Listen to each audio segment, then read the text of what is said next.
Chapter 301 Busy Days and Monkey Wrenches. We're in the final steps of sealing a deal with South African Airways, Air India, and Alitalia Airlines.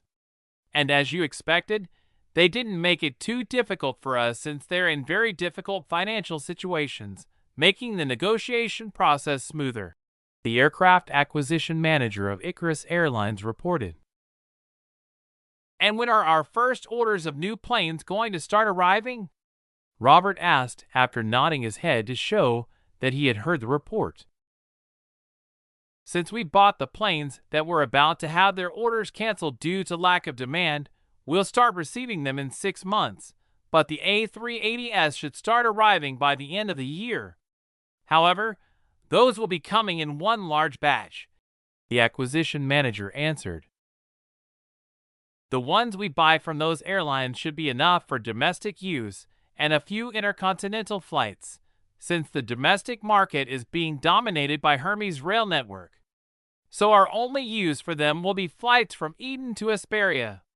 For other international flights, we should start planning earlier for when the new planes start arriving. They continued talking about the jet acquisitions without any fatigue on their faces.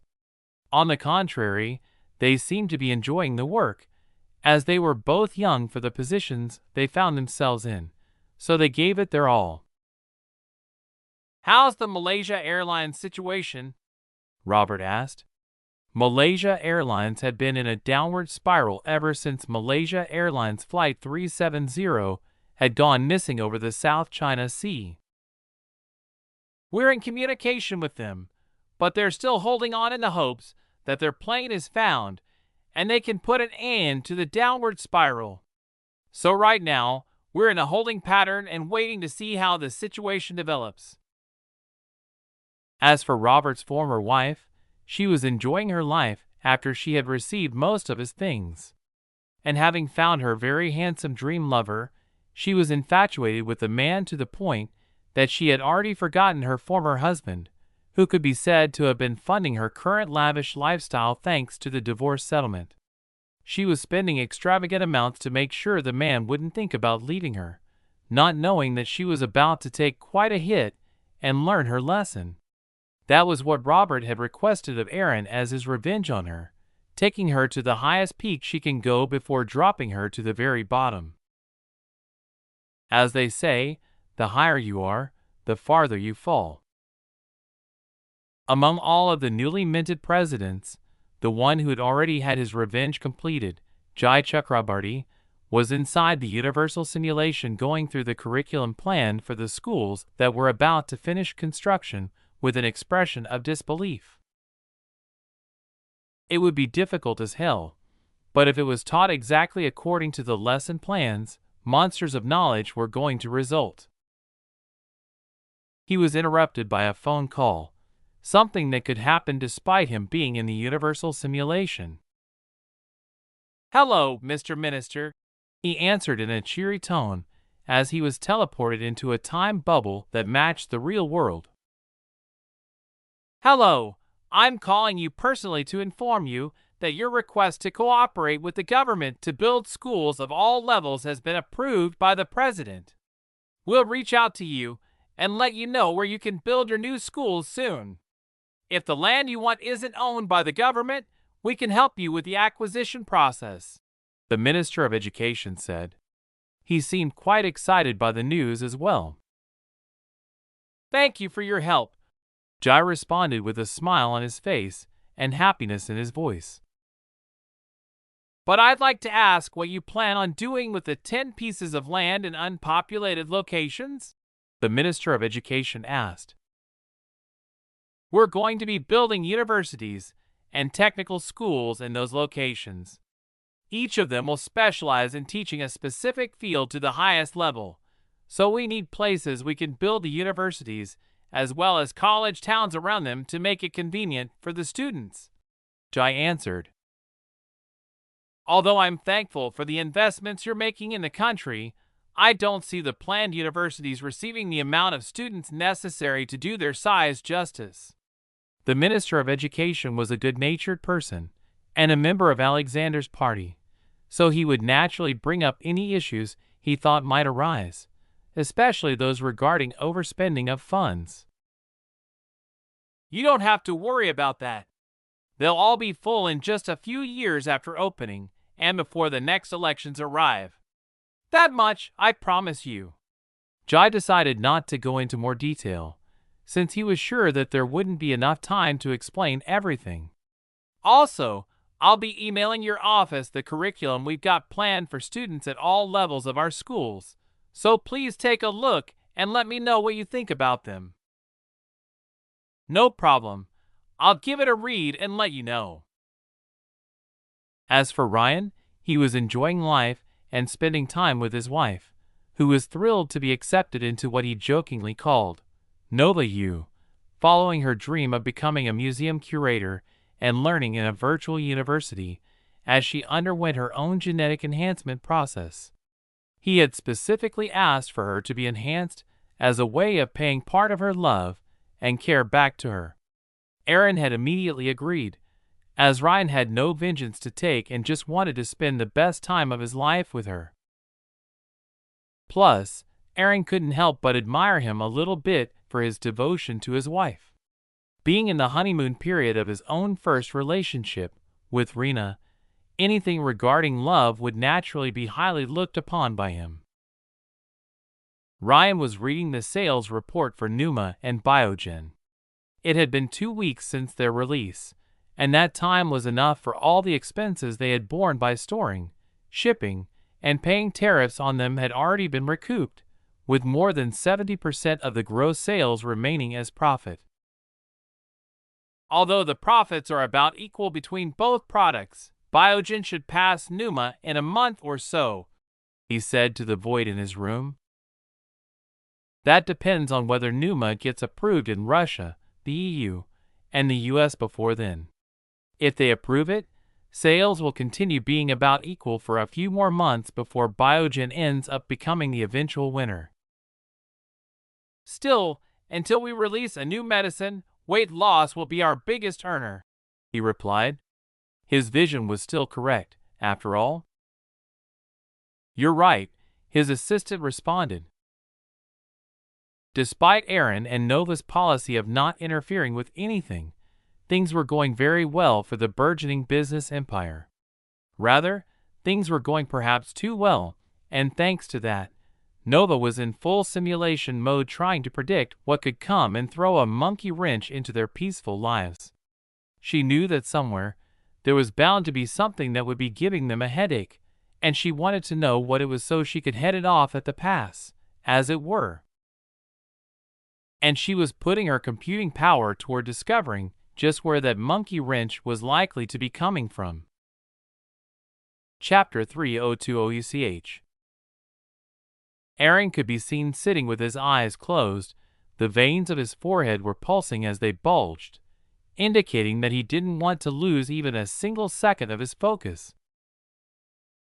His surroundings were serene, with a vast, flat, heavenly ground stretching for kilometers, which was surrounded by mountains of varying heights.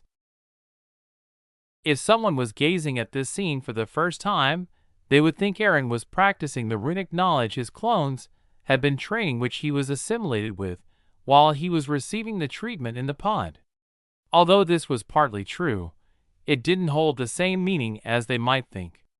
Shortly after, Aaron immediately opened his eyes, but what followed it in the sight of the observer was the sudden vanishing of Aaron's figure.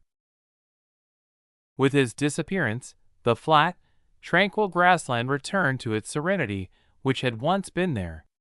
However, the calmness didn't last for long, as moments later, a flash of light, capable of blinding anyone who glanced at it, started to spread. But this was the least of the matters that might be of any concern, because that flash of light was followed by BOOM. The deafening sound was accompanied by a shockwave that shook the ground, uprooting the grass that had been enjoying its time as it bathed in the light of the sun. A whole mountain had simply disappeared. Aaron, on the other hand, for those who could see him even in his concealed state, could be seen meters away from where he had once been before he activated the concealment rune and disappeared with a smile on his face. Now, that's my in-house stealth missile for you. Survive that if you possibly can, he mused while still holding the previous smile on his face, feeling quite good and proud of himself. Alas, that smile on his handsome face was short-lived, as his whole being stiffened a moment after that, while his eyes were covered in disbelief for a moment before he immediately erected 7 protective shields, stacking one on top of the other before. Boom! Another enormous explosion followed, rocking the area and sending him hurtling about a kilometer in the opposite direction of the mountain range he had just flattened with his explosion. You really are brutal to come and use the same attack I did on you moments ago, Eren said with a weary smile, realizing that he really had no chance of winning this fight. If you can dish it out, you should prepare yourself to receive it as well, Nova said as she materialized a meter away from Eren. Her sudden appearance scared the shit out of Eren, who could have sworn that she was supposed to be a few kilometers away and in the vicinity of the mountain he had just obliterated a few seconds ago. He was sure of that because he could sense her presence there. Are you sure you are not cheating? Eren asked jokingly with the expression of someone who couldn't believe what he was experiencing. Nope, I'm just utilizing the runes with the same knowledge that had been assimilated into you and the same brain power as that of yours, Nova bantered back, raising her already massive chest to show her feeling of superiority in front of Eren, who wasn't even able to sense her when she was so close to him, while he remained focused on the decoy she had placed on a mountain. But still, I couldn't believe that you sensed it, and also managed to create 7 shields to save yourself from being blown to smithereens, she remarked, her tone serious this time, indicating that she was genuinely impressed by him. Well, my life was on the line, and I didn't want to experience the feeling of being cooked by the heat, and then having my body broken to pieces by the shockwave before I die. It is quite a nasty feeling, Eren answered, conveying that today wasn't his first time to experience this. Thanks to his strong body, brought together with strong regeneration, he didn't die immediately, but he was able to endure it for a few seconds before his body completely gave up. But that was eternal to someone who was experiencing his nerves being cooked while the body tried to regenerate those cooked nerves, which was soon followed by his bones being shattered into pieces from the shockwave before he succumbed to death after experiencing all that pain. Pain is the motivation of growth, sir. If we remove it, there won't be anything that will be enough to motivate you to work hard in finding ways to avoid such things happening. Now, it seems that you have finally come up with the idea of integrating 2 runes at once during serious times for a more effective attack, albeit taking quite a long time to accomplish it, Nova said before she broke into laughter as she remembered how long it took for him to succeed in doing so. Eren, who was acting slightly hurt due to her laughing at him, retorted, "You are leveraging your computing power to find different ways to mess with me." He knew that during this period, he needed to think of coming up with ways to at least win against her even once without any assistance from her. He had realized that he was becoming overly dependent on her, and that might risk him losing a bit of his critical thinking skills. Hence, he had asked her to implement this form of training, where he would receive no help from her until he at least managed to land a single hit on Nova, who had limited her qubits numbers to the number of neurons he had. Let's take a short break, he suggested, finally feeling the accumulated fatigue which had been accumulating due to him spending hours trying to successfully integrate 2 runes at once, specifically the concealment rune atop the fireball rune. Should I update you about the various ongoing matters while you rest? Nova asked, immediately teleporting both of them to the ground while creating a bean bag for Eren to rest on. Yes, Eren agreed, and in response, Nova started her reporting. The decision has been made to build the company headquarters on an island, with the blueprint already being selected, Nova reported to him, and at the same time, she materialized a miniature model of the city that was going to be constructed from scratch. The centerpiece of this project would be the headquarters of the companies that was going to be the world's tallest, widest, and deepest building by the time its construction was completed. This should provide jobs to millions of people and generate millions of dollars of revenues for different small companies, he said, as he observed the vast number of materials that were going to be used for the complete construction of the city to its entirety, which would dwarf any other projects Dubai or Qatar, which they had been planning or were being constructed at the moment. Just this project alone should keep the country's economy growing within the next year it takes to complete, Nova added, as she also mentioned the short time frame it would take for the project to be completed, given that all the foundation and underground construction would be expedited using the atomic printer to accelerate the project without leaking the technology being used to anyone else. How much is the entire project estimated to cost us? Aaron inquired as he continued reading the details within the file. It's estimated to cost around $35 billion, sir, Nova responded. Do we still have that large sum of money lying around? Aaron inquired, aware that he had already expended more than $150 billion on the previous projects that were now completed. And although he recalled they had more than tripled that amount of money, he knew that it was not available in cash. Instead, it was under the Plutus investment as an investment fund to increase the money, and for it to not just remain stagnant. Yes, although the funds we won from the Morgan's flash crash have already either been spent in construction, raw materials purchase, or in different stocks, we have gained ourselves a substantial amount of cash from the GIA and Asclepius biotechnology product launches due to the prices we are selling them at. Only about $15 of the technological devices are being spent in producing them, given the prices of raw materials and shipping them. And if you include tax and everything else, only about $100 from the $999 of the prices of the starting devices is spent as operational expenses, while the remaining is nothing but profit. So, we have more than enough capital at our disposal, Nova responded as she showed him what they had been earning from the sale of just the phone, which had already sold 35 million units, and even if all of them were of the lowest price, it would mean they had already earned more than $35 billion. Then, there were still computers and other peripherals. Just GIA Technology alone was already earning more than $100 billion in profits from their product launch. In that case, there is no need to be stingy.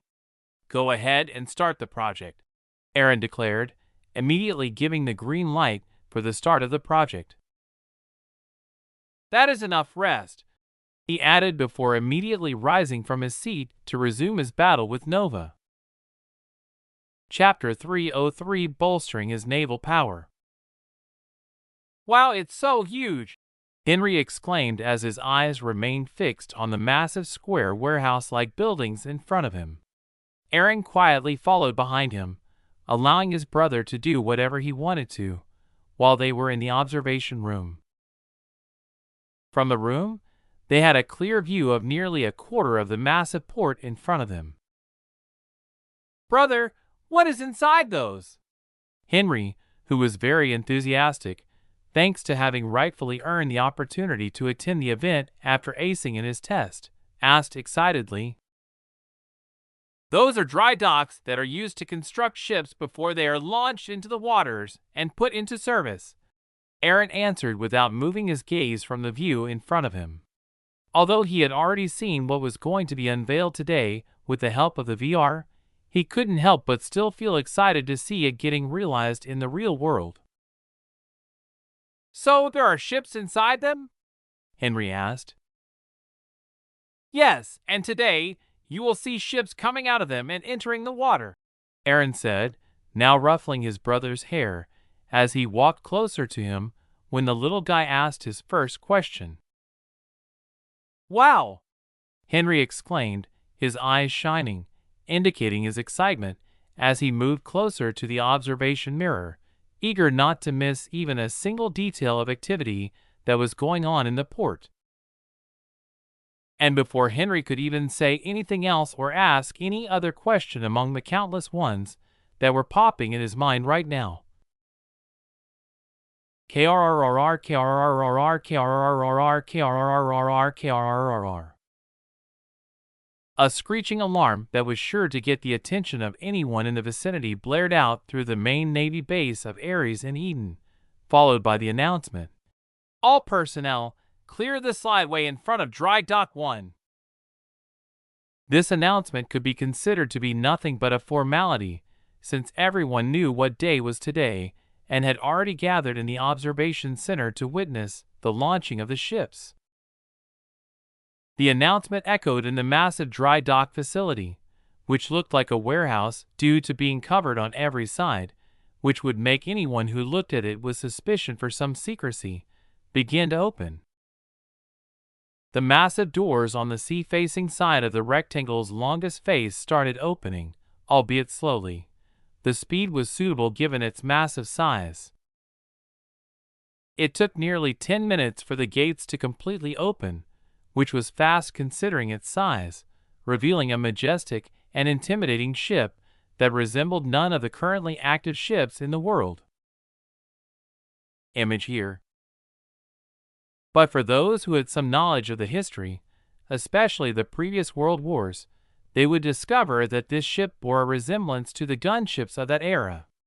However, the one in front of them looked much cooler, more intimidating, and had a futuristic, sleek gloom covering the entirety of its exterior form. MHHHHH MHHHHHH MHHHHH. Another round of alarm, this one calmer, sounded as the sliders holding the ship within the dry dock that was connected to the rails that were made pointing towards the sea began to move. These sliders initially started sliding slowly while in unison as the ship they were carrying started to move along with them. Though it started moving slowly along the slope of the rail, in a short moment gravity took over and in combination, they moved the ship towards the ocean with its speed getting faster and faster until Poya. The ship's hull hit the water surface with a resounding splash and started to rock from one side to the other as the once calm ocean water got rattled as the ship tried to remain still. After a few more seconds of wobbling left and right, the rattling finally came to a halt, thus marking the official successful launching of the Rottweiler-class railgun ship. Soon after, a few small ships approached the newly launched vessel, and the soldiers in them wearing the white uniform known as Ares's Navy immediately started boarding the railgun ship and going to take their positions as if they had already rehearsed the process thousands of times. The moment every single one of them reached their designated position, they immediately powered on the ship's fusion reactor, which had been in idle mode as a precaution since the ship had been using backup power, just in case something went wrong during the launch. Following the power-up sequence, they immediately initiated connections to the military satellite constellation, which resulted in the ship's computer finally coming completely online, thus enabling all the operations. Following that, the ship didn't linger any longer and immediately left the port to conduct a few major tests in the open sea. The port, however, didn't return to tranquility as the alarms rang once again, indicating that another ship was going to be launched as well. This process repeated again and again until 10 ships of the same class had been launched and had all departed the port for their assigned test locations. "I still can't get used to this," Ahrens admitted to himself. Among the many ships that they were going to introduce into Ares's Navy division, this one was the most appealing to him since it looked way too cool. As for Henry, he remained remarkably quiet, and his gaze locked completely on the mirror in the observation room during the entire launch without even looking away from it for even a moment. With the completion of the launches, the port workers, who were soldiers, returned to their usual duties, as if it was something they were used to, as no one seemed to be surprised by it at all. However, the same couldn't be said to be true for the intelligence agencies that were monitoring this situation on their screens through footage and pictures that were captured by their spy satellites that were observing the entire situation all this long, as they had been very curious of what was going on in those covered dry docks, and who had expected something to take place in a few days' time when the movements on the base had increased, leading to the monitoring of it. Now that they finally knew what was going on in it, none of them were happy with it, since they knew they were going to have a very challenging week, as they would have to gather and collect data on the ship to ascertain the full extent of their capabilities. Time moved on along with the unfolding of various events across different locations in the world, acting as a distraction for people to forget the passing of time.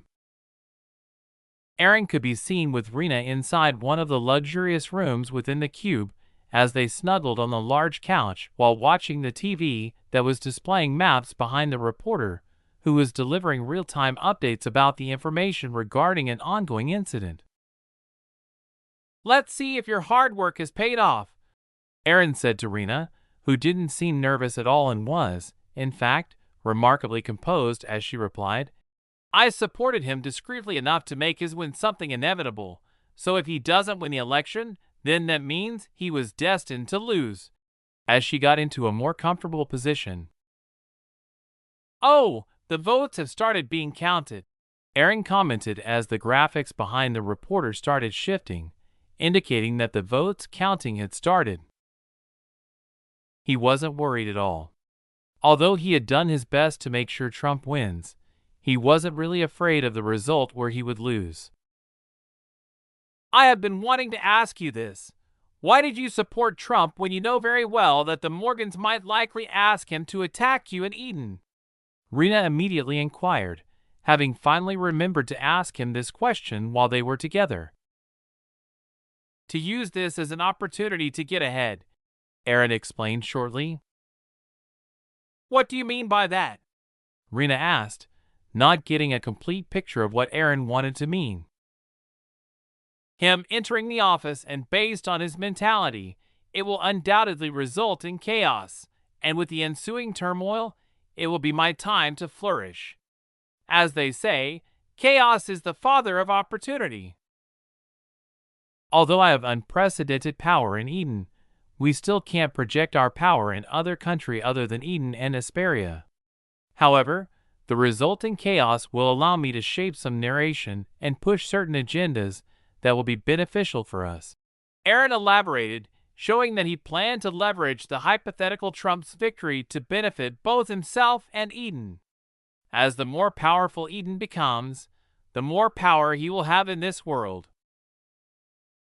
As they continued their conversation, more and more votes continued to be counted, and the graphics on the screen continued changing until the final result appeared on the TV, displaying the complete results of the election. Winner: Donald H. Trump. Electoral College results: Donald Trump received 306 electoral votes, while Hillary Clinton received 227 electoral votes. Popular vote: Hillary Clinton received approximately 65.9 million votes, 48.2% of the total, while Donald Trump received approximately 63 million votes, 46.1% of the total. "Looks like we got our winner," Aaron said. Rena didn't respond to his words, but immediately turned to face Aaron and started kissing him to celebrate her win. Chapter 304: Cause for Celebration. Inside the compound of the Morgans' mansion. The air within the compound carried a hint of happiness, a feeling that was felt by most of the inhabitants, causing the atmosphere to be permeated with the same feeling. "We finally once again have someone in the position of leadership after 8 years of not having one. This calls for a celebration, remarked George, his eyes fixed on his father, who was sporting a smile on his face, something that would rarely happen, only when he was greatly satisfied with something, a sight which at the moment had been rare throughout the year. Good job, Aubrey complimented his son's contribution. We should prepare a celebration befitting the occasion, he added, agreeing with his son, but also added, it would serve as the day we have the first meeting with him, during which we will finally be presenting him the complete plan of what we expect from him in return for our support for him, indicating that he didn't plan to waste even a single moment for his revenge to be delayed. Shouldn't we wait until he is sworn into the office next year? George asked, noting that his father was trying to get over this as quickly as possible. The sooner he has the information, the earlier he can act on it after he is sworn in. So, presenting the plan to him during that party should be enough to give him the necessary time to start preparing himself to act on our terms, Aubrey answered calmly. Yes, father. I will start preparing for it, George said and left the room, going back to his own to start the planning before delegating it to his assistant. Now, let's see how you will respond, Aubrey, who was left alone after his son left, muttered while bringing Aaron's image into his mind. He had finally found out who was the reason behind their embarrassment just a few months ago, and Aubrey would always get angry whenever he remembered the incident. This was because he had been thinking that they were fighting against someone who had just entered their field just a few years ago. A few months ago. Are you sure about this? Aubrey asked in surprise as he read through the file in his hands, which at the moment were shaking due to anger that he was barely able to contain. Yes, sir. We made sure that it was true by checking the information more than once before we had the assurance to report it to you, the assistant replied while raising his chest with pride, knowing very well that this was the discovery of the century. Aubrey lowered his gaze back to the document in his hand as he read through the information for the second time while still in disbelief. On the folder was the image of Aaron and Rena walking through the VIP terminal. From their body language, it was clear that there wasn't any master-servant relationship at all, and in fact, it hinted that they were in a romantic relationship, which was something that Aubrey wasn't expecting at all. However, that only acted as evidence for their relation, but what surprised him even more was the satellite image of Aaron's car at the port on the day that they had launched the 10 ships, which were still a mystery even with the capabilities of the intelligence community, which had left most of them baffled since the ships had done nothing of the sort that even came close to using their guns. But the information did not end just at that. The files in his hands also contained the registration information of the companies that registered Aaron as their sole owner and also revealed the amount of wealth these companies had was massive. It was a figure of numbers that even he, who would usually consider $1 billion as a measly amount of money, was surprised.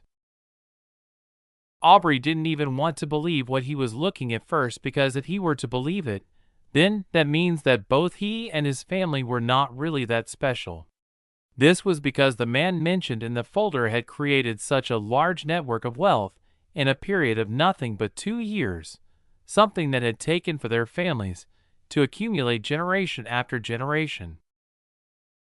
Aaron possessed the power to shake the economy of both Eden and Hesperia with just one of his companies, and he had more than 5 of such companies, with each of them completely dominating a specific field. We need to make our move the moment we get the opportunity, Aubrey declared after standing still for a long period in silence while contemplating. His words prompted the assistant reporting to him to have an intrigued expression as he raised an eyebrow, since he didn't quite understand what the master was talking about. However, George, who was also reading the document and was feeling jealous of the man who was mentioned in it, clearly understood what his father meant. It was time to start to prepare themselves for a fight against him, a man who was growing more powerful than they could have ever thought, which meant that the fight had now been increased by a grade higher than before, from regaining their honor to now full-fledged struggle to remove someone who, if not stopped, will be their direct competitor in a short time frame and pose a major threat to them. Cube. Rena could be seen lying on the bed, while being in a deep sleep as she cuddled with Aaron, while her body tried to regain its vigor and recover from the tiredness she had been inflicted upon during the hours-long celebration that had taken place after yesterday's news. Aaron, who was on the other side, was still awake as he brushed his hand through her hair while at the same time using the active rune on his hand to aid her in recovery. He immediately reached out for the glasses on the bedside table and put them on once he was assured that she was now in a deep sleep. "Congratulations, sir," Nova chimed in the moment he appeared inside the universal simulation. "Thanks, but the hard work starts now. Although chaos may lead to opportunities, it is also very easy for things to go out of our course. And so, we need to tread carefully," Aaron said. Although it might seem like he was saying it to Nova, he was reminding himself so that he wouldn't forget this fact. "I will keep that in my mind," Nova responded, acknowledging the reminder despite knowing that it was not really for her. "When is John going to arrive?" Aaron inquired, indicating that he didn't come here just randomly, but for a scheduled meeting. "You came early, sir. He is expected to log in half an hour as he is making final preparations," Nova informed, showing him the time, which showed that he was about 45 minutes earlier than when their meeting was expected to take place. "Good evening, sir," John greeted when he logged in 15 minutes before the scheduled meeting time, surprised to find Aaron already waiting for him. "Good evening," Aaron responded with a smile, since he quite appreciated the man in front of him. "You could have called me if you were here earlier," John remarked when he realized that Aaron might have been here much earlier than he thought. "No need for that, since I was the one who arrived earlier than the appointed time," Aaron said, showing that he would have only cared if John was to be late without any reason, but now that he wasn't, nothing really mattered. "So how is life going for you?" Aaron inquired. Although he could know whatever John was doing, he refrained from doing so since he cared about their privacy. Plus, Nova would have informed him if the guy had done something that needed his attention. "I have been enjoying my life since you healed me, sir, so there is nothing for me to say other than I'm very happy with life," John responded. When he was asked about life, his thoughts momentarily went back to the time when he was before being healed by Aaron. "And are things fine between you, Aurora, and her friend?" Aaron asked with a smile, trying to lighten the mood. "It is going well, and they have been enjoying their time in Eden as much as I have. The recent genetic enhancement I received has made things even better for me," John explained as he shuddered when he recalled the times when even his body that had gotten better after Aaron's bombardment with runes when he was healing him as a test, got tired and had gotten a back pain due to having to satisfy both of them. However, now that he had also received a genetic enhancement that was perfectly tailored for his strength and body, he could handle both of them and satisfy them without having to regret it the next day. "And you, sir?" he asked after answering. "I'm enjoying life at the moment," Aaron replied with the smile of a man who was quite satisfied with his life. They continued having their small talk, with both men trying to get to know each other and share their experiences during the times when they were alone and had not met each other. And just like that, 15 minutes passed, and now it was time for the meeting.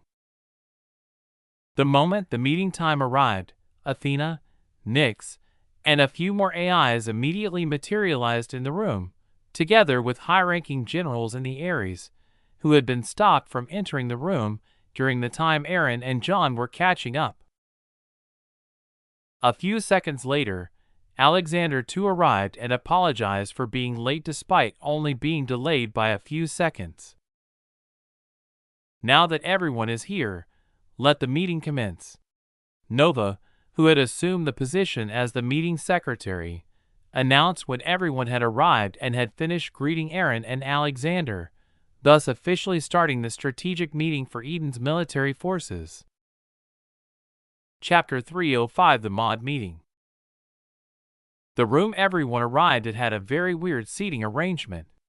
If there were anyone who didn't know who Aaron was, they would not recognize who was the most important person in the room. The table was oval-shaped, with Aaron and Alexander sitting at the long ends of the tables, while the generals were sitting on Aaron's right side of the longer table and the military AIs on the left. No one in the room found this kind of arrangement weird at all. Rather, they saw it as how it was supposed to be. Now that everyone is here, let the meeting commence. Nova, who had assumed the role of the meeting secretary, announced, thus marking the first meeting of Eden's military forces. Athena promptly teleported and began delivering a report to all of the attendees. Before we delve into the more complicated topics, I think it is better to start with the basic information about our military forces to make sure that everyone is on the same page, she proposed, and immediately the room surroundings changed. No one in the room reacted too much and just waited with a calm look on their faces to see what she was going to do with the room's surroundings. And indeed, the void surrounding the room started shifting, giving way to rows of soldiers who materialized while Athena started her presentation, stating, at the moment, we have 545,000 active soldiers spanning across all the branches of the military. Of these, 345,000 are a part of the Eden branch, while the remaining 200,000 of them belong to the Asperian branch of Ares. As she said her words, the appearance of the uniforms of the soldiers surrounding them differentiated. Currently, we don't have any reserve forces on hand, but our soldiers already work on a rotational basis, transitioning from active duty to passive duty. The time they have to work differs, depending on their selections and their position in the military. We are still executing our recruitment plan and aim to reach a 1 million-strong army by the end of next year before reducing the recruitment efforts, she continued, pausing for a moment to let the audience, who had been listening to her, and let them digest the information. Alexander, who was hearing the actual complete number of the military for the first time, had goosebumps all over his body as he came to a realization that the force, which had numbered even less than 500 when they arrived in Eden, had reached such a huge significant size, without letting anyone to notice this tremendous change. Although he was aware that the number of soldiers was substantial, given that the government was responsible for their salaries, while Ares also supplemented them the same amount of payment as the government, making it one of the highest-paying jobs in the country no matter the position held by the soldiers. Nevertheless, he still didn't expect their number to have reached such heights. Regarding weapons and armament for these soldiers, it varies depending on the branch they are in. As Athena said, the soldiers who had materialized in the surroundings of the meeting room immediately disappeared, and the room's surroundings once again returned back to being a black void. The one that is 100% equipped and completely functional is the Intelligence Department, the NICS. They have all the necessary equipment to help them gather, analyze, and act upon the intelligence they have. As Athena added, the void scene transformed once again, displaying the different devices that were provided to military's intelligence branch, including glasses that differed in functioning than the glasses that were issued to the soldiers for logging into the VR. These specialized glasses had the ability to hack into any device that was in their vicinity, collect all the data before having it analyzed, and further only deliver the critical information to the wearer of these glasses. They are the branch with the least amount of personnel, with only 50,000 members, among which more than half of them are field agents, since most of the analysis and planning aspects are handled by Nyx, the AI leading this department, and the AI team working under her, Athena added, while showcasing the responsibilities that were under the supervision of the AI of the department. They are also the most active branch since they are responsible for safeguarding the national security of both Eden and Hesperia. We have already successfully dealt with more than 200 spies, either by deporting them or prosecuting them under other criminal charges without revealing their involvement in the espionage. Not only that, but also capture members of the government who were trying to sell government secrets. Athena continued, as the silhouette of the people captured or dealt with by them appeared in the void of the room.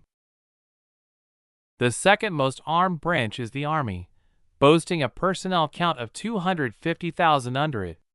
All the soldiers in it are armed and ready, and are on standby for deployment in any conflict.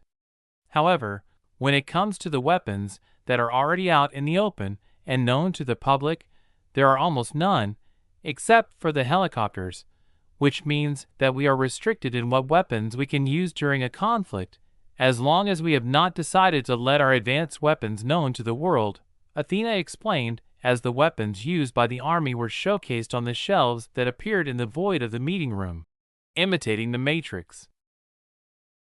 The number of new weapons that were introduced was even more than what John had been shown by Aaron when he introduced the weapons to him, indicating that new and more advanced weapons had already been developed and made ready for use. Moving on, the third most armed branch is the Navy. Having 200,000 soldiers, it is the second least armed force due to the highly classified nature of their vessels. At the moment, we already have 10 of the Rottweiler-class railguns in service, which should suffice for our short-term needs. However, the rest of the Navy vessels range from small to medium-sized, designed for patrol and other security tasks. This is something that we need to address faster, in case in the future a need arises, and also because we have very limited active soldiers on them, forcing us to utilize a rotation system, Athena reported as she displayed the massive Rottweiler-class railgun battleships and a few other vessels that were being used by the Navy right now. However, all of these inadequacies on top of water can be supplemented by the completed submarine fleets that are already patrolling the two countries' borders, she added as she displayed the different types of submarines that are already in service. Lastly, we have the Air Force, which is also the least armed branch, which comprises the remaining 100,000 personnel. Although we have numerous air bases scattered all across Eden, we still have very few planes to justify the branch's size. However, with them being responsible in a joint operation with Nyx, they play a crucial role since they are responsible for monitoring and maintaining the active satellites, while the intelligence branch analyzes the information and acts upon them whenever the need arises, Athena stated. As she said that, the satellites appeared in the void of the room together, alongside the Air Force's known number of Su-27 aircrafts, together with the ones the world thought they had won as spoils of war during the Eden-Hesperia conflict. Once she concluded her summarization of their military's prowess, Athena returned back to her seat and remained quiet. Nova immediately interjected, "Now that we have the summary of our current condition, we have to start thinking about solving the problems and start addressing them. So, anyone with ideas on the table, please contribute to the discussion." Alexander, who had already gotten somewhat overwhelmed by listening to the continuous flow of information, finally spoke up. "While I understand that we are not releasing many of our advanced weapons and devices since they will attract too much of the world's attention upon us, I believe it shouldn't be too much if we were to release some of them in a promotional video for the military recruitment." He simply suggested it since he knew that everyone in the room would figure out what he meant by his words. So, you intend to use the video both as a promotional tool and also as a means to make the world think that these weapons are just cosmetic weapons for the video, but will still portray an introduction of our weapons to the world, and the only surprise later will be when people witness them for real and in action. The AI responsible for overseeing the Army branch chimed in, acknowledging that she could see where Alexander's train of thoughts was going since it was her branch which was most likely going to benefit from this strategy, as they would be able to use guns and a few other small and medium-sized weapons, but others won't be able to use it since they use ships or airplanes. For the Air Force, we can just publicly announce that we are exploring the development of our own aircraft and have already finalized the design and are moving forward into building a prototype.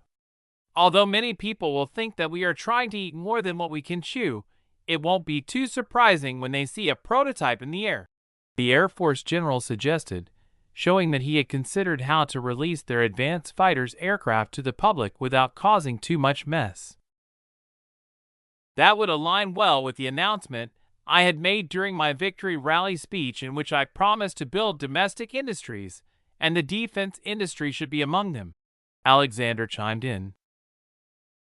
The Navy general followed suit, proposing a similar approach for the Navy branch as well. We can make a similar announcement for the Navy, which would be taken more seriously than the Air Force claim, since we already have the ships made by us in the water, though the public doesn't know about it yet, since no one has seen them as they are patrolling in deeper waters, and the countries that have satellite images of our ships have unilaterally decided to keep this information as a secret. Words didn't carry any malice toward the Air Force or its general's idea. Rather, he was simply saying that the idea could be used by both of them. Announcing that we are entering into or have already been involved in the defense production industry should serve as the best suitable solution for all the branches, since we can use it as an explanation for the introduction of all the new weapons that will be released into the military and maybe even for civilian sale, though I don't think we will have customers so long as we don't prove the weapon's effectiveness, Alexander added. He became the only highest-ranking figure in the room who had voiced out his opinion throughout the meeting, with Aaron and John merely being spectators of the meeting as they simply listened to the ideas that were put forth by the people attending the meeting. Chapter 306, The Cool Factor. We won't be selling any of the military tech to anyone. It'll all be exclusive to Ares. Aaron, who had been quiet throughout the meeting, finally opened his mouth and disputed some of Alexander's points about selling weapons in a grave tone. So you agree with the idea of releasing the information to the public about entering the defense industry to cover letting our weapons enter the field without attracting too much attention? Alexander asked. Although I agree with it, as it'll be a trusted source of information to quell the rumors floating around, I don't see the reason we can't just step out of the shadows.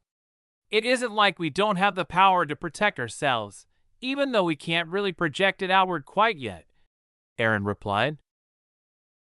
Everyone raised an eyebrow, since they knew that Aaron was nothing if not cautious, and even more cautious.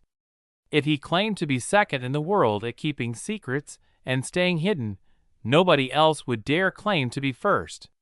He even went so far as to camouflage the weapons used in the Eden-Hesperia conflict to look like the weapons they had illegally bought from shady gray market arms dealers during the Edenian Revolutionary period. From your expressions, I see that you're surprised. But everything's obvious if you compare our circumstances then and now. In the past, we didn't have enough boots filled to warrant the release or protect the weapons, but things have changed. Now we have the 8th largest military, judging by the number of active duty members. The two ahead of us, Iran and Pakistan, are only ahead of us by about 50,000 soldiers.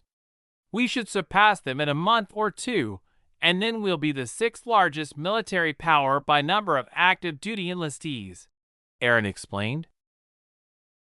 Also, the country is stable now. Not only are our citizens no longer in an active revolution against their government, but we also have a stable source of income combined with a growing export economy. So we have to change our mindset and act like the country we are, and not like the country we used to be," he finished. His inner circle definitely had to join him in shifting their mindsets. "So, are you going to be putting all of your military tech into active service?" Alexander asked. He needed to be certain of Aaron's plan in order to gauge how he should act from now on. "No, we're going to do it in phases. We'll start by releasing a few recruitment videos and promotional propaganda, then announce your decision to develop a national defense initiative. Together with that, we'll start using the equipment we've been keeping warehoused, but consider it secret. Let the rest of the world speculate whatever they want to. It isn't up to us to explain, but for them to come up with reasonable explanations. We can then just subtly spread the most believable of their own speculations, just to muddy the waters." Aaron was firm in his vision, and had already planned everything out, step by step.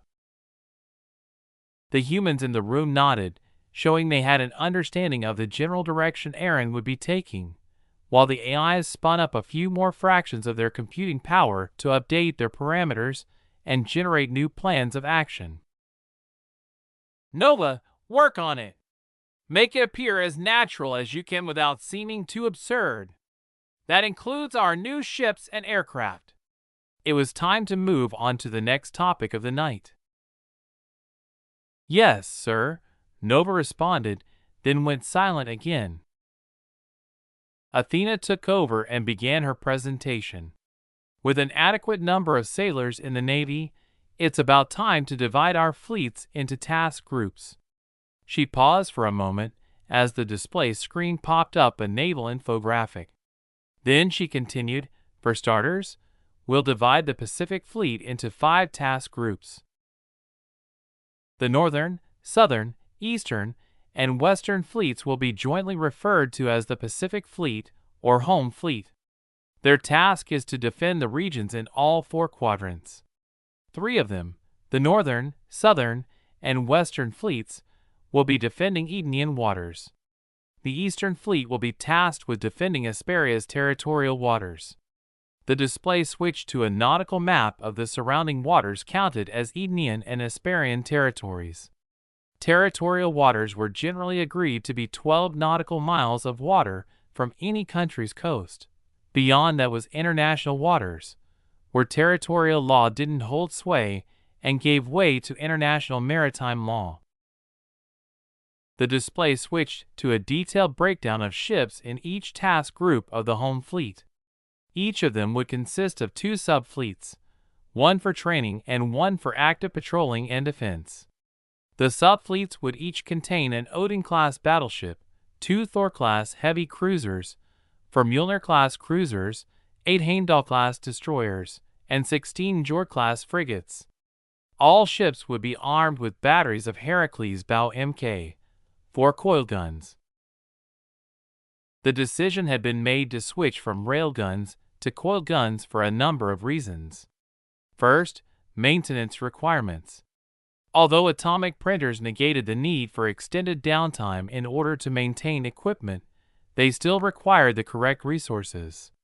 Atomic printers weren't alchemists, after all, and couldn't transmute one element to another. So if something called for steel, for instance, the raw materials of carbon and iron, plus any others for specific alloys, like magnesium, manganese, aluminum, or others, were still necessary in order for the printer to create it. Since the operation of coil guns and rail guns differed, and coils didn't rely on contact rails to propel projectiles, the material requirements were lowered. Over time, that would save a lot. Second was the performance. Even with Aaron's advancements in material sciences, there would always be fundamental limits to the stresses materials could have applied to them.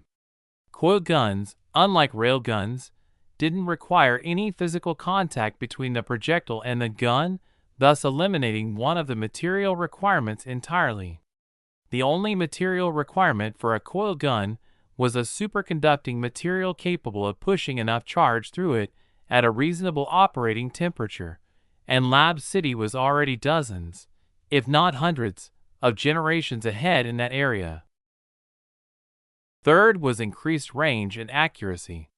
While the railguns that the U.S. Navy were using were capable of launching a projectile at Mach 6 up to a distance of 110 nautical miles, about 126 miles, or about 200 kilometers, testing of the Heracles Bow Mk.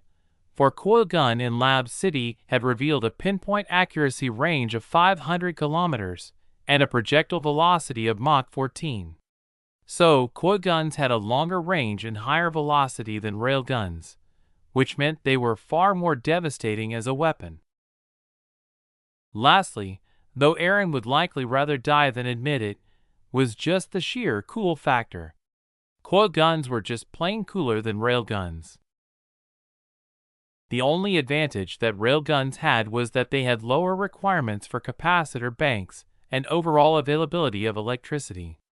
But given the advanced technology at Aaron's fingertips, thanks to Lab City's constant work in a greatly time-dilated environment with literally unlimited resources at their fingertips and zero budgetary constraints, the current Thunderbolt Mk13 capacitor was more than compact and efficient enough to offset the sole advantage that rail guns had over coil guns.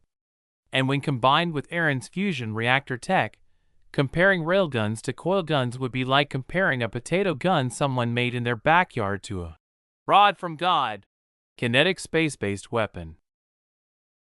Each task group in the home fleet will be responsible for interdiction, patrolling, and counter-piracy operations in Edenian or Asparian territorial waters. The training fleet would be for live training and switching out so maintenance downtime won't affect our ability to defend ourselves. Athena continued detailing the breakdown for the home fleet, including personnel numbers and specific tasks and areas of operation. The second major fleet will be the Merchant Marine. They'll be responsible for escorting civilian shipping convoys and counter-piracy operations in international waters. The Merchant Marine will consist mainly of destroyers and frigates, with a reaction force of 1 heavy cruiser and 2 cruisers in case more standoff firepower capability is needed. It'll also incorporate gunboats to board and chase pirates if and when they're encountered. Later, when we're ready to project our power outward instead of focusing solely on defense, we can build a reaction fleet. As Athena spoke, the display continued updating. The plan was for the Navy to become the largest single military entity in Eden and Asparia, as from the next day onward, all enlistees would be entirely dedicated to becoming sailors. The new Admiralty will be appointed following an assessment period to discover people who are suitable for the positions. Any questions or concerns? She finished. There were no questions, though, as everyone at the table knew they would be given folders with detailed information inside. Athena's presentations continued for each branch of the new military structure, with occasional breaks for questions and revisions as the humans at the table came up with new ideas to incorporate into the structure.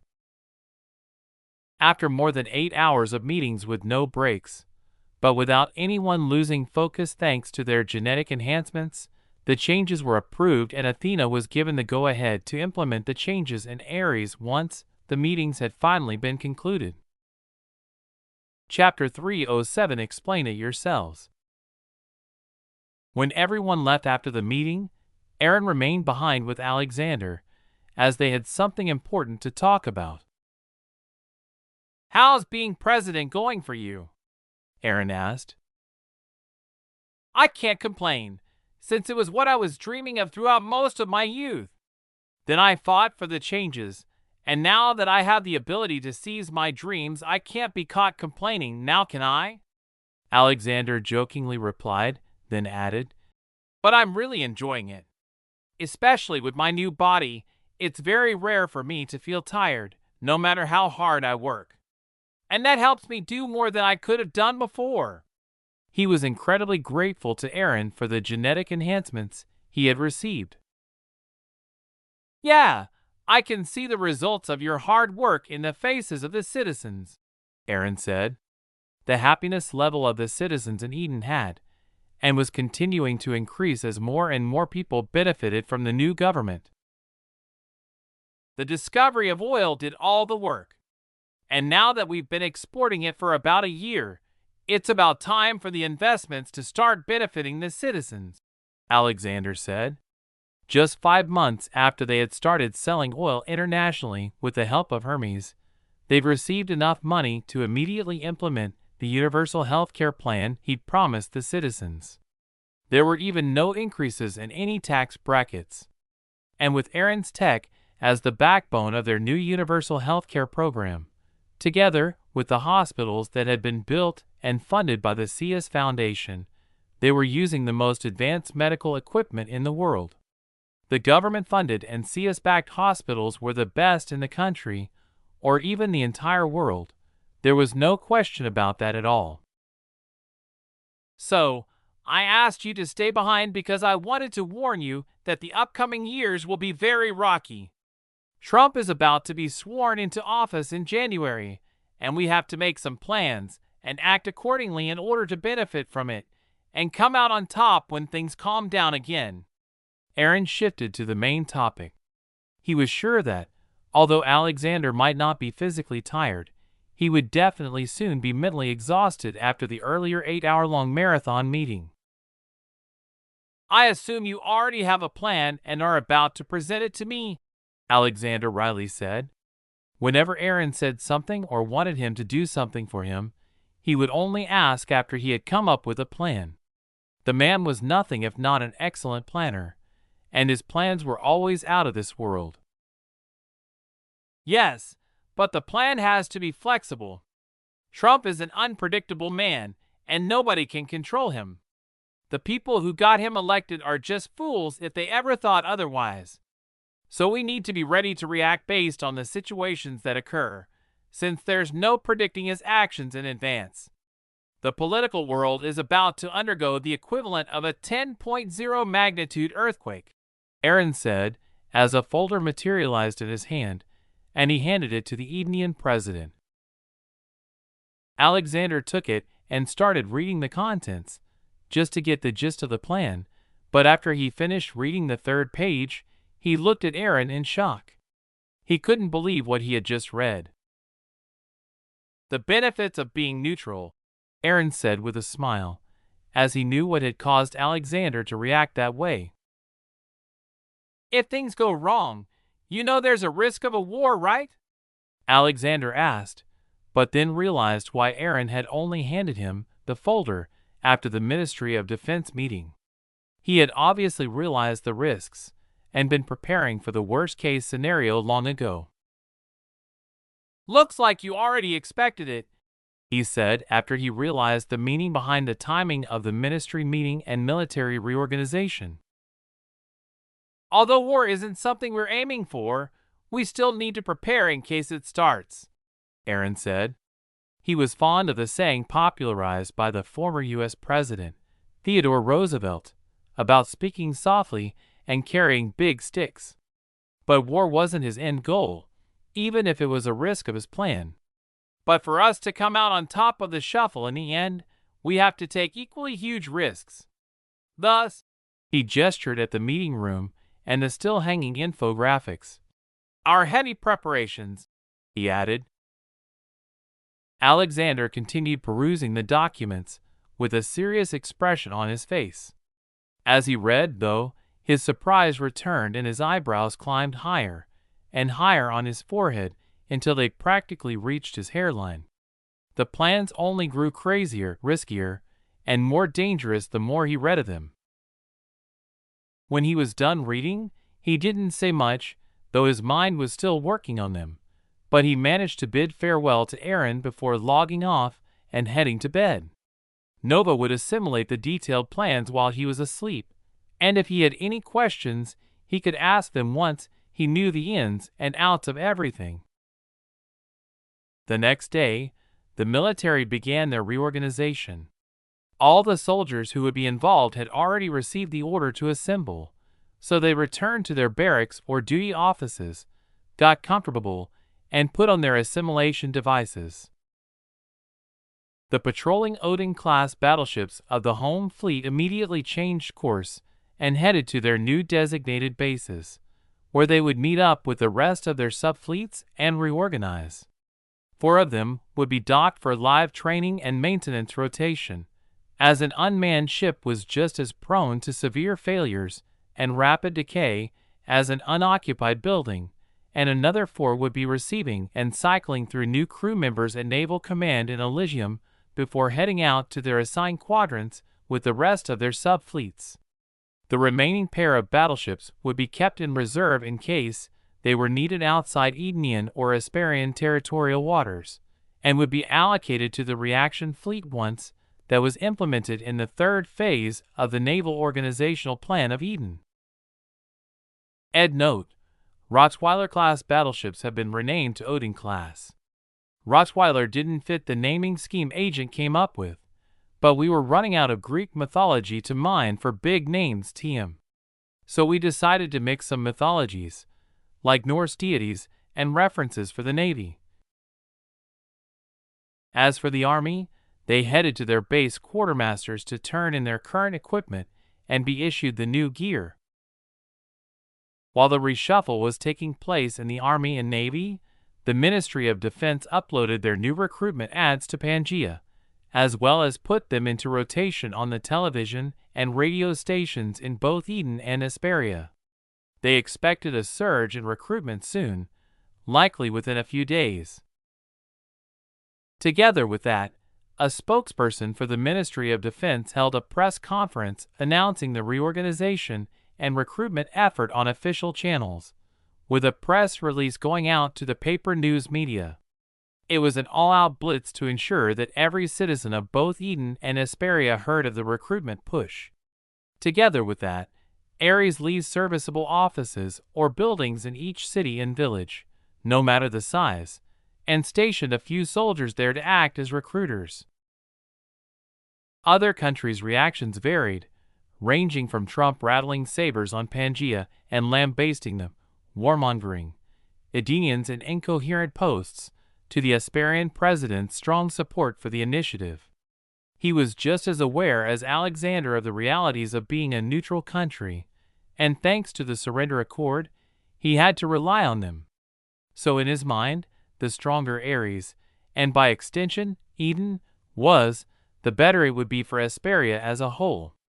Besides, he really enjoyed the oil income he was receiving for doing essentially nothing. There was no better income than free income, after all. Edenian citizens were awed by the look of the new weapons, and the global netizens created a number of hilarious memes surrounding them. Conspiracy theorists went on rants about super soldier projects and eugenics, comparing Alexander's government to the Third Reich, and some even mocked the new gear for focusing on form over function, and saying they were little more than embroidered pillows. No one could really refute that, either, as Eden was still considered a developing nation, which was basically a polite way of saying third world shithole. So it was implausible at best for them to actually have developed any working hardware, and those rumors couldn't be refuted without showing the gear in action or having an impressive usage record behind it, like the AK-47 assault rifles, which were still the most popular rifle in the world by sheer number of sales. Speculation was running rampant, and wars of words between netizens broke out everywhere, but the Edenian government remained silent and simply watched. Not only that, the monitoring AI of Pangea, Panopes, was actively fueling the debate and further muddying the water. There was even more rampant speculation on the Edenian government's silence. Edenian and Asperian citizens correctly pointed out that it would be incredibly stupid of Alexander's Ministry of Defense to give detailed specs on the new weaponry, or even to show it in action, and also pointed out that no country in the world ever showed their weapon prototypes in action, as Eden had only ever been involved in local disputes. With Asperia, The new weaponry would remain classified as prototypes until they had proven themselves on various battlefields. But other countries mocked that decision, and it was even noted by Panoptes that a few governments had even hired batches of trolls to try provoking the Edenian Ministry of Defense into revealing the classified details of their weapons. But no matter what their specific reactions were, the entire world had heard of the new weapons and Eden's entry into the military/industrial complex. As for explanations, they could explain it themselves. Eden certainly wasn't going to. Chapter 308: A Political Offensive. January 20th, 2017, U.S. Capitol, Washington, D.C. The streets, once ordinary thoroughfares, were now transformed into arteries of democracy, coursing with the lifeblood of the people. A sea of faces, representing the rich tapestry of America, converged upon the National Mall, where history was about to be rewritten. The quadrennial presidential inauguration was more than a ceremony. It was a ritual, a symbol of continuity, a testament to the enduring spirit of the United States. In the distance, the gleaming white dome of the Capitol building stood as a sentinel, a beacon of hope and a reminder of the nation's resilience. Its hallowed halls had borne witness to countless chapters in the American story, and today it would play host to another. The Capitol building steps, flanked by fluttering flags representing the 50 states, had become the stage upon which the future of the country would be unveiled. Inside the Capitol building, the air was charged with a blend of excitement and solemnity. Elected officials, dignitaries, and distinguished guests gathered in the ornate chambers, reflecting on the weight of the moment. The president-elect, resolute and contemplative, prepared to assume the highest office in the land. A page was about to turn in the annals of American history, and the world watched with bated breath. But beyond the ceremonial grandeur and political pomp, the inauguration held a deeper significance. It was a celebration of the people's will, a demonstration of the peaceful transition of power that lay at the heart of American democracy. It was a reminder that, regardless of the challenges faced, the nation's commitment to its ideals remained unwavering. Not too long after all of the invitees had taken their seats did the inauguration program begin, and things moved fast, and as noon approached the swearing time too got closer. Not long after noon reached and passed the swearing-in arrived, as the President-elect Donald H. Trump took to the podium together with his wife, who would stand near him as he was sworn in. Ed note: names may or may not have been slightly changed to protect the author from potential pointless and time-wasting frivolous defamation lawsuits. I'll neither confirm nor deny who we mean. As he reached the podium, the Chief Justice of the Supreme Court, who was already there, he shook hands with the President-elect and had a short greeting before handing him 2 books that he would swear on: his childhood Bible and the Lincoln Bible, which had only been used by one president before him for their inauguration. "I, Donald Hunt Trump," he said, repeating behind the Chief Justice word for word as he read the oath, the final piece of the puzzle before he became the president of the world's most advanced and powerful country. "Do solemnly swear that I will faithfully execute the office of President of the United States and will to the best of my ability preserve, protect, and defend the Constitution of the United States." The moment he finished reciting the oath, the thousands of the now President Trump supporters cheered as they expressed their happiness and excitement. "Now it begins," Aaron said as he watched the inauguration through his glasses. He rose from the chair he was sitting in after taking off his seatbelt. The alarm had begun ringing in the plane he was in, a warning light that had flipped on when the alarm rang out, painting the chamber a red hue. The plane's rear cargo ramp slowly opened, equalizing the atmospheric pressure inside, and outside the cargo bay he was in, dressed in a light tracksuit. He walked to the ramp with his hands in his pockets, and the moment the ramp was fully lowered, he took 2 running steps and leaped from it, despite not wearing a visible parachute at all. "And so it begins," Alexander said as he watched the same live broadcast event, but not a single semblance of worry was anywhere to be seen. He'd had more than enough time to prepare for the upcoming chaos, and both his government and his person were absolutely ready for the unprecedented global power shuffle that was about to take place. "Now let's see how you reshape the world order," Rena said from her room in the cube. There were 2 screens in front of her. One showed the U.S. presidential inauguration, and the other was focused on Aaron, who was falling through the air. Although she knew he was set to benefit from the upcoming chaos, she hadn't asked for full details.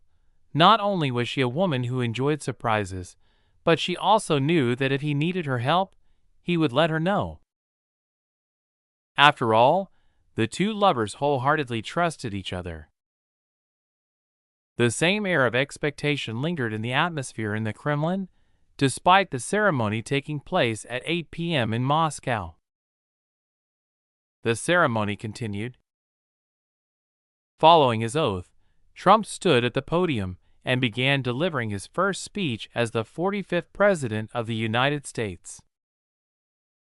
"Today's ceremony has a very special meaning, because today we aren't merely transferring power from one administration to another or from one party to another, but from Washington, D.C. back to you, the people."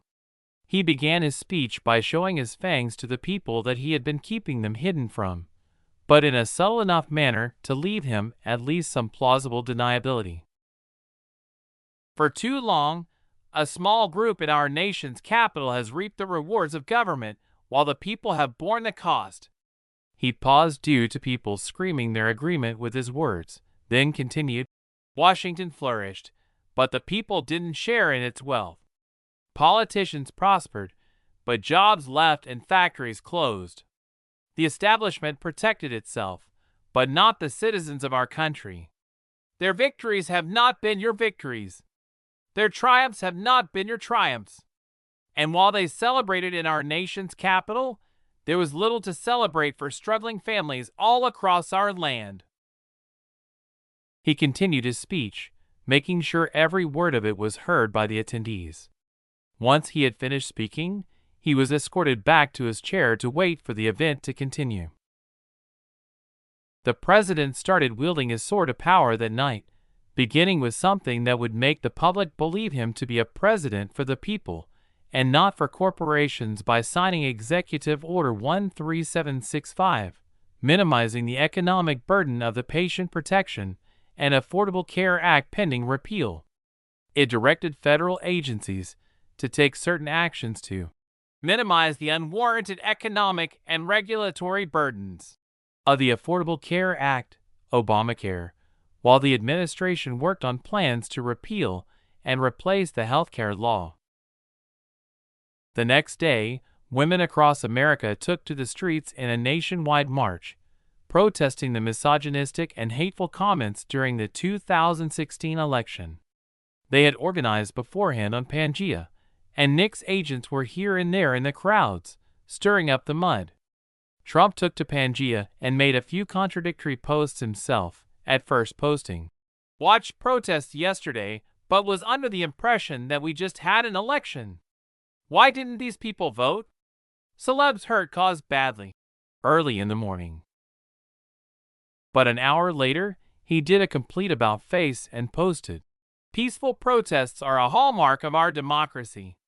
Even if I don't always agree, I recognize the rights of people to express their views." People who were at first worried heaved a small sigh of relief that the loose cannon hadn't started shooting people moments after becoming president. But that didn't last long, as he immediately drew proverbial first blood on the 23rd of January. It was the 4th day of his presidency, and he withdrew the U.S. from the Trans-Pacific Partnership, TPP, which was a multinational trade agreement between 14 Pacific Rim countries, including Eden and Esperia. He didn't stop there either. The following day, he approved the Keystone XL pipeline, a network of pipelines that transport crude oil from Canada to refineries in the United States, that reduced their import demand from other countries, including Eden, which was among the top exporters of oil to the U.S., thanks to a deal signed by the previous administration's State Department. Obama had wanted to make peace with Eden, seeing it as a better friends than enemies situation after they demonstrated the capability of ICBM launches. But Trump didn't care at all, thinking that America was still the most powerful nation on the planet and held the biggest stick. He truly was like a bull in a china shop as he continued an increasingly blatant political offensive against Eden. On January 27th, he delivered another hit to Eden and Esperia by including them in a travel ban that he had signed into enforcement by executive order. While it was primarily targeted at majority Muslim nations, people were wondering about him including the third world shitholes of Eden and Esperia. After all, they had just begun their development as nations after shedding their brutal dictatorships, and people assumed that they were in a recovery period from that. Still, regardless of the reasons people came up with as to why he had included them, no one could argue that Trump's travel ban would make it very difficult for those from Eden and Esperia to enter America. Chapter 309 Proactive Protection. An airplane with the Edenian flag on it was on final approach to Beijing Airport. It was given priority clearance, skipping the line as other planes were sent to maintain altitude. The plane landed without any problem, then was directed to one of the VIP terminals that had been prepared to welcome the people in the plane. After coming to a full stop, the ramp extended and the door opened, revealing a red-carpeted walkway that was lined by members of the People's Liberation Army's ceremonial guards standing at rapt attention. A few seconds after the door was opened by the flight attendant, a man walked out of it wearing a clean suit. He strode forth with confidence in his steps and a smile on his face. He walked down the walkway and met the leader of the welcoming team. He extended his hand and, in Mandarin Chinese, said, "We are very honored to welcome your arrival to China." Just as his translator was about to translate it to English, the guest replied, also in perfect Mandarin Chinese, "Thank you very much for your warm welcome. I am happy to be here." The translator was surprised by the dignitary's clean Chinese. He sounded no different from a Chinese native who had studied Chinese literature. Everything from the tone to the sentence structure was perfect. The surprise wasn't only visible on the face of the translator, but on the face of Wang Yi, the Minister of Foreign Affairs of the People's Republic of China as well. He was the one who was welcoming his Edenian counterpart. "I didn't know your Chinese was this good," he said with some pleasant surprise. "I learned it during my free time, as I knew it would be needed one day." "It seems I was correct," replied Gabriel de los Estrada, Eden's Minister of the Exterior. "If you mastered it just by practicing during your free time, it means you are truly blessed with a gift for language," Wang Yi said as they started walking to the VIP immigration checkpoint, where they were quickly cleared and directed to a waiting luxury car convoy. Moments after they got in their assigned cars, the convoy left with the sirens of their police escort blaring. It ensured that they wouldn't be stopped anywhere during their journey, since they were going to visit a few events before their first official meeting to present the Edenians' diplomatic credentials to Xi Jinping, the President of the People's Republic of China. A few hours later, the two people who had met at the airport were in a meeting room with a few secretaries to record the minutes. They obviously didn't include translators in their discussion, so after a short bout of polite small talk, they went directly to the main subject. "Although we can import oil from your country, the quantity we need is triple the amount your nation is pumping from the ground," Wang Yi said.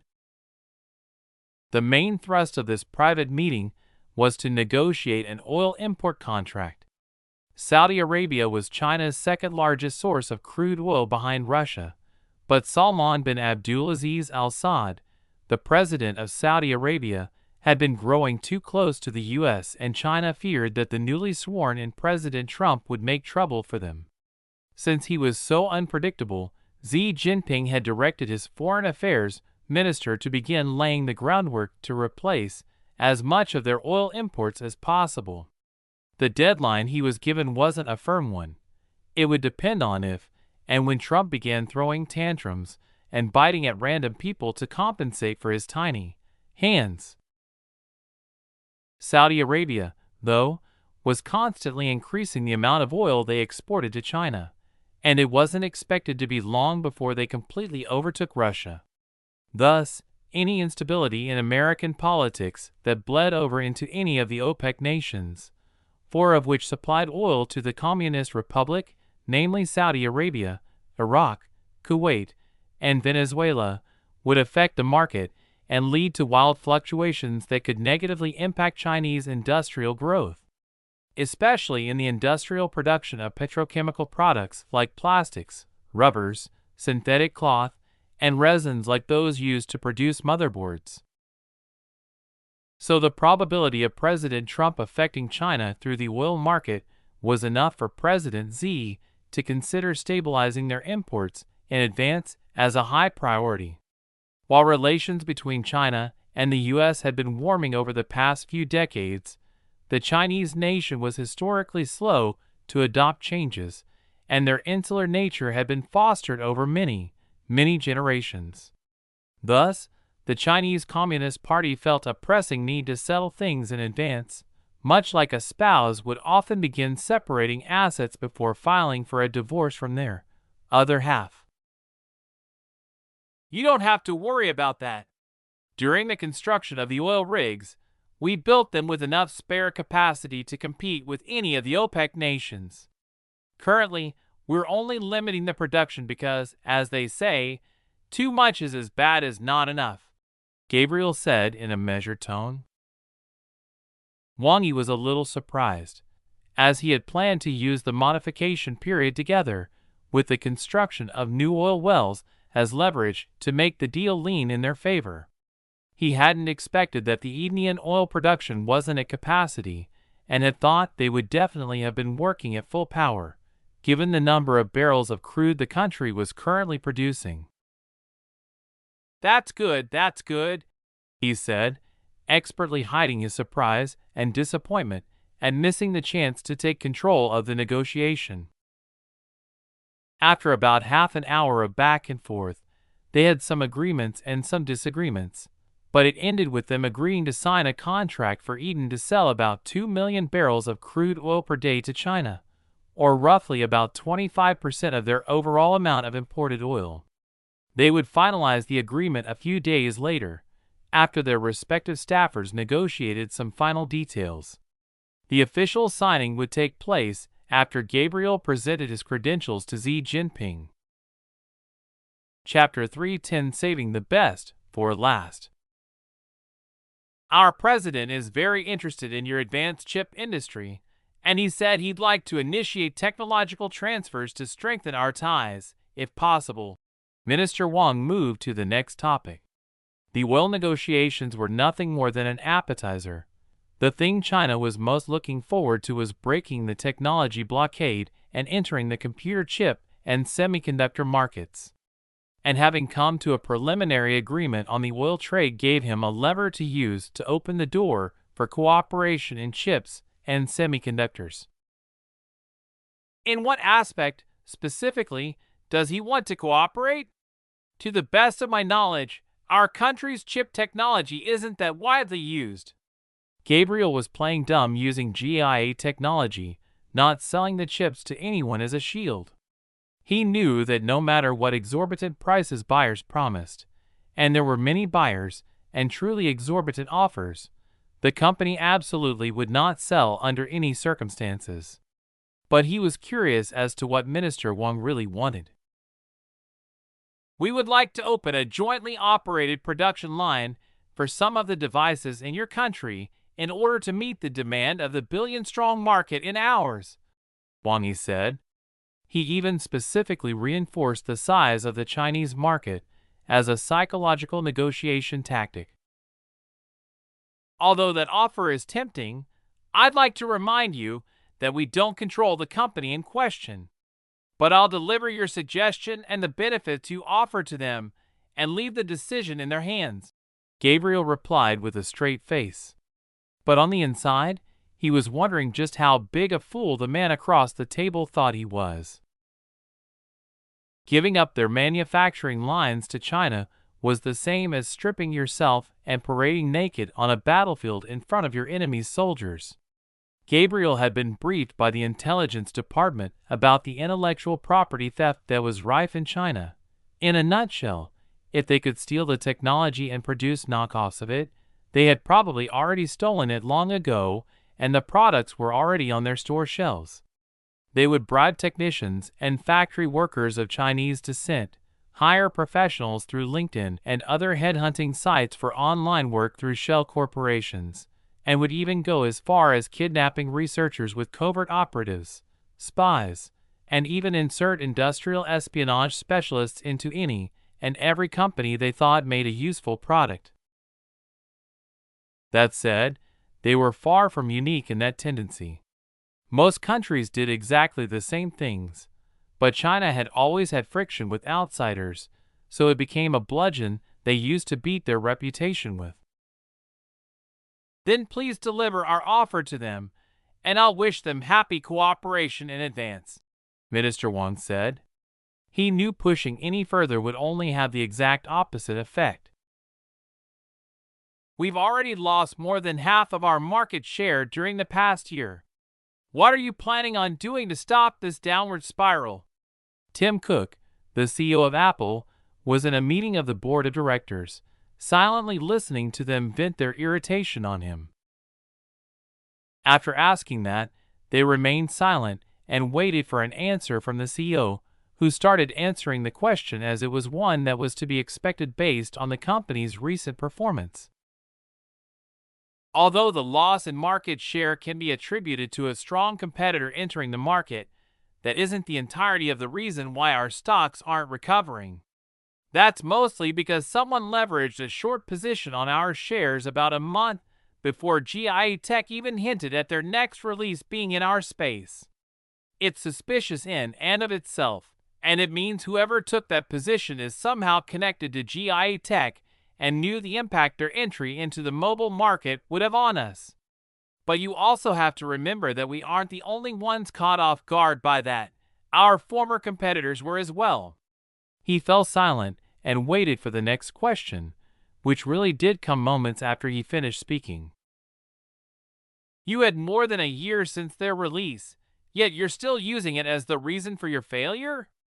Haven't you had enough time to learn from their product and even patent a thing or two, since they haven't been bothered to do so themselves? Also, you're saying that our competitors are facing similar troubles. But as far as I know, LG already stabilized their shares and even shows signs of recovery. GIA is unique in that they haven't even bothered with patents for most of their tech, yet we can't even figure it out when it's handed to us. If we were to try that, the knockoffs would be on store shelves within the week. Besides, the reason LG managed to stabilize is that they manufacture more things than we do. We're limited to the mobile market, phones and laptops, but LG has their fingers in everything from mobile phones to home appliances, Tim answered, prepared as usual. Another question was immediately thrown at him. So what are you going to do? I've devised 3 different plans, depending on how the situation unfolds. First, we can buy chips from them and continue competing with them in the high-end market, like we do with Samsung screens. Second, we can lower the price of our devices to the mid-range. Although our profit margins will drop, it'll still be a profitable business since we'll make up the shortfall in volume. It will, however, cost us our premium prestige and brand recognition will be diluted. But that isn't really important since we've been losing that since they released Zeus 1 and the Olympus models." There was a commotion in the room, and he waited until it had almost completely died down before continuing. "Third," he said, silencing the room, "we could spend a few $1 billion lobbying and have the government implement a ban of either their software or hardware. Since they aren't an American company, we can claim it's a national security risk and force them to make their programs and processes public. Otherwise, they can just be banned from operating in the U.S. at all. And it won't be just us. We could cooperate with companies like Facebook, Samsung, Twitter, and all the other tech companies that were harmed by Gaia's products. We'd form a coalition of benefits to force GIA to submit or be kicked out. As we know, America leads the world in tech research and hardware. One mere GIA isn't enough to shake that foundation," he finished. He had saved his best plan for last. Chapter 311, he should be a fortune teller or something. Tim Cook's third idea elicited a wave of nods from the rest of the board. Cooperating with a competitor was never a good idea. It was just giving others a handle by which to exert control over them, and ruining their own hard work over the past decades of building up a specific brand identity for Apple was equally distasteful, if not more. So even if the anti-GIA coalition was distasteful, and even if it wasn't effective, it was still the only viable option of the three they had been presented with. Besides, even if they did want to cooperate with GIA, Sarah had been adamant about not selling the chips they would need, no matter how much they'd offered or how sincere their offers had been. "We can also claim they're a tech monopoly. It's bullshit and would never stand up, but the more things we throw at them, the more flustered they'll be and the more likely they'll be to submit." That generated a bit of a buzz of chuckles in the meeting room. "So which idea are we going forward with?" "Let's vote," Tim said. The minutes secretary took over and issued the voting order, which was soon completed. The result of the vote was shown on the screen behind Tim. "Looks like many of you liked the coalition idea, with cooperation coming in second. So let's do it like this. While we're setting up our lobbying coalition, we can contact GIA and muscle them into selling us their chips and the tech behind them. We can promise not to support the coalition as long as they agree to our demands. If they don't, then they'll be kicked out of the richest market in the world, and all of our political allies around the globe would definitely follow suit. Then they'll only be able to cry on their bankruptcy filings," he said. He would immediately throw the rest of the coalition under the bus if Apple got hold of the tech they wanted from GIA. He knew that the late, great Steve Jobs would hate that decision, but, well, not only was Steve dead and gone, but even before he had died, he'd been forced out of management for being too soft. Tim's words garnered nods of approval from the board. Any one of them would have no problem abandoning their temporary allies and becoming the sole beneficiary of Gaia's inevitable downfall and demise. The following day, Wang and Gabriel de los Estrada continued their negotiations. They were scheduled to attend a few diplomatic ceremonies that day, but the plans were abruptly changed when Minister Wang received news of the decision Apple had made regarding the anti-GIA coalition through the members of the Ministry of State Security in his entourage. "This is an opportunity for us. We should ensure that Apple is successful," a high-ranking member of the CCP said moments after being briefed by a member of the MSS before the meeting. "I agree. The American government forcing GIA to hand over their tech would benefit us, but even if GIA refuses and ends up being banned in the US, it would still increase the importance of the Chinese market.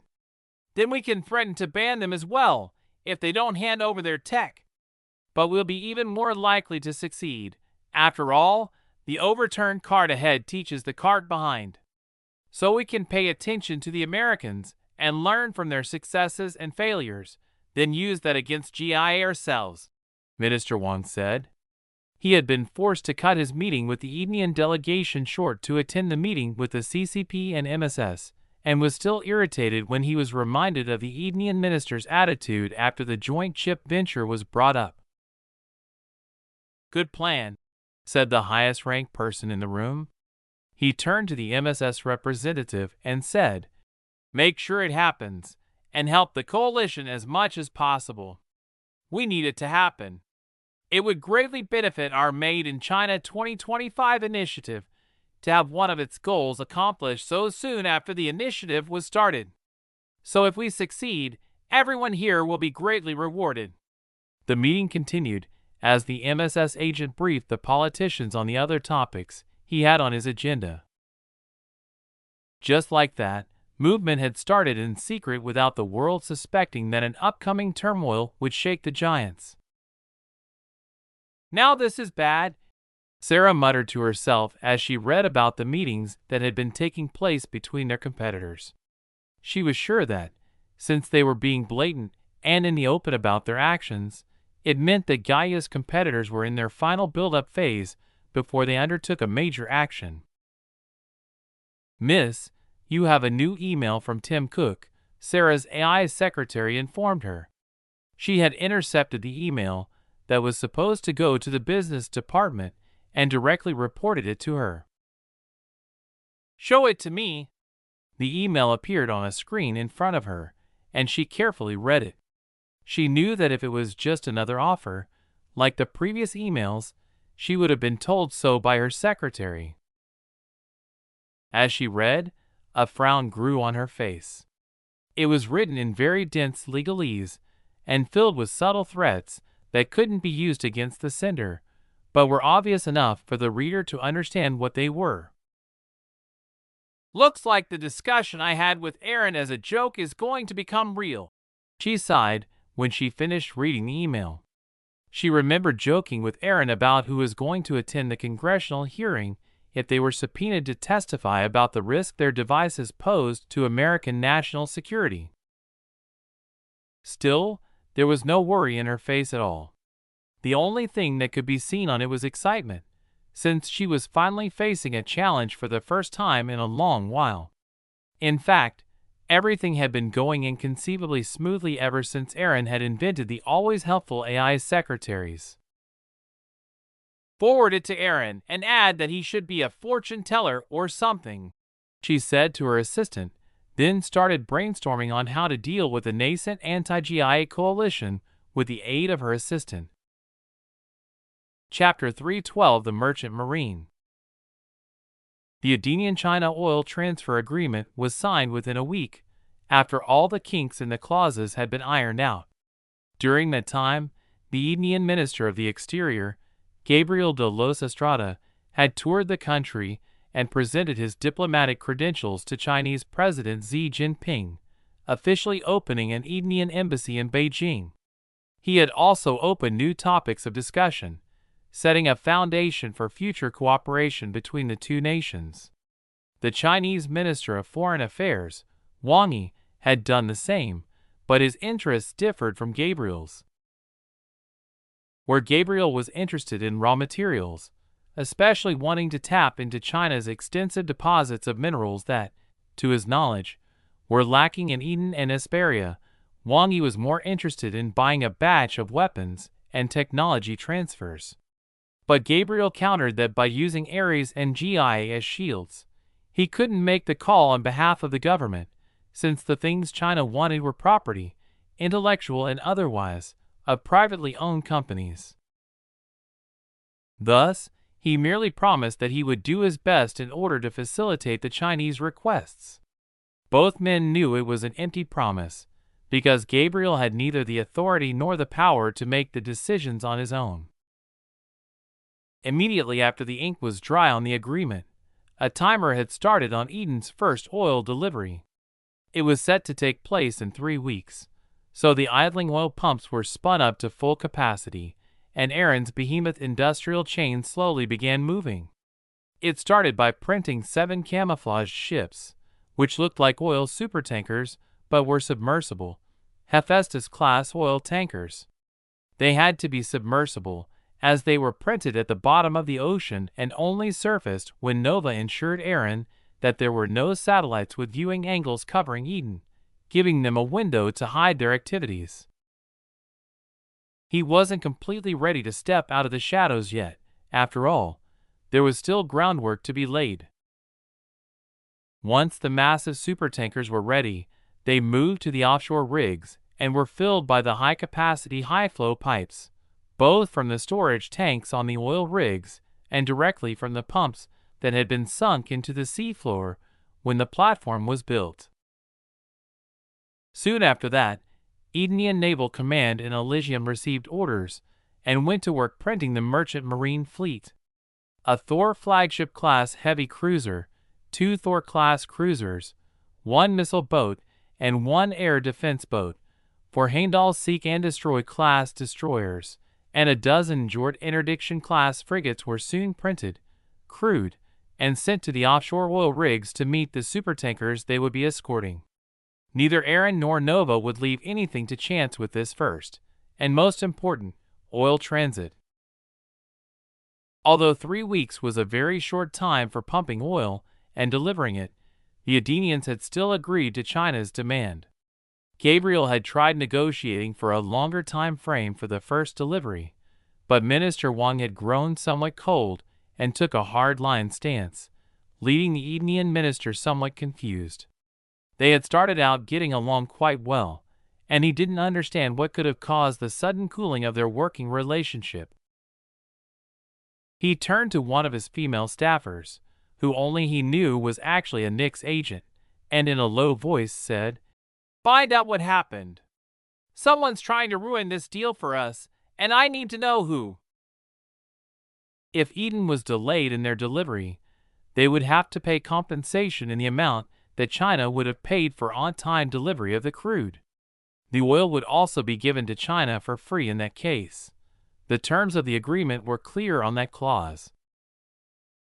The undercover Nix agent nodded, and her expression went blank for a moment as she tasked her assistant AI with the investigation.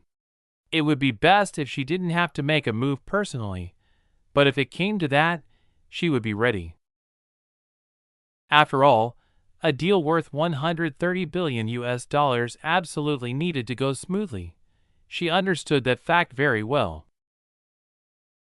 "Are you going to do something about it?" Rena said as she read the email that Sarah had forwarded to Aaron and her. "No, I'm going to let them do it. I want to see exactly what they have up their sleeves," Aaron said. His hand slipped into Rena's bra through the neck of her t-shirt and began massaging her generous chest. "You really like to let people build up to their highest point before you throw them down, don't you?" Rena said as she tried to slap Aaron's playful hand away and failed. She barely stopped herself from moaning. "No, this time it isn't just due to that. It's more that they might be doing something that'll be beneficial to me in the future.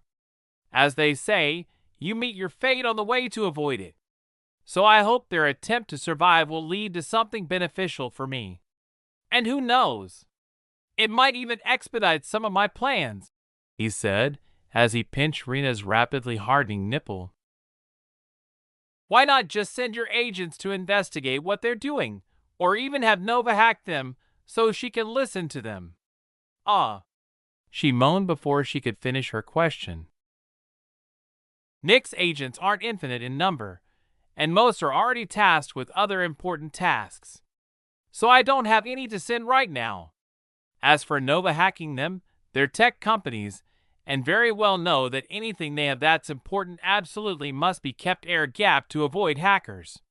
Nobody knows better than people in the tech sector that there is no such thing as a truly secure network." He smirked and slid his other hand under the hem of Rena's shirt, teasing her belly button. "Except for mine, that is," he finished. "Besides, all we have to do is just wait for them to make their move and respond. If I can't win a fight with them with all of this at my fingertips, then I don't deserve what I already have."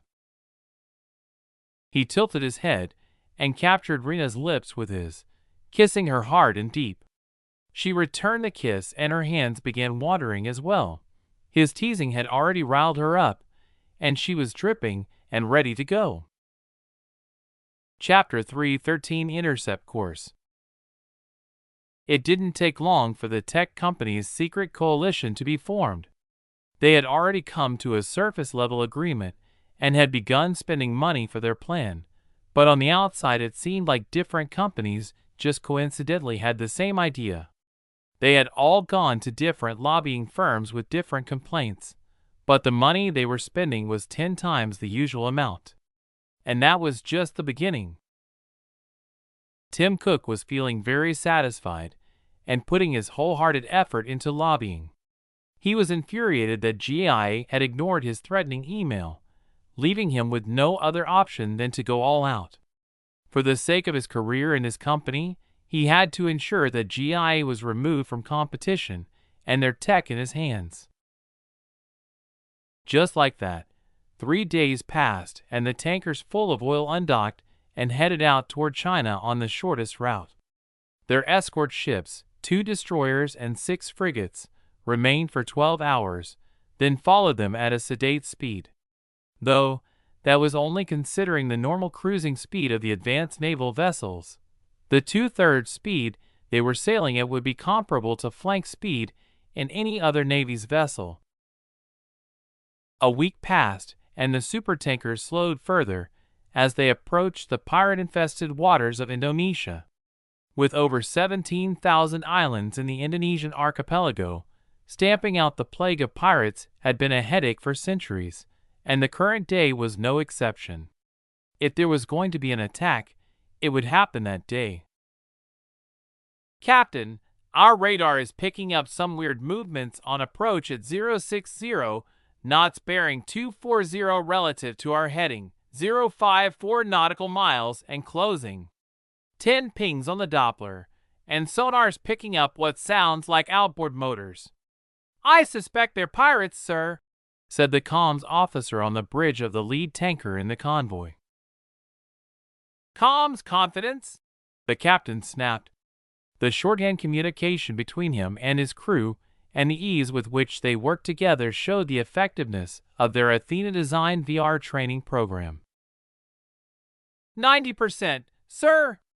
We should have visual confirmation in approximately 10 minutes, and they'll overtake us in 37 minutes assuming our course remains steady," the comms officer reported.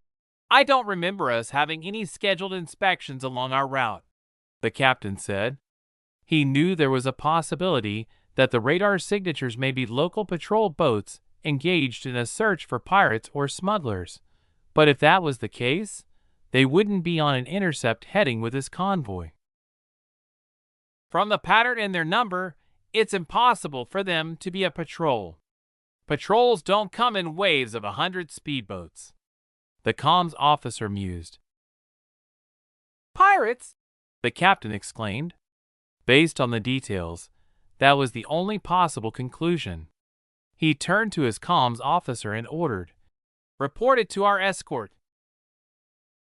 The comms officer picked up his radio and began his report. "Mayday, mayday, mayday. This is the EV Pacific Voyager.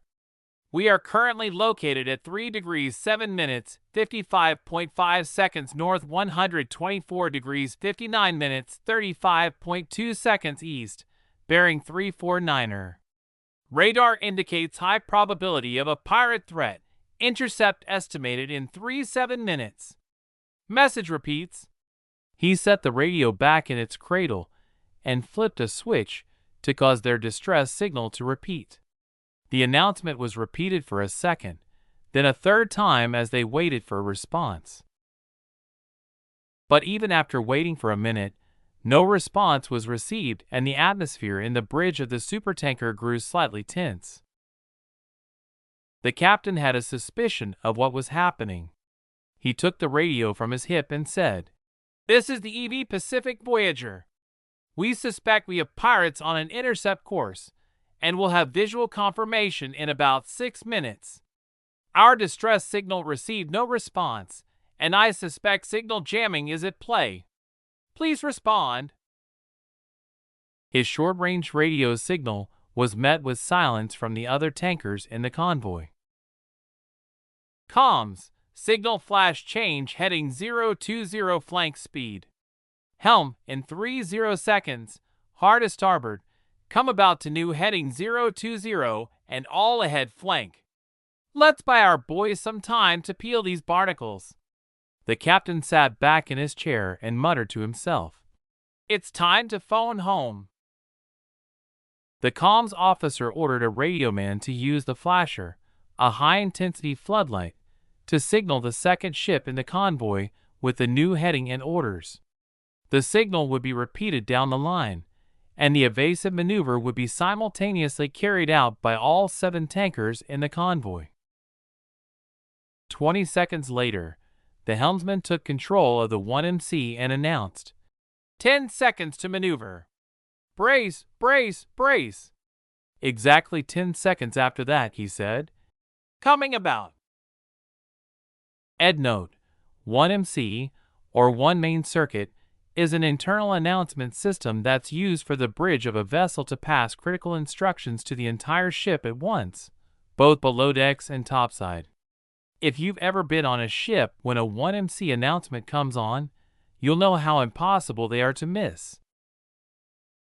The massive supertanker heeled over to port as it made an almost impossibly sharp turn toward its starboard beam, and the engine spun up to emergency levels, pushing the insanely huge ship to its flank speed, roughly 125 knots. Although this will buy us some time, the speedboats are probably still going to catch up, eventually. If they can't, then slow us to 3/4 in 10 minutes. Let's bait the fox to catch the hunter. Comms, continue the mayday on frequency cycling. Maybe there's a frequency they missed jamming. XO, you have the con. The captain left the bridge and headed to his ready room. After closing and locking the door, he took his special edition Zeus 1 out of his desk drawer and said, phone home. The phone's assistant immediately connected to the QCOM satellite that had been tasked with tracking the convoy and connected directly to Naval Command in Elysium. That wasn't a feature available to the commercial edition of the phone, which were limited to a QCOM connection range of 250 meters in order to prevent the batteries from being immediately drained. The moment the call connected, he said, we're being intercepted by what we believe are pirates. Radio is jammed, and I've taken evasive action. We're baiting them out, so there are a few hours, but... He was interrupted by the phone powering down. Even in the military version of the phone, pushing a quantum signal into low Earth orbit was beyond what its battery could bear after a few short seconds. But despite being cut off in the middle of his report, he wasn't worried at all anymore. He left his ready room and returned to the bridge to continue his work as captain of the lead ship in the convoy. Chapter 314: Nowhere to Call Home Anymore. Eden, Northwest Air Base. An alarm started blaring, signaling a general scramble among the base personnel.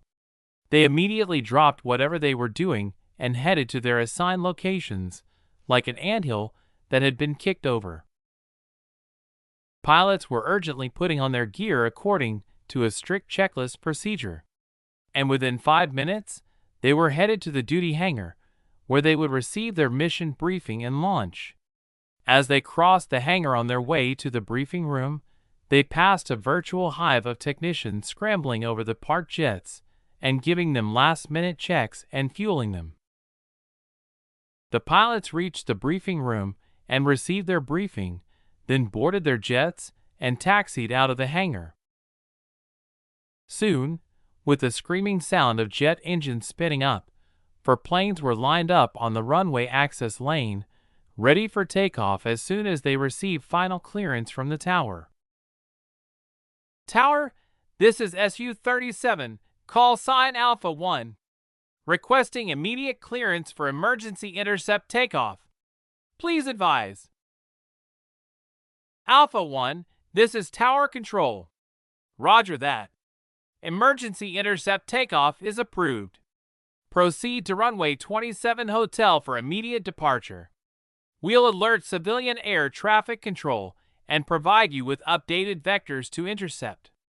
Keep us informed of the situation. Tower Alpha 1. Copy that. Taxiing to runway 27 Hotel. We'll update you on the situation once in the air. Alpha 1 out. The squadron leader taxied onto the runway and brought his jet to a complete halt.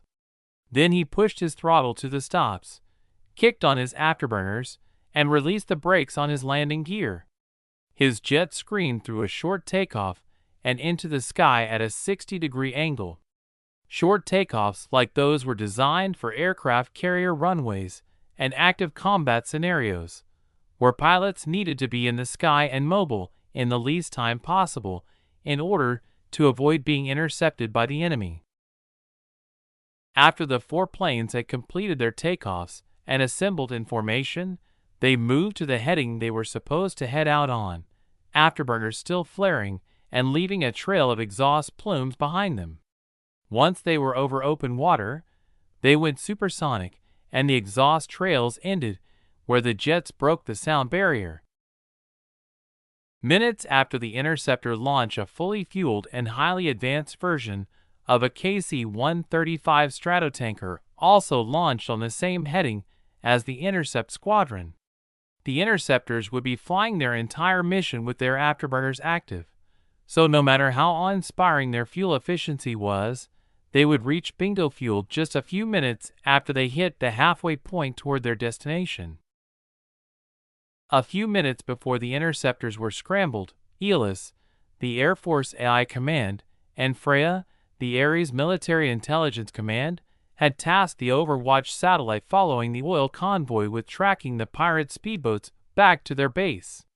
While the trailing naval escort was absolutely more than enough to handle the attack, the Standard Operating Procedure, SOP, for unprovoked attacks on any of Aaron's military or civilian shipping was ensuring that the attackers had nowhere to retreat to. A few that direction removers launched with great prejudice was the most effective method of achieving the goal. As the 4 jets screamed on their way to remove a certain direction, 180 nautical miles, 333 kilometers, away from the oil convoy and well behind the horizon, 6 Heracles bow batteries, fondly referred to as "Hello, beautiful," by the sailors assigned to man the vessels they were on, simultaneously swiveled around as the frigates and destroyers of the Merchant Marine Escort Task Group Oscar 7 tracked invisible targets from beyond the horizon with the aid of the Panopticon satellite array high in the sky above them. Soon, the massive, 18-inch diameter quote guns roared to life in sequence, the battery itself rapidly adjusting between shots and cycling through the 3 barrels in each battery. The overpressure wave caused by projectiles going from a dead standstill to more than 10 times the speed of sound kicked up waves around each firing vessel, and the ships themselves heeled over with the recoil. But where a normal vessel would take a hit to their accuracy for those reasons, the VIS, virtual intelligences, in the tracking computer were more than capable of using the zero-latency satellite connection to ensure that the designated, locked targets were hit with 100% accuracy. Even though using what was basically battleship weaponry to destroy small 2 to 4 person speedboats was like using a nuclear missile to swat a gnat, Athena had drilled her motto into her subordinate AIs. There is no such thing as overkill. There is only open fire and reload. Ed note: have to give a shout out here to Howard Taylor, the author and artist of Schlock Mercenary, for his excellent list of 70 maxims of maximally effective mercenaries. If you enjoy military humor, you'll like his writing, and the 70 maxims are all comedic gems. This one is maxim number 37. They really want to use our failure to deliver as leverage to get us to compromise on the tech sharing, don't they? Rachel Richardson, the president of Hermes, was sitting next to Elizabeth Opliger, the president of Helios Energy and Utility, in a virtual mission command center. They had been informed as soon as the pirates were confirmed by the Panopticon satellite, even before the convoy ships themselves had received visual confirmation. They were being kept in the loop during the small skirmish, as they were the titular heads of the companies responsible for the convoy, Elizabeth for the contents of the ships, and Rachel for the ships themselves. What Rachel said was prompted by an image displayed on one of the sections of the main screen in Mission Control. It was a zoomed-in satellite image of a submarine with an occlusion outline to highlight it against the dark seawater. The radio jamming signal was coming from an antenna raised above the sub's conning tower, meaning they were the ones responsible for ensuring that the convoy's distress call would go unheard. Yep, since the contract had no force majeure clause or piracy exclusion, it was pretty blatantly obvious what they wanted to do by sending a pirate fleet after our convoy. They don't care about our oil, I suppose. We'll have to hammer them in our next negotiation. After all, they need us, not the other way around. There are plenty of countries we could sell our oil to. China was just one of the better options, Elizabeth replied. She wasn't worried about the pathetic attack on their convoy at all, as she had an inkling of the capability of the Poseidon branch of Ares. Rachel sighed in disappointment as she said, "They really chose the wrong country to fuck with, didn't they?" Chapter 3:15 Naval Combat in the New Era. A few seconds after the frigates and destroyers of the Poseidon Navy ceased fire, exactly 100 waterspouts bloomed where speedboats had once existed. The boats had never even entered visual range of the oil convoy, but the waterspouts certainly did. The impact of 30 kilograms of depleted uranium wrapped in electrical steel traveling at 10 times the speed of sound imparted over 166 million newtons of force, enough to evaporate thousands of cubic meters of seawater, along with any hapless object that happened to be within that area. The resulting waterspouts reached hundreds of meters into the air and were clearly visible over the horizon, where both the supertanker convoy and the hidden submarine could see them. The tripartite batteries of 18-inch guns on each vessel were capable of firing rounds massing up to, or in excess of, 300 kilograms, but 30 kilograms was the smallest round they could fire. Anything bigger than that, and they would have to come to a full stop and engage their inertial dampening system anyway, so 30 kilograms was deemed enough to make a statement without impacting the speed of the task group. They had places to go, after all. Ed note: electrical steel is an alloy that contains silicon. It has a higher conductivity than other steel alloys, but is tougher and more able to withstand stress than softer conductors like gold. Hundreds of kilometers away, the frigates and destroyers that had fired the devastating salvo had yet to come back to an even keel that was displaced by a few millimeters before their targets had simply vanished from existence. The captain of the ED Pacific Voyager dusted his hands and ordered, "Helmsman, bring us to 1/3 speed and come about to our original heading in 30 seconds from my mark."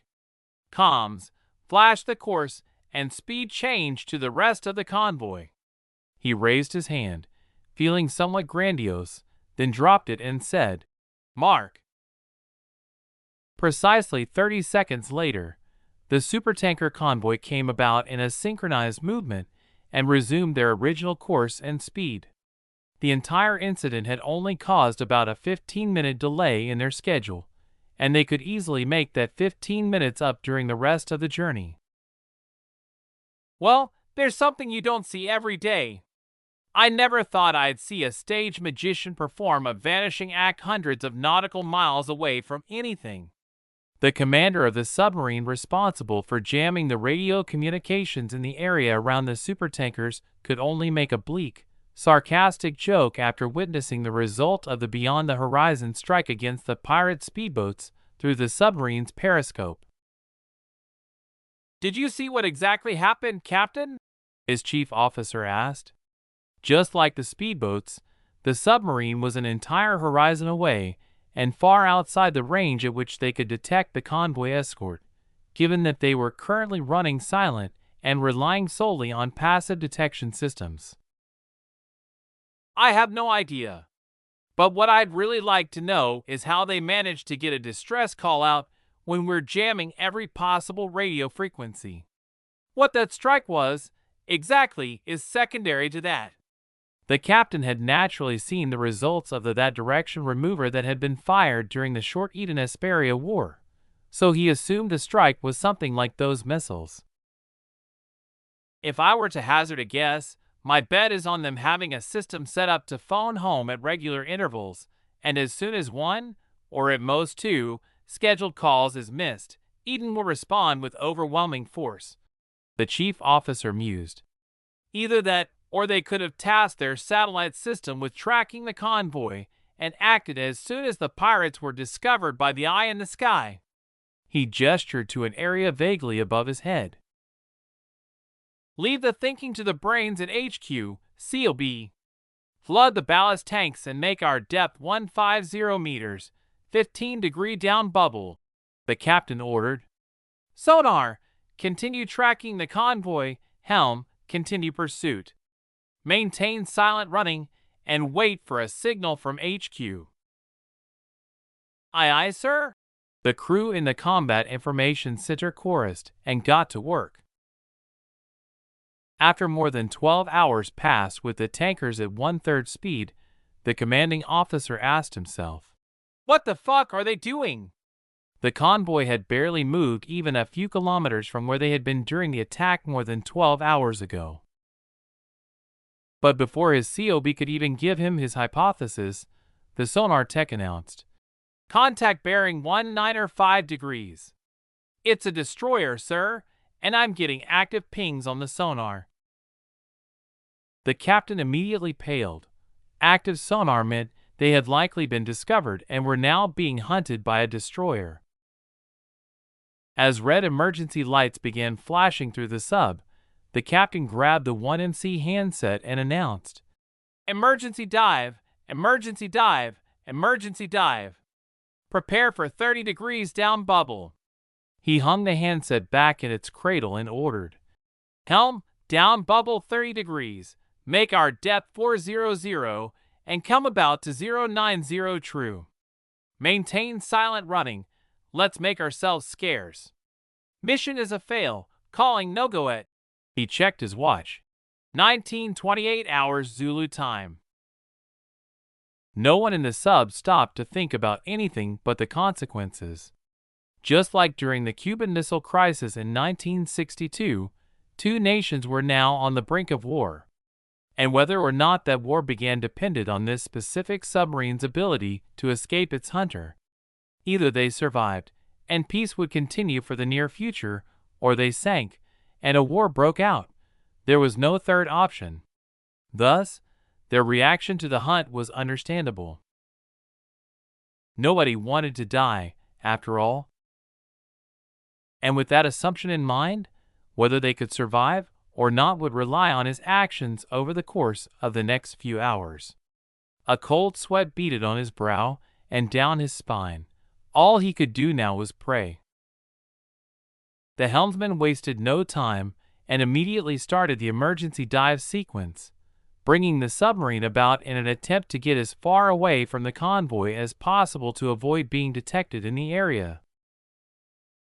What they didn't know was that no one planned on attacking them. The active sonar pings were just a warning to them, and the country behind them, that they were suspected of foul play for today's incident. They also didn't know that a submarine that had been attached to the Poseidon Merchant Marine had been tailing them for more than 8 hours, using them as a real-life training scenario while collecting evidence for future use. After the escort fleet caught up with the convoy, they increased their speed to 2/3, or normal cruising speed, and sped away. The supertanker's role as bait had come to an end, and now it was time for them to do their primary job, delivering their load of crude oil to China. While the escort could only go to the border of Chinese territorial waters, anything that happened there would be entirely China's fault, so the convoy itself would have its safety assured once they reached that line. Chapter 316 Hope. Somewhere over the ocean on approach to a nameless island in the Indonesian archipelago, Ferdinand fighter jets were screaming through the air at supersonic speed, trailing flame from their engines. They had been flying with their afterburners on for over an hour and were about halfway to their destination, a pirate base on an unnamed island in the Indian Ocean near Indonesia. The pilots were relaxed, trading jokes back and forth and hyping each other up for their first combat mission. They had just graduated their training a few weeks before and, like many soldiers, sailors, and airmen, were feeling invincible after having been broken down and rebuilt into new versions of themselves through the tried and true method of basic training. The difference was the members of Ares, whether they be in the Army, under the command of the AI Mars, the Navy, under the command of the AI Poseidon, or the Air Force, under the command of the AI Aeolus, actually were nearly as invincible as they felt. Their genes had been enhanced. Their weapons and equipment were dozens, if not hundreds of generations advanced compared to so-called modern militaries, and their training methods were straight out of a science fiction novel about an advanced technological society. By any standard known to man or otherwise, each member of Ares was an entire military force unto themselves, and they all knew it. The briefing had been quick and detailed. Satellite images showed the pirate base, which was practically primitive. The buildings in the base were little better than mud huts, or built from bamboo, much like some of the villages in Vietnam during the Vietnam War. There was a small dock that would perhaps allow a fishing boat or two to dock, a few boats docked there, and some medium-sized warehouses. There were also a few blocks of residential buildings, but the thermal imaging showed them either empty or containing one, maybe two people in each tops. The base sat in a valley that opened up onto an east-facing beach, and on the hills to the north and south of the buildings were a few old Vietnam-era flak guns, and even some old 8- and 12-pounder muzzle-loading cannons, the type that were popular during the Age of Sail. Certainly none of it could do much more than scratch the paint on the advanced jets of the Aeolus Air Force, so the pilots considered their current mission to be something of a gimme, where the in-air refueling process would be more difficult and fraught with risk than their attack itself. They would fly in, release a few of the direction removers, then turn around and return to base. Easy peasy lemon squeezy, good game all.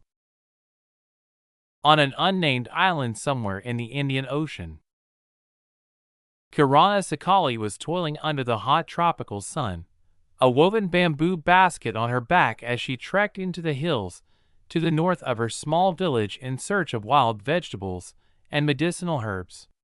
Things hadn't been the same since the Bajak Lot pirates had landed and forced their menfolk to join them or die. Those who joined them had become them, and those who died had been tossed in the hills for the wild beasts to feast upon. Her father had fought them, but her brother had joined them. Now, she was the sole support for her mother, and she patted her abdomen, her unborn child. She used to picture herself finding a good man somehow and creating a loving family. But after the Captain Bajak Lot Sialan, fucking pirate captain, had attacked her, those dreams had been replaced by nightmares. But she still had hope for the life growing within her. That's a good name for my baby, she thought. Nadia Sakali. Nadia meant hope in the Slavic roots of the Indonesian language. She looked around for wild vegetables and checked the snare she had set the day before. She and her mother had to eat, and with her mother toiling in the field, it fell to her to provide food for the two, no 3 of them now. After an hour of searching with nothing to show for it, she straightened and rubbed the small of her back. Looking to the east, she saw 4 small black dots off in the distant sky, rapidly growing larger as they approached her village. Soon, she could see exactly what they were: jets. Her villagers, as backward as they might seem, weren't complete Luddites, and they certainly knew what aircraft were, and what they might be doing at their small village. Kirana dropped her basket and ran to the mud hut her village chief's wife lived in. The chief's bones were scattered somewhere on the hill behind her, but his wife had taken over his position, and was now the leader of the old, the young, and the women of the village. "Chief! Chief! There's jets!" she shouted as she ran, frantically pointing to the east. In her heart, she prayed she could make it in time for the chief to use the village's ham radio to contact the incoming jets. To her, they symbolized hope, the hope that her small village could return to the peace they'd known before the Bajak lot had arrived. As the jets were on their final approach to the pirate base, a crackling transmission was received by the squadron leader, Alpha 1. "Hello to the approaching jets. We desperately require your assistance. Our village was taken by pirates, and we wish to be free. Please respond." A quavering, aged female voice spoke through the crackle, hiss, and pops of the aged ham radio. It was translated in real time from an obscure Indonesian dialect, but there was no delay in the transmission because of that. Alpha 1's AI assistant broke into the radio transmission and said, "Hold for confirmation." Then she ordered the squadron to fly a holding pattern around the island while she contacted Elis for further instructions. The squadron turned off their afterburners and entered a holding pattern, flying circles around the island while they waited for a go or no-go order from home base. Alpha 1, otherwise known as Derek Santiago, hoped that the transmission could be verified and he could be a liberator instead of a destroyer. While destroying things was definitely fun, he wouldn't be happy if he had to slaughter the innocent to punish the guilty. But they were 10 minutes away from bingo fuel, so whatever the decision would be, it would have to be made soon, lest an abort be called on the mission entirely. Soon, the order came through. The interceptor squadron was to abort the mission, and the villagers would receive a temporary assist from the Poseidon Merchant Marine. A frigate would be detached from the convoy escort and temporarily assigned to patrol the island until the Indonesian armed forces could take over, just in case there were any pirates that escaped the earlier bombardment. "Control, Alpha 1 copies, abort, abort, abort."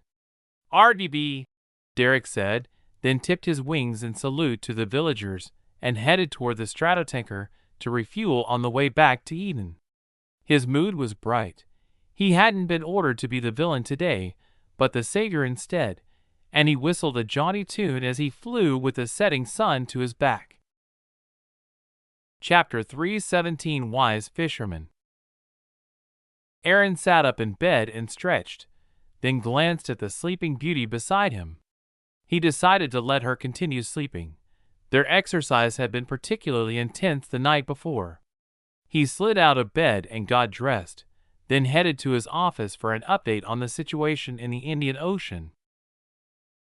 "Looks like there's no need for our diplomats to do anything else," he said in response to the report.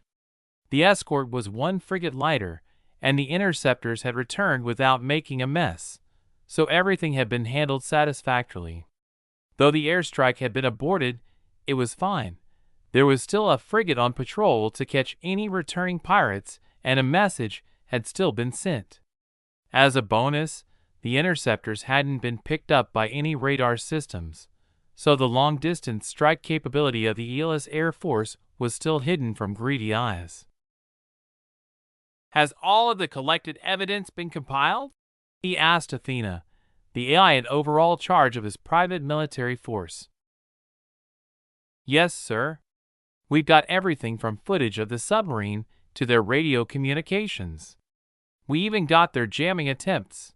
The only missing part is a confession from the pirates, since we couldn't find any intact pieces of them to question. That was quite a message we sent, sir. We do still have a financial trail linking them to their masters, though, which should be a sufficiently sharp knife. Okay, send it to Gabriel and I'm sure he'll know what to do with it, Aaron said, effectively lobbing the hot potato over to the minister in question.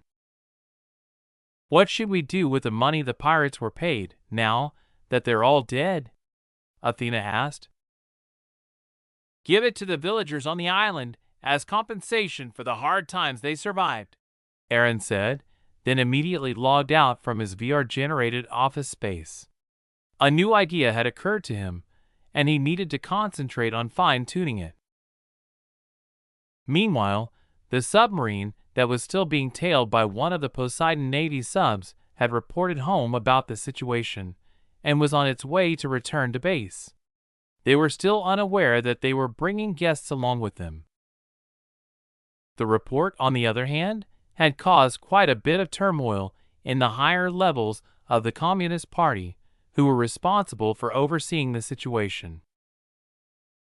Looks like they suspected some foul play would take place, said one of the people responsible for overseeing the Eden China oil deal.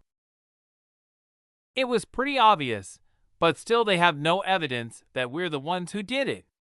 So we need to consider investing in our backup plans while we come up with new ones, Minister Wang said as he shelved his disappointment. As disappointed as he was in the plan's failure, he was still relieved that their sub hadn't been discovered. If it had, it would have caused quite the loss of face in the international community, as well as reinforcing the already poor reputation they had among other nations. By the way, is there really no one of Chinese ancestry in their company's upper management? There should be at least one, he added. He couldn't believe a huge company like GIA wouldn't have a single Chinese person in their research department. The thing is, we don't even know who the people in the research department are. And it's not only us, but nobody at all knows. Hell, nobody even knows where their lab is. But we're still looking for them, and we'll send MSS agents to sweep every inch of land on the planet if we have to. Our next step is to look for our countrymen from the construction crews working on their new company HQ in City. It's the likeliest spot for their research lab, after all, the Minister of State Security replied. Wang Yi turned to the Admiral of the People's Liberation Army Navy. What do you think caused the massive waterspouts mentioned in the report? He asked. They were likely caused by cruise missiles from the destroyer the sub reported was actively searching for them. Since they had a trailing escort behind them, it shows they knew something was coming, but they didn't know exactly what. There's no reason they would use their trade convoy as bait otherwise. Wise fishermen cast long lines, the Admiral replied. Even if he thought with 10 brains, he would never credit a naval gun bombardment from that far away or striking with that much power. That would be a situation straight out of a web novel, and he didn't have time to read those. A few days later, the Edenian supertanker convoy left its escort ships outside China's territorial border and steamed into Beihai port. And with the first oil delivery to China marked as an official success, the trade agreement had been completed. That didn't mean there were no issues arising from the pirate attack, though. One of Gabriel's aides had been put in charge of negotiating with the Indonesian government regarding the sinking of the pirates, and under pressure from the Chinese Communist Party, they had failed to reach a consensus with the Edenian negotiator.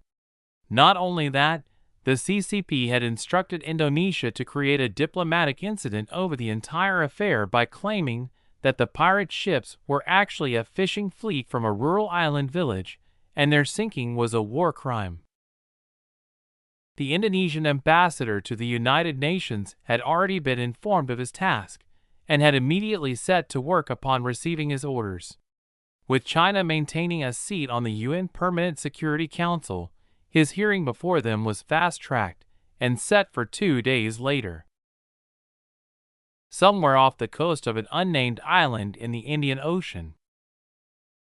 The Poseidon Navy frigate, PNS 248, call named Pandion, was still patrolling the water, circling the island in wait for potential returning pirates. The past few days had been quiet, with nothing but the sun and waves to keep them company. The ship was operating with a minimal crew standing watches, with most of its members idling in VR games between their shifts. Note: smaller vessels like frigates, tenders, and the like generally aren't given proper names. Instead, they're given serial, hull, numbers, and the first crew gets to come up with a name to call their ship by. Suddenly, on the bridge, the radar operator called out, "Contact bearing 215 true on approach at 25 knots. Radar signature suggests a Cluric-class fast missile boat." AI confirms, "It's the Indonesian Navy, Captain." "Helm full stop. Bring the ship to general quarters," the captain ordered. A siren sounded, and the idling crew of the Pandion were forcefully logged out of VR to the sound of a pleasant female voice announcing, "General quarters, general quarters, general quarters. This is not a drill. I repeat, general quarters, general." The crew moved with a purpose, and the frigate was combat ready with all departments reporting green in 1 minute and 27 seconds. Standard operating procedure, SOP, allowed for 1.5 minutes to bring a ship from standby to general quarters, so the ship's AI noted it for the record, and it would be considered when the crew was up for promotion review. "Comms, any signal from the incoming vessel?" the captain asked. "None so far, sir. No electronic warfare interference detected either." "Helm, move to station keeping. Engineering, prepare for full military power. Guns, run pre-fire checks and calculate firing solutions." "Comms, hail the incoming vessel. Let's see what they're here for," the captain ordered. He expected that the incoming Indonesian vessel was there to take over his temporary patrol duty, but it was always better to be safe than sorry, and he would prepare for any circumstances to the best of his ability. It was his duty, after all. Chapter 318. How did they do it? "Is that a simulation of one of our classified projects?" President Trump was in his office receiving his daily briefing. Currently, he was looking at a satellite image of what almost looked like an alien naval fleet. The tablet he was using for his briefing switched to recorded satellite footage of the ship sailing at a rather fast speed. But the idyllic image didn't last long as the ship's batteries turned in unison and fired repeatedly, kicking up enormous waves on the surface of the water near the ships from the overpressure. The recoil from the guns caused the ships to heel over and shift on the ocean surface, as well as slowed them down a bit. The room fell into silence as the president was stunned into speechlessness by the sheer violence of the gun battery's barrage. "Care to explain what that footage was?" he asked. "That was footage our surveillance satellites caught of the Indian fleet firing yesterday," Reince Priebus, his chief of staff, said. He was the one in charge of gathering and sorting material for the vice presidential daily briefing, along with an analyst from the CIA and the Secretary of Defense. "We've been keeping an eye on the tanker convoy, as there was actionable intel about the Chinese sabotaging them," the analyst said. "What we didn't expect was that they would have their escort following them 12 hours behind. It wasn't until later, when we used a keyhole satellite we had passing over the Philippines on a routine orbit, that we saw the escort. And this is what we saw when we went through the recording. Up until we found them, we didn't expect the speedboat fleet to have been taken out by naval guns. We were looking for missile launches at first, but when we found this..." He shook his head. "Nobody could believe it at first, but it's been verified. Somehow, Those guns fired from over 300 kilometers away and still managed to hit their targets with 100% accuracy. The footage switched back to that from the original satellite tasked to follow the convoy and displayed the impact of the barrage. They hit that accurately from that far away, and you're saying it was guns, not missiles? Trump clarified. Unfortunately, yes. It seems they've managed a breakthrough in their tech, said the Secretary of Defense. Why do you say seems? The president asked. Because we can't be sure what those guns actually are. They outrange our longest-range railgun, so our think tank at DARPA said they should either have had a breakthrough in material or a breakthrough in capacitors. Otherwise, they wouldn't have been able to get that range, or that many shots out of each gun. They hit all 100 speedboats simultaneously, so their targeting system is a probable breakthrough point as well. So we just don't know what they broke through on. And unfortunately, we can't figure it out because all we have is satellite footage. We do, however, know their battery tech is good. Just look at the laptops and cell phones that GIA produces. They're an Indian company, so I'll be damned if I believe they aren't sharing their tech with the government, General Mattis, the Secretary of Defense, said. But looking at those ships heeling over and skidding like that, those guns have to put a lot of stress on their hulls. So I don't think they can fire too often, especially like that. I expect they knew they were being watched and wanted to send a message. A very expensive message. But still, they're just paper tigers from a third world shithole, so they're bound to make mistakes like that. General Mattis didn't seem too concerned by the naval weaponry displayed by the Indian escort fleet. We should also consider that they probably won't need to fire that many rounds, looking at the actual damage they did. We sent a fast attack boat down from our observation fleet in the South China Sea, and they dropped divers in the water. There was nothing there. No debris pattern at all. Those speedboats just vanished like they were never there, the CIA analyst interjected. General Mattis glanced at the analyst and sneered. Well, maybe we should start putting more research into our naval guns. Or you spooks should come up with countermeasures for it. Isn't that what you're supposed to be for? But haven't we been doing research on it for more than 10 years now? Trump asked. Why haven't we already deployed weapons like that? We have the best soldiers and the best weapons. So how is a pathetic little Eden showing us up here? He was racking his brains trying to figure out a way to include a defense spending increase in his upcoming budget proposal, then decided to leave it to the expert and said, Mattis, get with the DARPA eggheads and come up with a research proposal that Congress will approve. He pointed at the CIA analyst. And you, figure out how those backwards rubes made it. I don't care how you do it, just get it done. President Trump considered himself nothing if not a master of delegating tasks. Otherwise, he would have so much to do that it would cut into the time he spent on the golf course and ranting on social media. Why do we even have spies if not for exactly that? Go beg, borrow, or steal what they have, because they don't deserve to have it. We're already on it. Our estimate is that we'll have people inside the Indian government as soon as 6 months from now, or a year at most, sir, the analyst replied. The briefing continued and covered the political ramifications in case the video leaked. The general consensus was that they would have the press secretary announce that they were investigating and would follow up when they had more information. What are we going to do about the UNSC hearing in 2 days? What should be our decision there? Should we side with the Indonesians and vote in their favor? We already know what the Adenians will argue.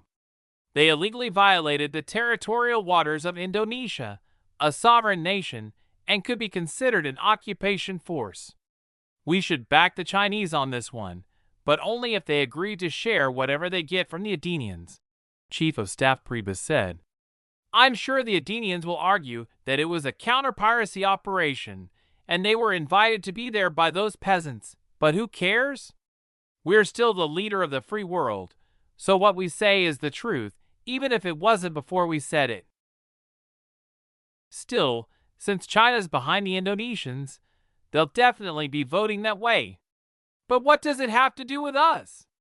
Best of all, we can contact the Indian ambassador before the hearing and make a deal where they give us tech, and we stand on their side against the patently false arguments from thieving Chinese scum. Then we wouldn't have to share anything, or count on the Chinese to share anything with us. This is an opportunity to see what they've got, Trump gravely said. His goofy public persona was nowhere to be seen. Everyone in the room turned to him and looked at him with the face of someone wanting an explanation. Think of it this way. Let's say we back China, so how many Security Council votes do you think Indonesia will win? He sighed. 4, the others in the room chorused. Whatever America voted for, France and the UK were likely to vote for as well, and they all knew that. What happens when all the permanent members vote in favor of the Indonesians? Trump continued. We can apply broad UN-backed general economic sanctions and demand access for inspection teams to find out whether those weapons they have violate any treaties. And they won't be able to reject them, either, since wars of aggression are a gross violation of accepted international law. So that's 2 things we can pin on them, WMDs, and starting a war of aggression. If they refuse to allow our investigators in, the Security Council can send in troops as a peacekeeping force and forcibly occupy Eden, though it'll take a long time to convince our European friends to form a coalition force for it like we did during the Iraq War. We can even take down Romero for being a dictator, the chief of staff said with a creepy grin on his face. He firmly believed that there would be no way out for Eden if that happened. Good, that's exactly what I was saying, Trump chuckled. But there's a problem with the plan, sir, General Mattis interjected. What's the problem? Trump asked. Will Russia vote in our favor? They will. I'll make sure of it, Trump promised. Besides, I don't think I'll have to do much to make it happen, since it's in Putin's best interest to ensure Eden gets the short end of the stick. But either way, Russia's gonna win. If Eden refuses the investigation, we can apply economic sanctions and stop their oil sales for Russia to pick up the slack. And if Eden allows the investigation, Russia will get their hands on the tech. But like I said, we should work on a deal with Eden first, since I don't want anyone but us to have those weapons. Chapter 319, The Hearing. Wednesday, March 1st, New York UN Headquarters. The day of the hearing had arrived, and the 15 member nations of this year's UN Security Council, including the member nations with permanent seats, were assembled for a meeting with many items on the agenda. But the main one was the hearing that would determine the fate of the newly revitalized Eden. One by one, the representatives of Bolivia, Egypt, Ethiopia, Italy, Japan, Kazakhstan, Senegal, Sweden, Ukraine, and Uruguay arrived with solemn expressions on their faces and took their seats. Then the 5 members of the United Nations Permanent Security Council began arriving. The first to arrive was the United Kingdom's representative. He was closely followed by the gentleman from France, who was holding a conversation with the UK rep and didn't consider it necessary, or a breach of protocol, to continue talking as they walked. Following them, the Russian and Chinese representatives arrived, and finally, the representative of the United States, who was this month's president of the UNSC. Once the American took her seat, the secretary called the meeting to order and listed the items on the agenda. The meeting was rapid, as everyone in the room knew they were there for one reason and one reason alone, the airing of Indonesia's grievances against Eden. As each item on the agenda was introduced, it was rapidly voted on and either resolved or tabled to be examined in more detail later. The member nations still had to do their jobs, after all. Soon, it was time for the hearing. Ambassador Jennifer Walker of the United States began with opening remarks. Ladies and gentlemen, esteemed ambassadors, we stand charged with a grave duty. The International Military Tribune in Nuremberg once remarked that war is essentially an evil thing. Its consequences are not confined to the belligerent states alone, but affect the whole world. To initiate a war of aggression, therefore, is not only an international crime, it is the supreme international crime, differing only from other war crimes in that it contains within itself the accumulated evil of the whole. And as a result of that finding, the members of the United Nations created Article 39 of the United Nations Charter. According to that resolution, we have the solemn duty to maintain or restore international peace and security in concordance with Articles 41 and 42 of the UN Charter. She paused and gazed at the people seated at the tables before her. To her right was the complainant, Ambassador Arief Wibowo of Indonesia, and to her left was the defendant, Ambassador Olivia Walker of the Republic of Eden. One of our newest member nations, the Republic of Eden, stands before us charged with initiating a war of aggression in violation of the Charter of the United Nations, Article 39, and it now falls to the members of the United Nations Security Council to determine the facts and how we can restore peace to the world. Ambassador Wibowo, I yield the floor to you. She finished and took her seat. Ambassador Wibowo stood from his seat, proudly and confidently, and began his address. Madam President, esteemed members of the Security Council, I bring before you a matter of great concern, one that threatens not only the sovereignty of my nation, but also the stability of our region. He proceeded to spend the next 20 minutes providing a detailed account of the incident that had brought the world to this critical juncture. Indonesia claimed that a vessel of the Edenian Navy had illegally entered their territorial waters and spent more than 6 hours there, until the Indonesian Navy arrived at the island they were patrolling and forced them to leave. He presented videos taken by their Navy vessels when they reached the island and found the frigate there, as well as naval records that seemingly supported their claims.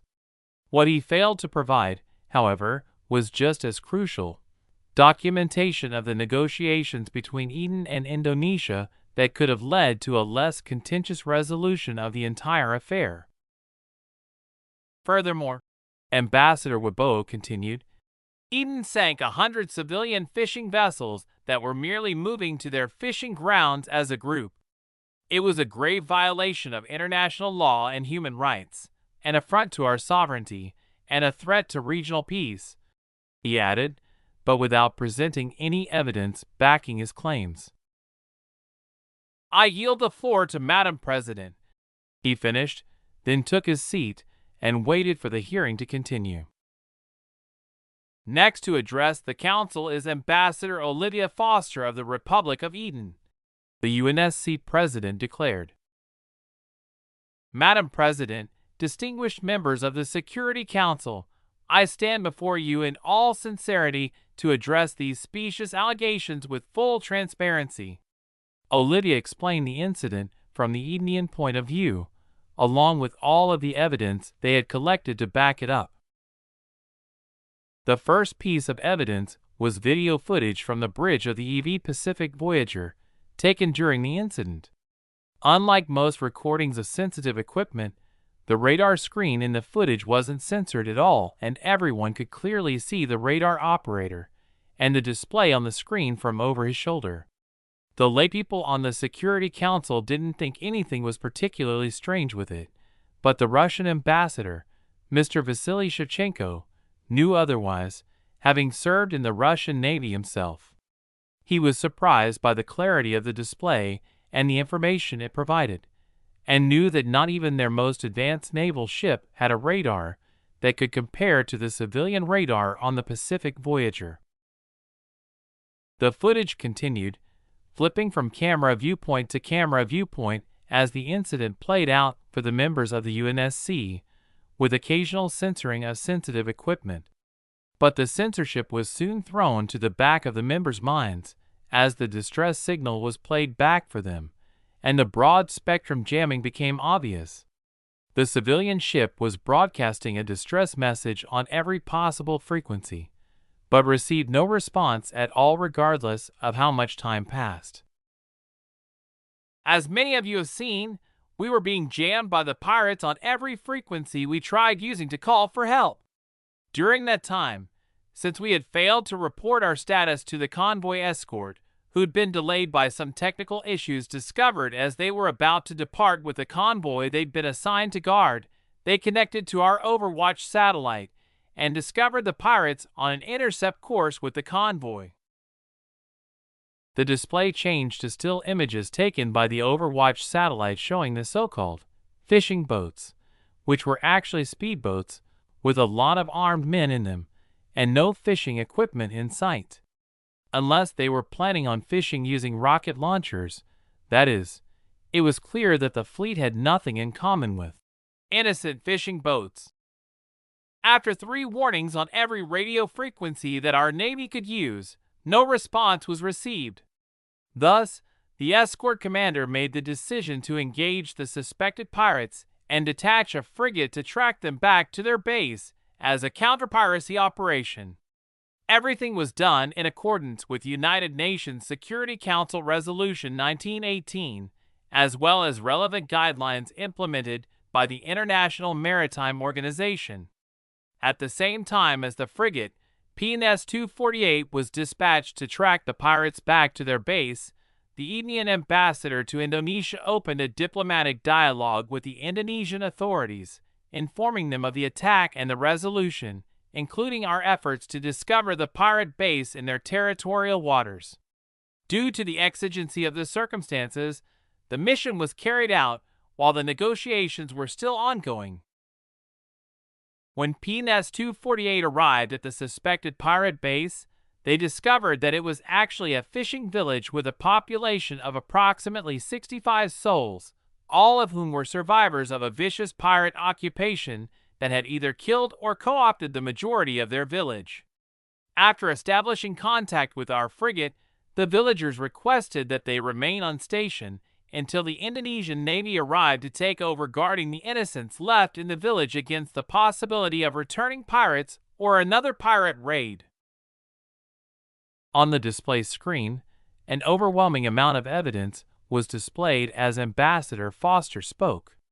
Then the presentation came to an end and she said, "Unfortunately, we cannot provide more survivor accounts as evidence, as after the Indonesian Navy arrived, they prohibited us from contacting the villagers and demanded our immediate withdrawal, to which we complied." Chapter 320, The Resolution. The Republic of Eden remains open to the prospect of peaceful dialogue and cooperation with Indonesia to resolve this dispute through diplomatic means. We have already withdrawn our vessel from their territorial waters and have already attempted to negotiate a peaceful settlement to this whole affair. But so long as their specious allegations against us remain unwithdrawn, our stance remains firm. We will not tolerate their slander, nor will we remain quiet as they tarnish our reputation in the international community. Thank you for your time, Madam President, and other distinguished members of the Security Council. I yield the floor. Ambassador Foster finished, then sat back down in her seat. She had presented nearly all of the evidence Eden had, choosing only to withhold the information about the submarine that was responsible for the jamming to begin with. The back and forth continued, with impassioned pleas, rigorous arguments, and tense exchanges between the two nations' representatives. Other members of the Security Council, including the permanent members, listened intently, with the expressions of people who were trying to discern who was telling the truth and who was just trying to benefit from the chaos. After a few hours of that, there came a period for deliberations, or rather a break before the hearing resumed and the Security Council would vote. The council filed back into the room after the break, much like the first time, with grave expressions on their faces. The secretary called the hearing back to order, and Ambassador Walker began the proceedings. Ladies and gentlemen, esteemed ambassadors, we have listened to the arguments presented by both parties involved. Her words carried through the chamber, silencing the ongoing conversations and drawing the collective attention of those present. It's now time for us to take decisive action and fulfill our mandate as the United Nations Security Council, tasked with maintaining international peace and security, she continued. I call upon each member state to cast their vote on the matter at hand, as proposed by Indonesia, regarding the dispute with the Republic of Eden. With her call to vote, Ambassador Walker set in motion the final phase of the UNSC meeting, a momentous occasion that would determine a resolution to the dispute between Indonesia and Eden. The electronic voting system silently collected the decisions. As the results were tabulated, a palpable tension filled the chamber. Whispers and murmurs among the diplomats added to the sense of suspense. The vote tally would determine whether the UNSC would take action and, if so, what that action would entail. It wasn't long before the display screen tallied and revealed the votes. United States of America, in favor. Russia, in favor. People's Republic of China, in favor. United Kingdom, in favor. France, in favor. The unanimous support from the 5 permanent members was a rare sight, underscoring the gravity of the situation and the unified stance of the Council, which rarely ever unanimously agreed on anything. The factionalism in the UNSC had resulted in many beneficial proposals being brought to a screeching halt as one or the other of the 5 used their veto power. It was also one of the arguments people used in opposition to the existence of the UN, calling it a toothless organization with no real power or ability of enforcement. The screen mercilessly continued displaying the voting results. Ethiopia, in favor. Kazakhstan, in favor. Japan, in favor. Ukraine, opposed. A murmur ran through the spectators in the hall. Everyone knew that China was backing the Indonesian complaint. It couldn't even be considered an open secret, let alone a secret at all. And with China being the main recipient of Ukrainian grain exports, that vote was the first surprise of the entire hearing. The Chinese ambassador's face turned black when he read the result, and he came to the determination that Ukraine would pay a price for their hasty decision. The tally continued. Bolivia, abstained. Egypt, opposed. Italy, in favor. Senegal, opposed. Sweden, abstained. Uruguay, opposed. With a tally of 9 member nations in favor, 4 opposed, and 2 abstentions, the fate of the Republic of Eden was sealed, or so everyone thought. Ambassador Walker took a deep breath. The UNSC had made its decision, and now it was time to move forward. The results are in, she announced, her voice steady but filled with a sense of gravitas. The United Nations Security Council hereby issues United Nations Security Council Resolution 2344 concerning the ongoing dispute between Indonesia and the Republic of Eden. She continued, the next step will be to convene special investigation teams to determine exactly what happened before we move to a final decision based on their findings. We urge both Indonesia and Eden to cooperate fully with the process and engage in constructive negotiations while we do our investigation. And if either of you fails to allow unimpeded access to the investigation team, we will immediately find you responsible and move forward with economic sanctions until investigators are allowed free, open, and unimpeded access." Although it might seem like her statement was a warning to both Eden and Indonesia, everyone in the room understood it was being directed to Eden. After all, they were the ones that would lose the most if they allowed the investigation teams to inspect the vessels accused of provoking a war of aggression against Indonesia by violating their territorial waters to sink innocent fishing boats. Following the announcement, the meeting was brought to a conclusion and a follow-up deadline was set to form the investigation team. The hearing marked the first controversy and was a fuck-up on a colossal scale for the fledgling Republic of Eden.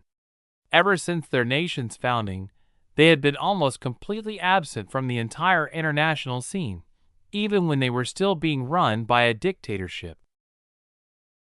The world, or rather the people interested in international affairs, were now waiting with bated breath to see how Eden would react.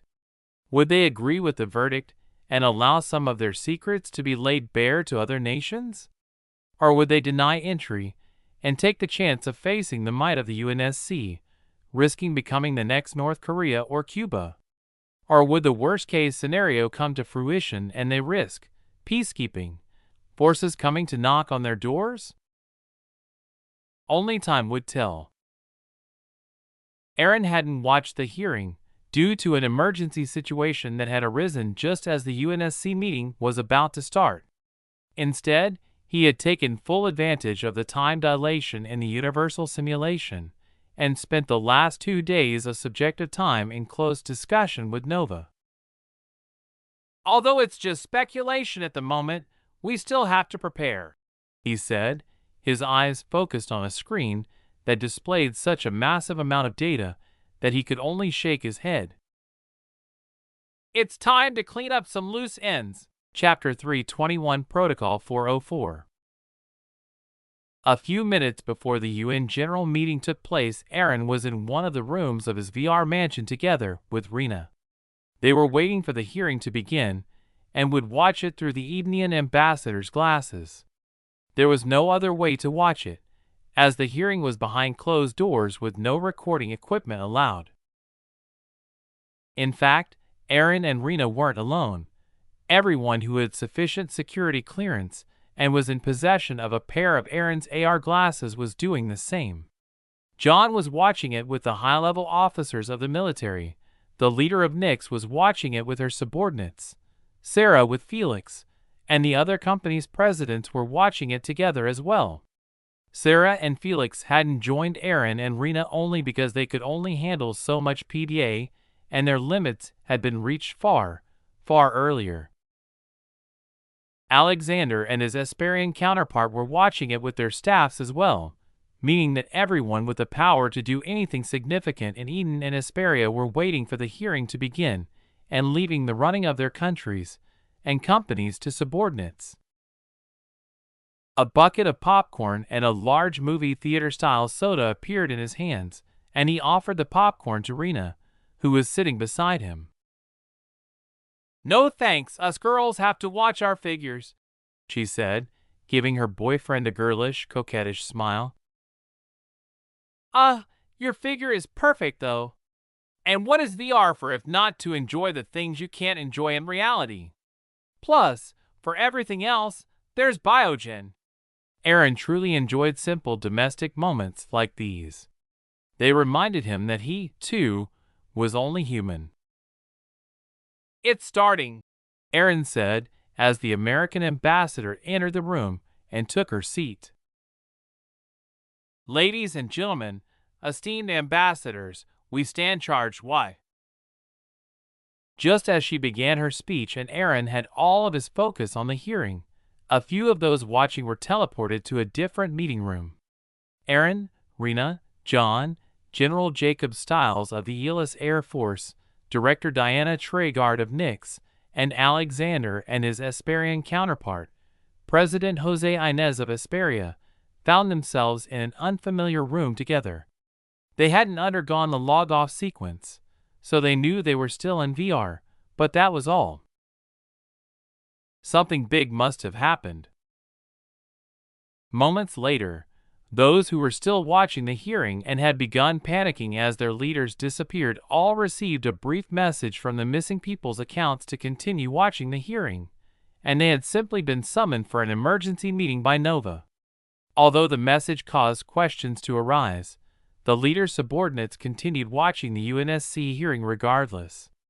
They knew that if something important had arisen, they would be briefed on what they needed to know when their bosses returned. "Are we being attacked?" Aaron asked the moment his brain comprehended what had taken place. He knew what protocol called for such a reaction from Nova. Only Protocol 404 would allow Nova to do things like forcefully logging people into the VR, no matter the situation they were in. If something was happening and their presence was paramount, it was better to reveal the VR capabilities than to hold them secret. But only if seconds mattered or the briefing was of apocalyptic importance. The moment Aaron saw the lineup of people in the conference room, which included all of the military AIs and the scientists focused on space research from Lab City, he guessed that the situation was the latter and slightly relaxed. Out of all the real people in the room, Aaron's reaction was the calmest. The rest, having no experience with forced teleportation, were looking slightly pale as their thoughts caught up to the dilated time, but overall, they handled it well. At least those who'd undergone genetic enhancement had, anyway. President Inez was still frozen and had a blank look on his face as he tried to come to terms with the immediate time differential. "If what's going to be presented to us is true, it might be much worse than that," Nova said, then gestured for the scientists to begin their briefing. The simulated version of Stephen Hawking stood and walked to the stage.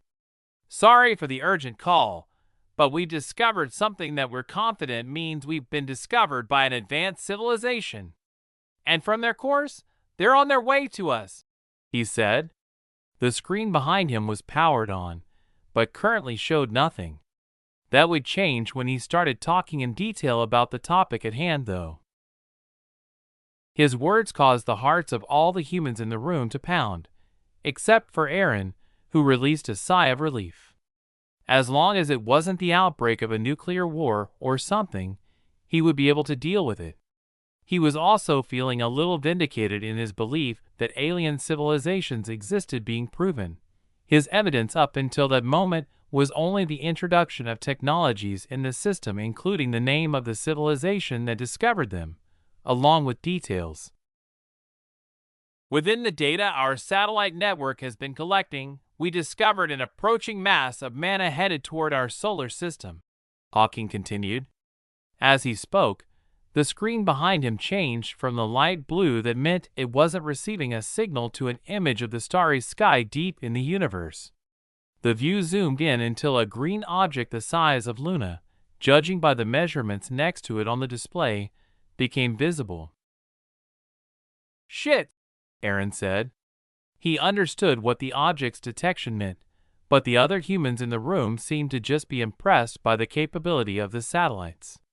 They had no idea what mana was, and were only concerned about the huge mass that was on approach to the solar system. Aaron, on the other hand, completely understood what was meant by the discovery and why it had taken so long for them to discover the object.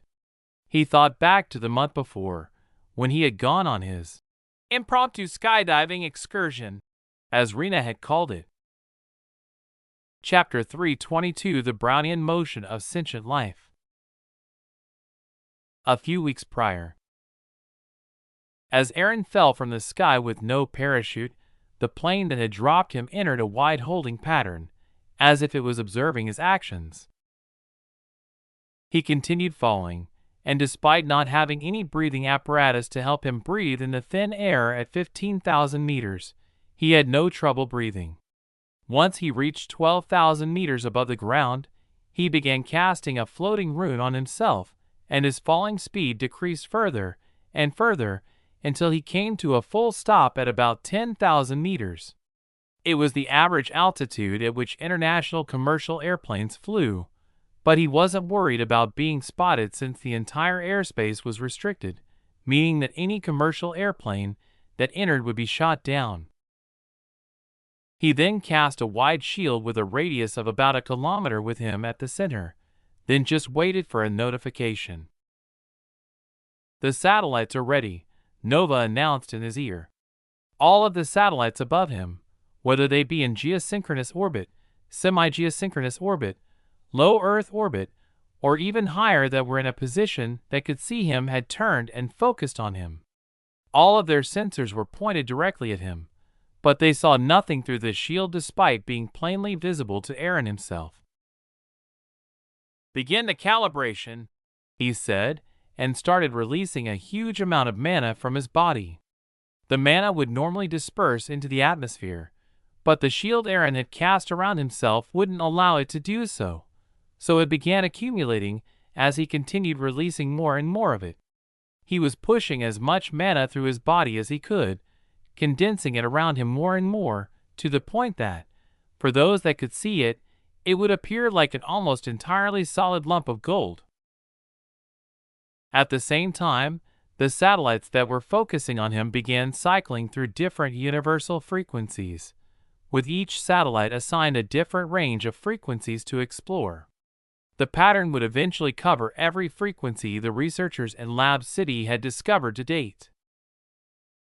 After more than half an hour of the satellites following the quantum server's instructions, the search ended as a frequency had finally been discovered that showed the golden lump where Aaron was.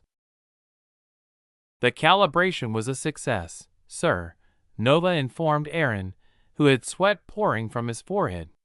Although he could channel mana through his body in an unlimited amount, his mind hadn't yet reached a level of advancement that would allow him to maintain his maximum flow rate without limit. Currently, an hour was the best he could manage.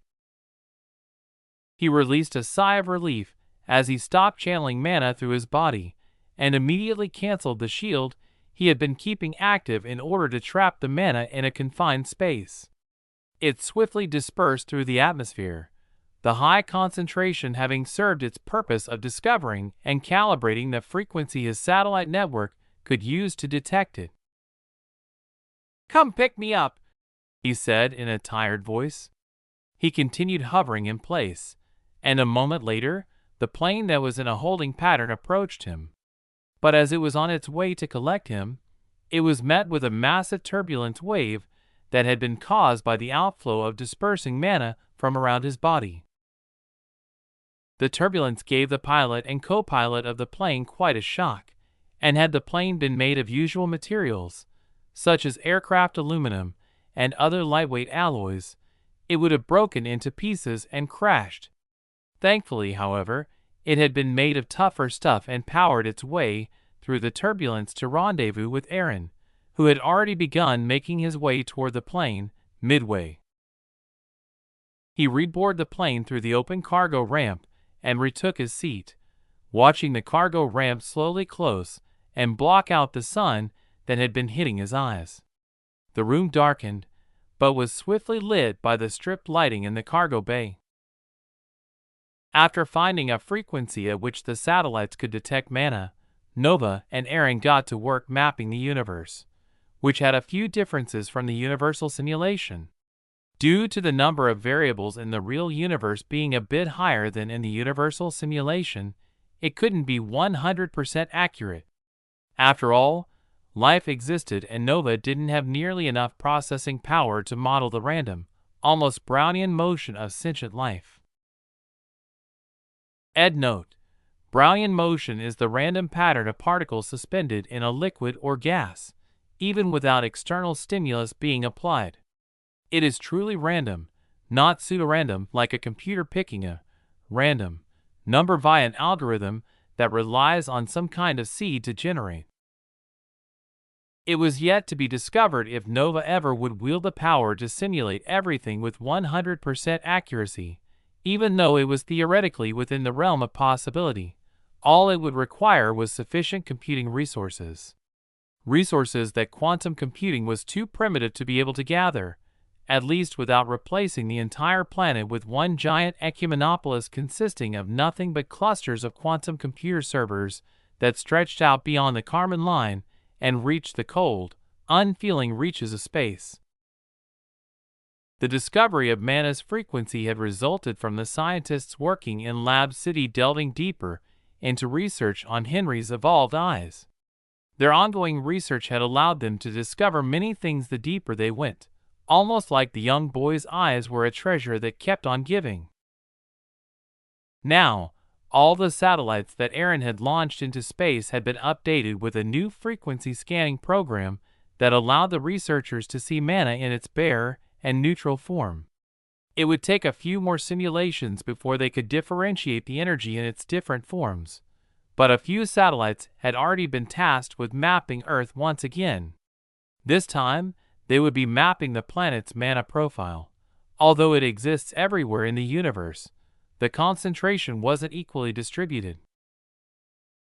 The rest of the satellites that were currently mostly idle turned their eyes back toward the universe, their new primary task to develop a mana map of the few light years around the solar system that Earth called home. Chapter 323. I'm not saying it's aliens, but it's aliens. Back in the present, in a secure meeting room somewhere in the universal simulation, the time-dilated meeting was still ongoing under Protocol 404. Stephen Hawking continued his presentation, explaining the situation in more detail for the remaining humans, who thought the mass was just some novel thing the scientists and researchers in Lab City had discovered. They felt the same as Aaron initially had, that as long as it wasn't an immediate nuclear war or something, they would easily be able to handle whatever it was. They had obviously forgotten that they'd been called to this meeting venue as a result of Protocol 404. So Dr. Hawking had to explain to them the importance of the green object on the screen. The object, although very far from us at about 7 light years, is heading toward us at a quarter of light speed, he said. The humans in the room finally understand the implication of what was being said. Although they weren't astronauts, nor did they have any deep understanding of the field of space research, they still knew that an object of that size moving toward Earth that fast was definitely not a natural occurrence. From the way it's moving, it's obvious that we aren't simply in its path. And that isn't all. We're still not sure if 0.25 c is its maximum speed, and will need to observe it for a longer period of time to come to a conclusion. But during that time, we need to assume that it's accelerating, he said, then paused to allow the people to digest what he was saying. We only managed to discover it with the mana mapping we were doing, meaning the object has yet to reach a point where satellites using conventional imaging can discover it. That also means that it started its journey sometime between 1 day and 6 years ago. We can only know for sure once we can detect it with regular imaging.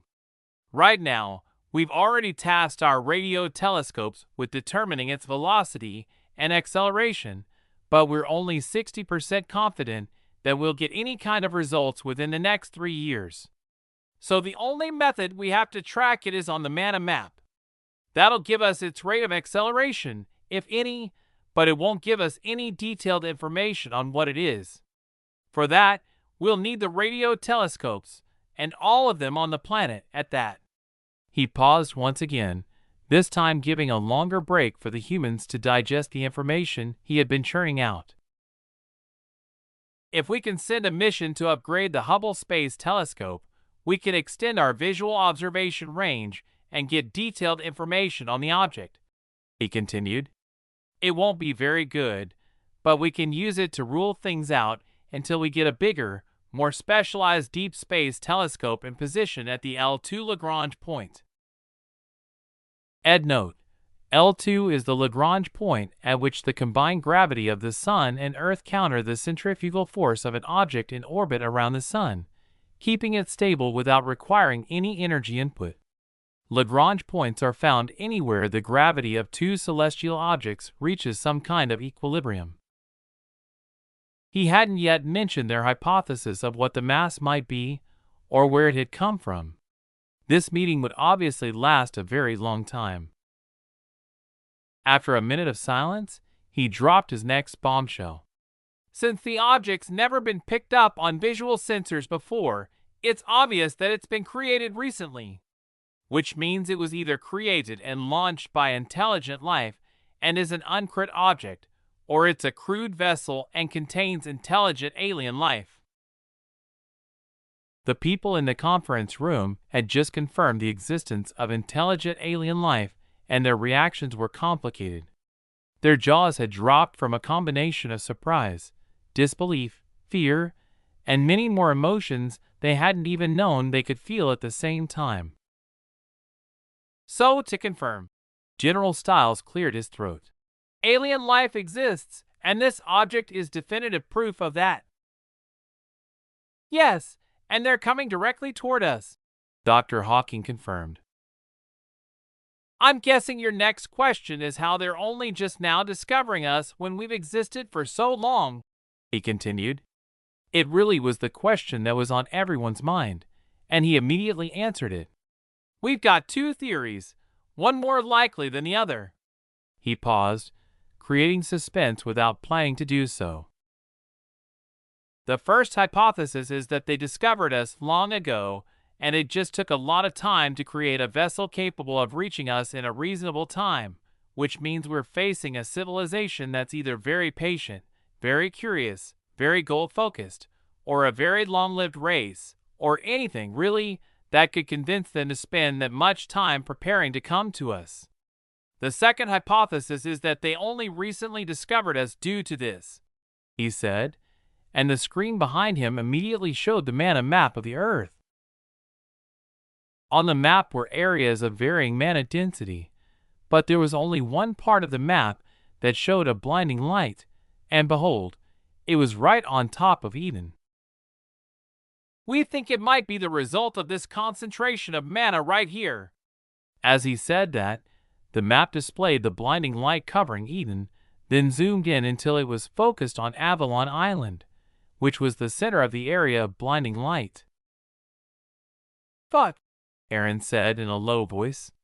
No one but Nova, who was omnipresent in the room, heard it, but the reaction told her that he had already discovered the source of the mana concentration on Avalon Island.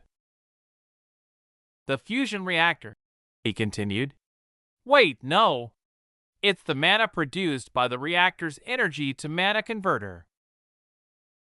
About half of the electricity generated by the fusion reactor beneath the cube was excess, so rather than store it, Aaron had made the decision to use it for industrial purposes, like manufacturing the hybrid mana batteries for the Zeus 1 and Olympus Electronics, along with some other various processes and applications. Apparently, that decision had been a fuck-up on a truly colossal, or rather cosmic scale. Chapter 324: A Monkey with a Laser Gun. Something on the island is causing the production of mana in such a high quantity that the equipment capable of seeing it shows us as a pulsar star due to the planet's rotation. That means we're constantly sending a beacon telling anyone else that's capable of detecting it that we are here. The only question that remains now is how fast is the beacon traveling through the cosmos? As Dr. Hawking said that, the screen behind him zoomed out until the entire planet was visible, then zoomed out again until it was the size of a marble. The still image on the screen began to move, the flashing light of mana flickering on and off like someone who knows nothing about Morse code playing with a light switch. From the side, it almost appeared that Earth was a dying pulsar star, ejecting the last of its mass before it goes supercritical and explodes in a last, desperate act of wholesale self-dash. Aaron watched with a look of fear on his face as he came to the realization that they had been sending this signal for more than 2 years, ever since he'd built the transformer-equipped fusion reactor. The horrifying news meant that whoever, or whatever, had sent the moon-sized object or vessel to them must have known about Earth for at least 2 years.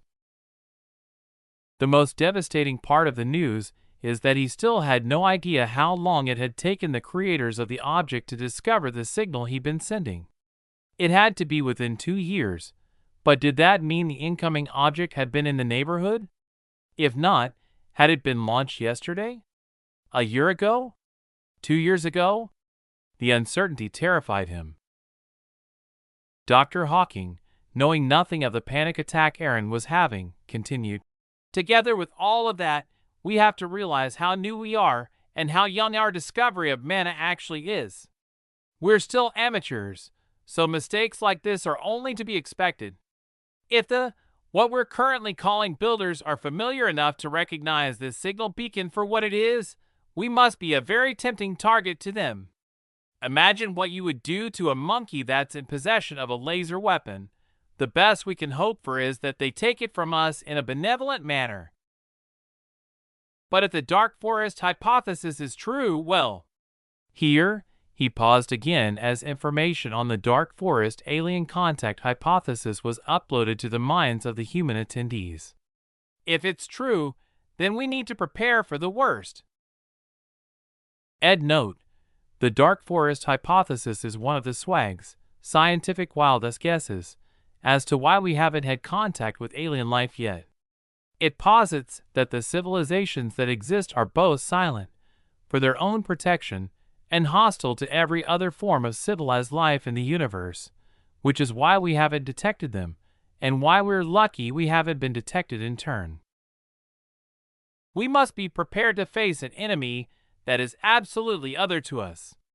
One that we cannot anticipate, we cannot understand, and we cannot even begin to fathom in any way, shape, or form.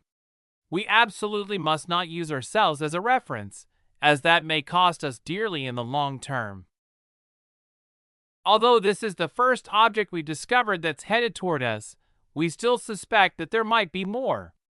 But since the satellites that discovered this one weren't really optimized for the task, we can't see much farther out than 10 or so light years. So what we need to do now is make plans on how to move forward from here," he finished, then returned to his seat. There was a long, drawn-out silence in the room that was practically palpable for a solid 10 minutes as everyone digested the information they'd had dumped on them over the past hour or so. Each person had their own thoughts as they digested the information the best they could with their genetically enhanced brains, which were the only thing that had allowed them to at least keep calm throughout this particular meeting. It wasn't every day that they were informed of a potential extinction-level event, ELE, after all.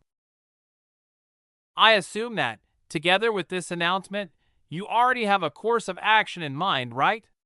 Alexander was the first to speak, as always.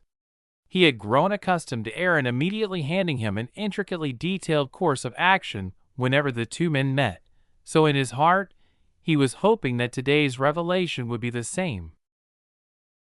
"Unfortunately, he's hearing this for the first time, just like you. And as you've already noticed, we were called to this meeting using Protocol 404, which means this discovery is completely fresh, Nova said with a frown. Protocol 404 is an emergency protocol that was triggered when it became apparent that all of your inputs were necessary to create a reaction plan for this discovery. We'll start by shutting down the thing sending the signal before anything else," Aaron said. It would hurt, since he would be temporarily losing the AI's main quantum server as it was entirely mana-powered.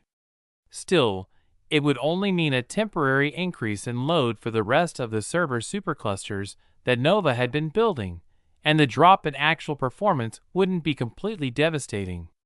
But what would really hurt was that his main atomic printer would also be shut down while it was being converted from mana to electricity as a power source. With that out of the way, we still have a bit of time to think and come up with an action plan. For right now, let's take a break to gather our thoughts and adjust to the new discovery," he finished. Everyone agreed. since they definitely required the break. Besides, time spent digesting now would lead to increased productivity later, so the meeting split into small groups or pairs that were accustomed to working together in order to lay the initial groundwork for their planned suggestions during the brainstorming session that was yet to come. After all, more haste, less speed, was a saying for a reason. Chapter 325 Human Nature. So we have anywhere between 10 and 20 years before they arrive. We can prepare for the encounter slowly at the start, but we have to deal with everything holding us back on Earth and speed things up once we have a united front, Aaron said when the break was over. Before we can begin full preparations, we need to be a united entity. So, since that isn't likely to happen on its own, we'll move to the second option, where I take over and unite the world under a single government, with myself as the sole ruler and Ares as the only military force. The others in the room paled. They knew that although their chances against the coming moon, if it escalated to war upon contact, would be higher if they fought as a united force, but the UN would never have that ability. No government would ever give up their power and authority, partly due to greed and partly because of the joys of power and authority. So if someone had to unite the world, it might as well be the people in this meeting room. They were the only ones with the power to do so. So whether others willingly agreed or not, the unification would progress nevertheless. Unfortunately, human nature being what it was, a peaceful unification was nothing more than a pipe dream. Over the next 3 years, we'll focus on tying up loose ends and finishing the unification. While we do that, we'll launch purpose-built early detection and tracking satellites to the L2, L3, L4, and L5 Lagrange points. That'll give us a high-resolution meta map of the area within 10 light-years of us, so we'll know exactly what we're dealing with and when it'll arrive. Ed note: L1 is missing from this because it's the Lagrange point between the Earth and the Sun, so it wouldn't give any real benefit when tracking extrasolar objects. L3 is directly opposite the Sun, L2 is directly opposite Earth from the Sun, and L3 and L4 are in Earth's orbit 60 degrees ahead of and behind the planet if you consider the Sun as the center of a circle. At the same time, we need a ruling structure for the United Planetary Government and to focus on military technologies and training, including a space military to complement our ground, sea, and air forces. Although Aaron hadn't come up with a detailed plan over the short break earlier, he'd at least had enough time to come up with a broad strokes outline so people could sort themselves into smaller task-focused groups in their areas of specialty. Let's reconvene a week from now, after we've had enough time to come up with more detailed plans. After the meeting adjourned, the AIs disappeared in a flash, save for Nova, leaving only Aaron, Felix, Sarah, Alexander, Diana, and Jose in the room with her. Aaron turned to Nova and asked, "What resolution did the UNSC come up with?"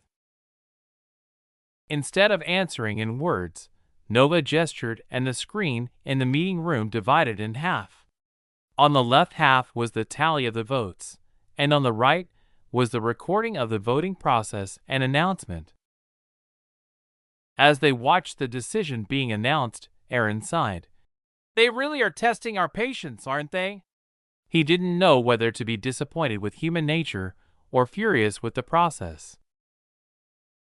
"Are we going to allow them to do their investigation?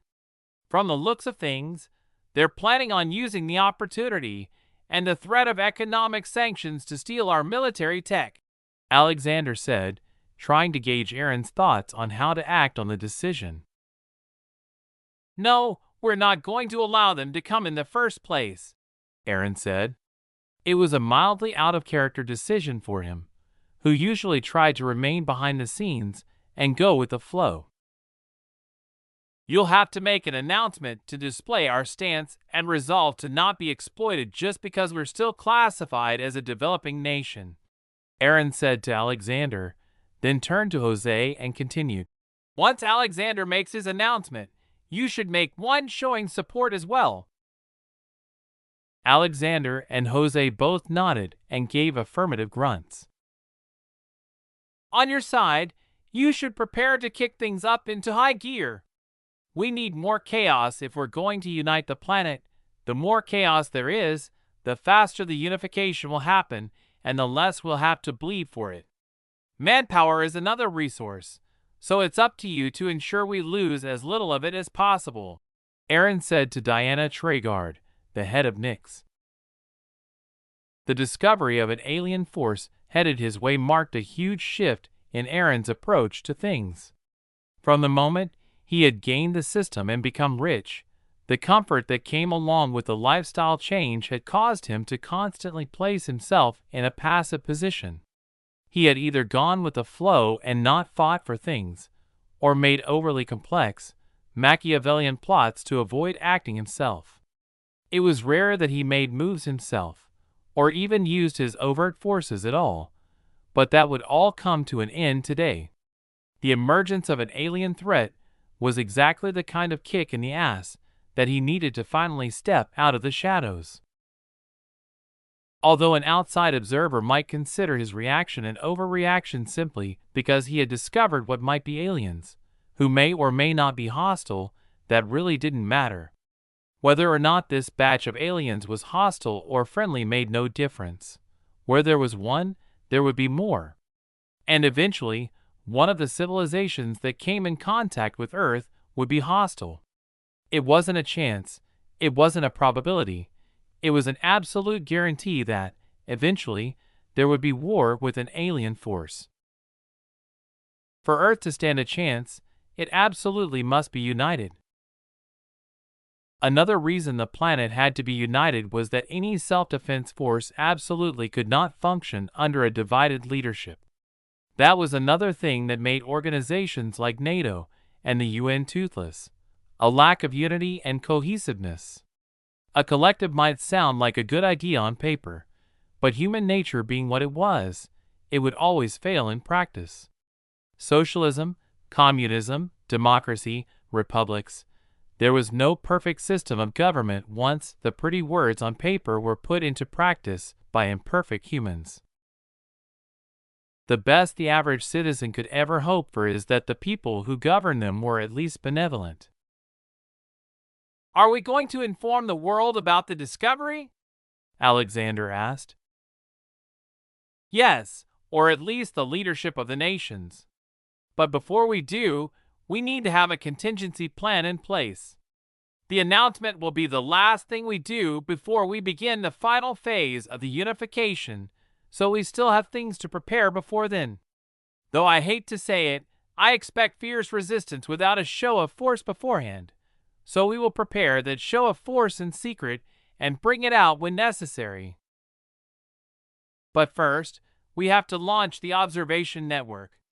Everything hinges on the data we collect on the incoming object, and the more evidence we have, the more leaders we can convince to unify without a fight," Aaron said. After a few more questions and answers, everyone logged off to rest as they were exhausted by the long meeting, together with the emotional ups and downs from the discovery itself. "Looks like accumulating SP was a good idea after all," Aaron said as he opened the system shop to look for things he might need for the upcoming difficulties. Chapter 326: Blatant Robbery. UN Headquarters, New York. The days following the UNSC resolution regarding the dispute between Indonesia and Eden were filled with more meetings, both open and behind closed doors. The UN bylaws required them to announce any voting results and disclose their resolutions on their website within a certain amount of time, so everyone was busily arguing over how to divide the benefits from the Edenians. After all, in the eyes of the Big Five, Eden didn't deserve to have anything, especially considering its poor and impoverished status. And today was the day that the President of the UN Security Council, Ambassador Jennifer Walker of the United States, would send out a press release to the world and hold a press conference announcing the UN's decision. She was quite pleased with herself, having won quite a few benefits for her country. Primarily, America would be taking over the oil extraction and the battery technology from the Indian Navy. Russia would be taking Biogen and the asthma cure. The UK would take the shipbuilding technologies. France would receive the weapons technology, and China would be given the cell phone and laptop tech, including the manufacturing of their chips. Although all of the technologies would be shared by the five of them, each ambassador had agreed behind closed doors to collude, and they would all be responsible for manufacturing the items and trading them between each member nation. Of course, that all hinged on the inspectors being able to pick a fault with Eden that would allow the UNSC to impose sanctions on them. But that wasn't a really hard task to accomplish. After all, finding fault with things, whether deserved or not, was incredibly easy if one were so inclined. The reason that Ambassador Walker was pleased was because in addition to the technology acquisition, the U.S. would be receiving all of the oil from Eden on their own. She had done her duty and released the press release, and the website was already displaying United Nations Security Council Resolution 2344 concerning the ongoing dispute between Indonesia and the Republic of Eden. So all that remained was the press conference where she would announce the resolution to the world. It was quite a feather in her cap, and her staff had worked tirelessly to ensure that only friendly reporters would be in the audience, and she knew all the questions that would be asked in advance. The press conference went as planned. The reporters were friendly and only asked questions that Ambassador Walker had meticulously prepared to answer beforehand. The reporters had also gone into the conference with a general idea of what would be announced, as they'd already read the resolution on the UNSC's website, so the only thing that surprised them was Walker's announcement about the hindrance of the inspection team being cause for the imposition of sanctions on the fledgling country. Even the friendliest reporter was a little uncomfortable at that, because it was a blatant abuse of process to railroad a country that any reasonable person would have agreed was in the right. The Indonesian ambassador had immediately followed with her own press conference, where he announced that Indonesia welcomed the UN inspectors with open arms, and even offered to help with the investigation.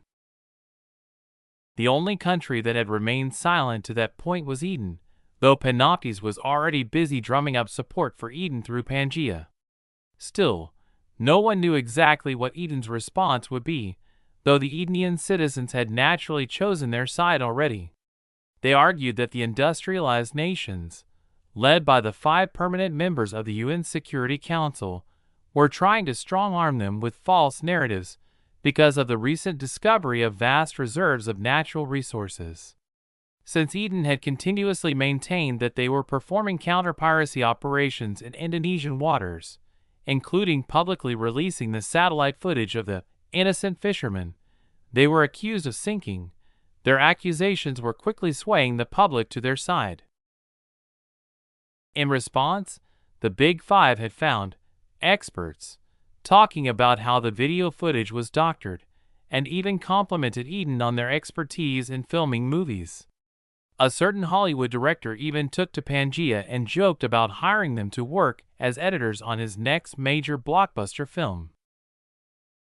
The war of words on the internet continued off and on for hours until it settled down, and everyone agreed that all Eden had to do to prove their innocence was let the inspectors in. After all, the UN was a respectable organization dedicated to maintaining world peace, so what was the big deal? Let them see what they wanted to see, and they would clear Eden of any wrongdoing, and life would go on. Alexander's press secretary scheduled a press conference for the next day to announce the official Edenian response to the UN resolution. It would be broadcast on all channels in the country and streamed live through Eden's official Pangaea account. The next day, The press conference took place as scheduled, and Alexander had no issues firing many shots across the UN's bow.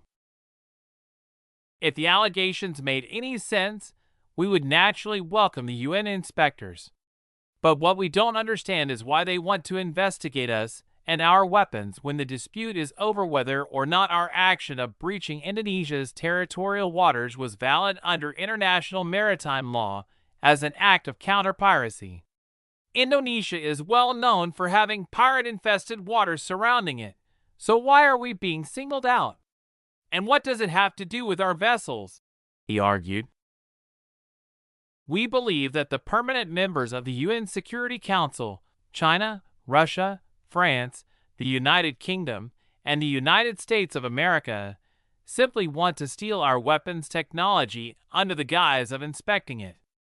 They have already sent over a list of demands that includes providing them with a copy of the schematics for our weapons and the blueprints for our ships, making it blatantly obvious that they want to take our technology. Technology which, I remind everyone watching, is responsible for our nation's self-defense and is classified as such. Therefore, we hereby formally deny their request and issue our strongest protest against their blatant rigging of the sacred act of voting. The UN doesn't want to send inspectors, they want to rob us. They want to rob us of our safety, they want to rob us of our security, and they want to rob us of our technological advances simply because they cannot tolerate a small nation like ourselves having something that they themselves do not. Thank you for your time, and may God bless Eden. I will be taking no questions at this time. Following Alexander's press conference, Ambassador Foster, the Edenian representative to the UN, sent an official letter denying access to the investigation team so long as they required access to sensitive military technology as part of their inspection process. The response from the UN came at practically light speed, compared to the normal ponderous actions that required meeting after meeting before finally being implemented. It was only a week later that they announced the sanctions they would impose on Eden unless their inspectors had free and unfettered access to the ships in question. Together with the sanctions, the UNSC also imposed fines of $15 million per day until the UN inspection team was granted the access they required. Chapter 327 Resolve. Arms embargo, import and export sanctions, travel bans, natural resource sanctions, financial sanctions, and even freezing the assets of citizens that are held in banks outside our country, including our own foreign currency reserve that's currently held in trust with the U.S. Federal Reserve. Man, they're desperate to get their hands on our tech, Aaron said as he read the nearly endless list of sanctions. The list had details of what exactly in those specified categories were being banned. For the financial sanctions, it included freezing of the assets of every high-ranking member of the government, including John and the other generals of Ares, together with Alexander and his cabinet members. Aaron was only saved from it since he had nothing connecting him to the government that would warrant his inclusion in the sanctions, at least not publicly. Together with their assets being frozen, money that was owed to Eden from other countries that hadn't paid them yet was also frozen. That included the $65 billion that China was supposed to pay for the oil delivery that had started the whole mess. It was very obvious that the Chinese had added that clause to avoid, or at least delay the payment as long as possible. They would benefit either way. The same people were also included in the travel ban, meaning that Alexander had very few countries he could visit at the moment without breaking any of the sanctions.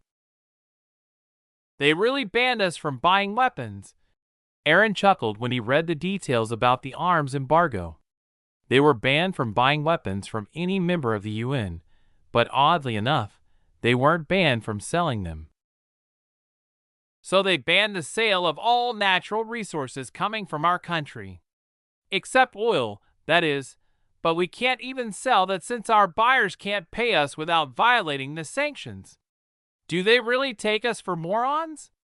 Aaron muttered as he read the natural resources sanctions. But the biggest hit will be the import and export sanctions. That can at least harm the economy a bit, but our companies are explicitly listed as exceptions. I guess it's because we have things that they can't replicate yet, Aaron said when he realized that they were going to be choked in the import department.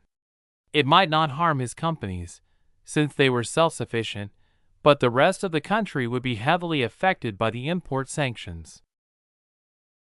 How long until Alexander's address? Aaron asked. 17 minutes, sir, Nova responded, materializing a countdown timer.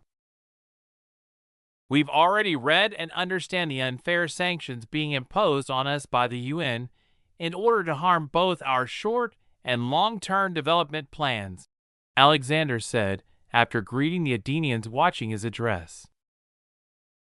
He had decided to do the announcement personally, not through his spokesperson, as he wanted to avoid a rebellion, no matter how unlikely one was. The citizens knew that they already had things much better under him than any of the other politicians in the country, much less the dictators who came before him. And in order to alleviate the chokehold they're trying to inflict on us, I called an emergency parliament session last night. In that session, we drafted and I signed a bill to reduce the harm of the import and export sanctions. That bill gives Hephaestus Industries and manufacturing permission to produce all of the sanctioned products without having to license the relevant technology from its creators.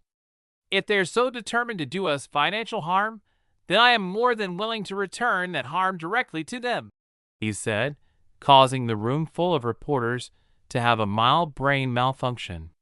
They hadn't expected that he would have such a drastic reaction to the sanctions, but with such an explosive beginning to his presidential address, they prepared themselves for what would follow as best as they could. As for the financial sanctions, there's nothing we can do to mitigate the harm they've already inflicted upon our great nation. Many of our country's overseas assets have been frozen, and the payments foreign companies and governments owe us are going unpaid. But that doesn't mean we have to dwell on it, as merely dwelling on a problem does nothing to resolve it. Thus, we further resolved to implement a solution to prevent further financial attacks on us. With that goal in mind, I had an emergency meeting with President Inez of Hesperia and signed an agreement forming a central currency between our nations.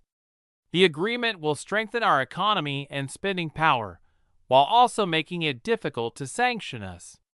Over the next month, we will discuss the agreement in detail, what the currency will be, what powers the central bank will have, and how its rollout will take place with the minimum amount of fuss and hassle for the citizens of both of our countries.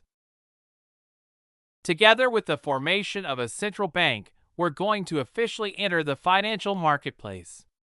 I met with the CEO of Connect, and he agreed to launch a subsidiary company that will be responsible for buying, selling, and trading shares in public companies by the time the new currency begins being rolled out. We will also implement policies that will make it profitable for companies to do business and have their shares traded in Eden, similar to the way Hong Kong and China handle their separate markets. Alexander was killing two birds with one stone and creating a virtuous cycle. First, the market trading would strengthen the new currency, and second, the new currency would make it more attractive to do business in Eden, thus increasing the volume of the share trades on the nascent market.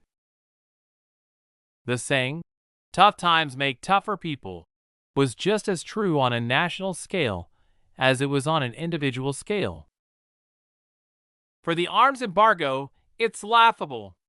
They're imposing these sanctions specifically because they want the weapons and equipment that we have, and the fact that we're prohibited from buying weapons we don't need while being explicitly allowed to sell our weapons to people who are outclassed by our military only serves to highlight the hypocrisy and greed of the people that decided to implement these ridiculous sanctions. I tell you this, he looked directly into the camera. What we have is ours, and you will never be able to take it from us.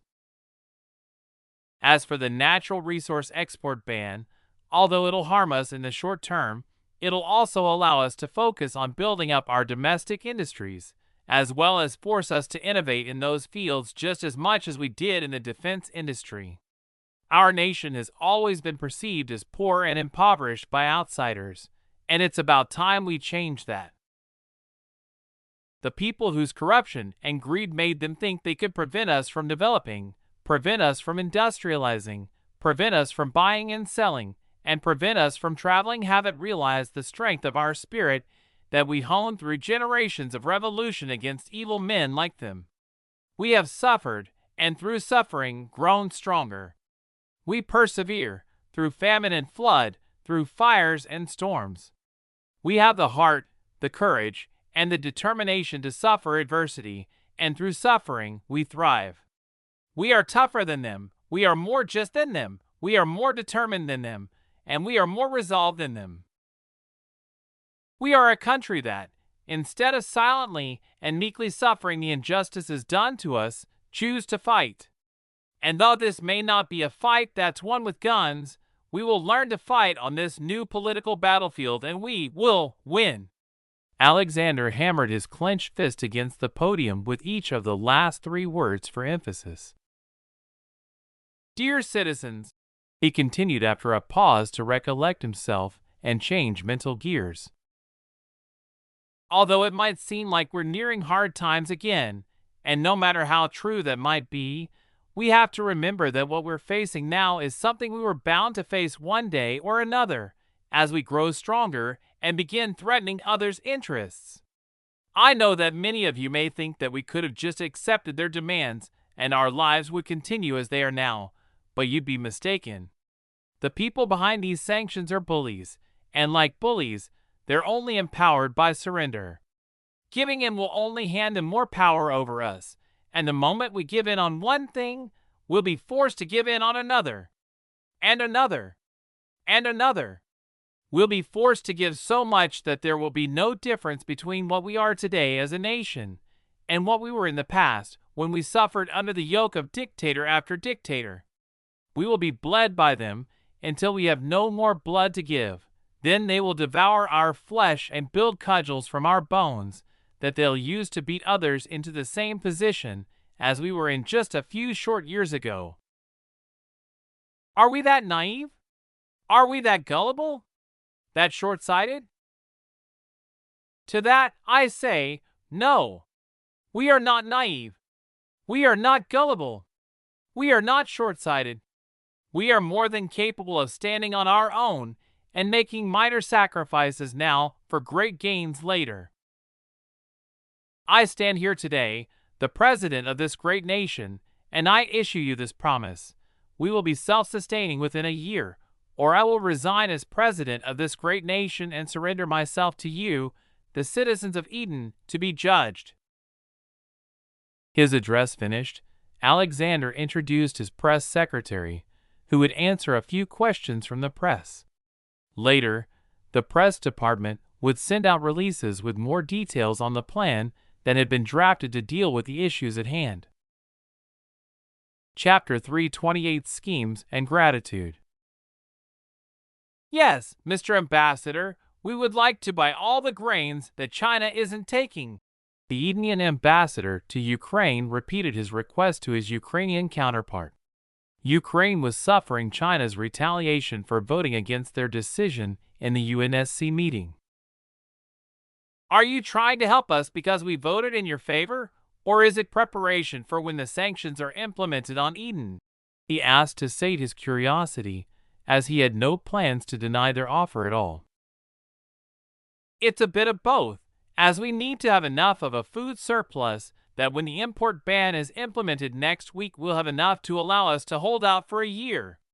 Plus, although your vote did nothing to change the outcome, it still made it difficult for the bastards to pass the sanctions.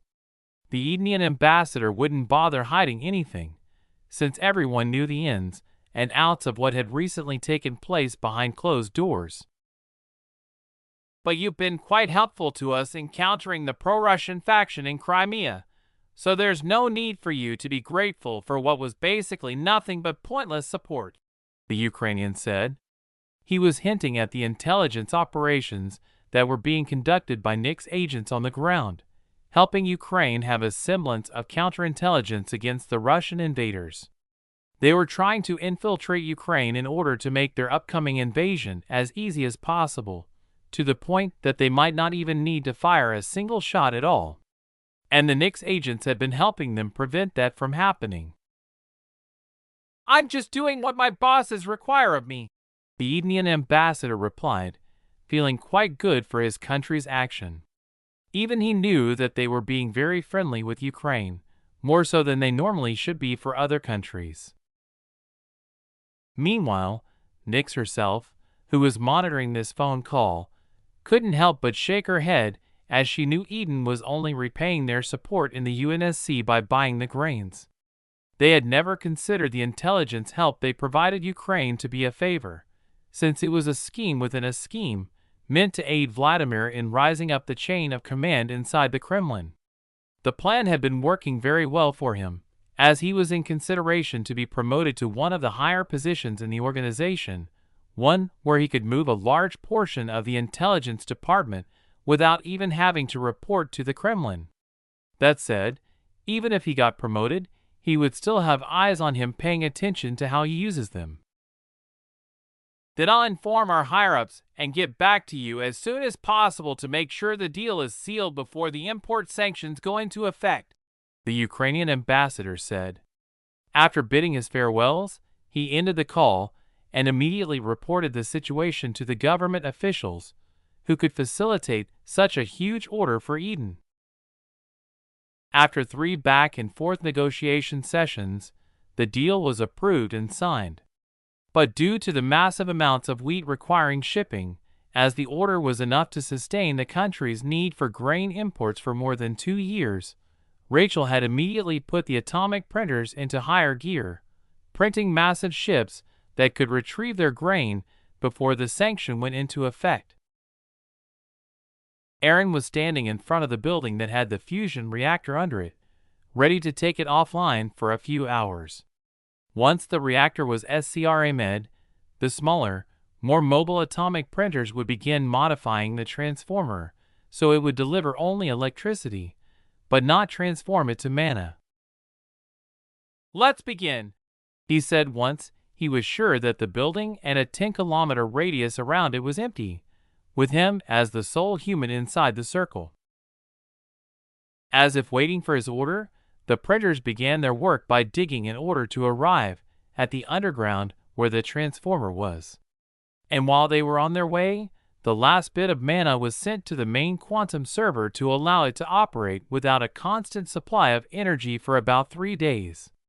After that supply was exhausted, the server would go offline together with the fusion reactor. But the dip in power wasn't noticed by anyone on the island, much less those in the country, as the other fusion reactors had picked up the slack and were smoothly providing electricity to every one of Helios' customers. When the atomic printers arrived at the location of the underground transformer, they immediately started disintegrating it to pieces while at the same time printing a new transformer in its place, one that had just finished its testing in Lab City and had been deemed operational. Together with that, one atomic printer entered the pipeline in which mana was being transported to the quantum server, where it began its journey. It would print room temperature superconducting cables stretching from the new transformer to the server room, which was currently undergoing modifications as well. If all went according to plan, the server room's modifications would be completed after the power cable was finished being laid. It didn't take long before the new transformer was completed and the superconducting high-voltage cable had arrived at the server room. The modification of the server room would be quite a bit more complex. The entire floor was being replaced by that same superconducting material so electricity could travel through the legs of each server rack to power the servers within. But the modifications didn't end there. The rune that currently provided cooling was to be replaced as well. That replacement would render the server room completely inhospitable to human life, as Nova had chosen the most brute force method of cooling in order to save time on the modifications. The entire server room would simply be flooded with constantly circulating liquid helium through a system that an atomic printer was currently busily printing. But that was the only thing that would take a bit longer. As with the transformer completed, the changes in the atomic printers would need to be taken care of, so it too will be taken offline for a short time to be modified as well. With that out of the way, let's go look for a solution, Aaron said as he boarded a vehicle that would take him back to the cube. He was planning on logging into the universal simulation to continue brainstorming on how to deal with the mess they had unknowingly caused, as well as how to use mana but stop it from looking like a pulsar star going supernova in Mana's sight. Chapter 329 Shopping List. Mr. President, why do you think Eden overreacted so much to the idea of UN inspection teams? President Trump was currently holding a press briefing. When he saw the reporter that had asked the question, he recognized them from Fox News and smiled as he answered. Although every country has some reason or other behind their actions, based on Eden's overreaction, they're really taking the most difficult path. Sanctions are gonna be imposed. So many sanctions. It's really gonna hurt them where it hurts. So for them to risk so much just to stop inspectors from getting in, that means they must have something really big to hide. Trump stopped there to allow the reporter to ask a follow-up question. The reporter didn't disappoint and immediately asked, "And what might they have to hide?" "If it was me, and it wasn't, because I'm too smart to hurt this beautiful country with so many sanctions, but if it was me, then the only thing I can see myself hiding like that would be weapons of mass destruction. Of course, we already know what happens to countries that hide weapons of mass destruction," he said, sternly gazing directly into the camera. He wanted to plant a seed of doubt in Eden's credibility, and WMDs were the easiest accusation he could make. Though it caused a commotion in the room, he didn't answer any more questions on the topic, having already said enough to cause the idea to take root in people's minds. He would leave the rest to his supporters and detractors to talk about, either defending his claim or refuting it. It didn't matter. The more they talked about it, the more his words would spread to the rest of the world. He knew it was the start of their plan to crank up the pressure on Eden. They were planning on giving Eden and Alexander the Saddam treatment, and at the moment, the CIA was working overtime in coming up with, interpreting, or outright making up false intel in a way that would make their suspicion be seen as the truth by people suspecting them of having WMDs and interpreting everything they do as evidence in support of that conclusion. It was the same phenomenon seen in couples, where one half would suspect the other of being unfaithful and view them through the lens of that assumption being true. "If I had enough SP to buy this, it would solve all the problems we have," Aaron said as he read the description of a knowledge he couldn't afford at the moment. FTL, faster than light, travel, Alcubierre warp drive. A means of exceeding the universal speeding limit. This is one of the technologies that has been discovered by multiple civilizations in different times, and is considered the minimum qualification to be considered a seedling of an advanced civilization. The Alcubierre warp drive was theorized on Earth by theoretical physicist Miguel Alcubierre, based on Einstein's field equation. It is widely considered to be an entry-level FTL method and operates by generating. Price: 100,000,000,000 SP. Damn! If you need to have FTL to even be considered a proto-advanced civilization, what does that make us? Aaron muttered as he continued reading. The description of FTL travel as a category was rather lengthy, considering all the various means and methods involved in breaking the speed limit imposed by the laws of physics, so he had chosen the cheapest one to read about in further detail. You can just release product after product for the next 2 years to collect enough SP to buy it. As they say, it's better to be exceptionally good at one thing than moderately good at many, Nova said, appearing behind Aaron and reading the system screen over his shoulder. He had given her permission in the system long ago, so she could see its prompts just as easily as he could, but she preferred reading over his shoulder to reading it on her own lest she read too much faster than him and cause confusion in the resulting discussion. That would have been a good idea if we were facing an enemy we know something about. Since we don't, we need to have a broad knowledge base so that no matter what they bring to the table, we have a better chance of countering it with something we already have in our arsenal. Plus, FTL would just get us there, and we'd still likely be unable to do anything once we're right in front of them, Aaron countered. He had the habit of saying things that he was sure Nova already knew. It was a good habit to have, as in the midst of saying his thoughts aloud, he may discover something important in them that would reveal a solution he had yet to consider. And Nova was aware of that tendency of his, so she was more than willing to play along.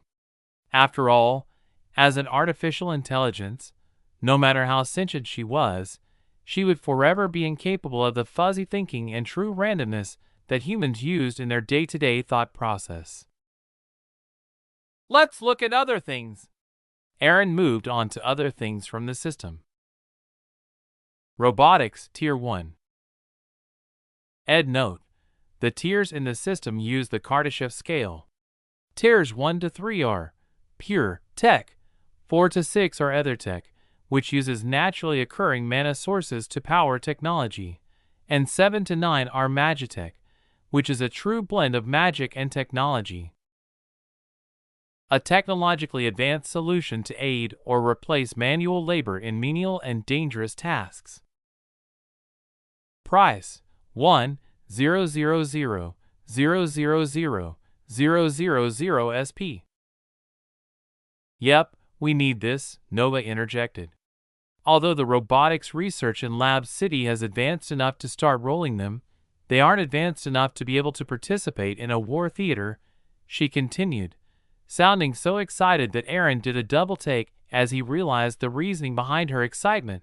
She badly desired a physical body so she could interact with the world on her own, instead of simply viewing it through cameras and other digital sources. Terraforming, Tier 1. A method of converting a hostile environment to a beneficial one. It is the gateway to colonizing other planets and reaching beyond the cradle of your civilization. It has been independently discovered by many civilizations, but the first was. Price: 2,000,000,000 SP. He then moved to another technology after bookmarking the previous technologies for later purchases. Artificial Environmental Shielding, Tier 1. Galactical Navigation System, Tier 1. Intermediate Runic Knowledge, Tier 1. Tractor and Repulsor Beams, Tier 1. Energy Weapons, Tier 1. Psionic Shielding, Tier 1. Spatial Lock, Tier 1. He continued searching for things that he had thought about during his recent rest, and when he was done, Nova materialized a holographic screen summarizing the lists so the two of them could jointly see the prices and discuss solutions. After going through it, they organized it by priority, from most to least necessary technologies, then grouped them further into absolute requirements and things that would be nice to have. The ones that would only be nice to have could be bought piecemeal and researched on their own in Lab City, but the priority required tech would be purchased whole and immediately implemented. Chapter 338 Paboy wants MO. We have to buy the psionic shielding, since we don't know if they can communicate using their minds.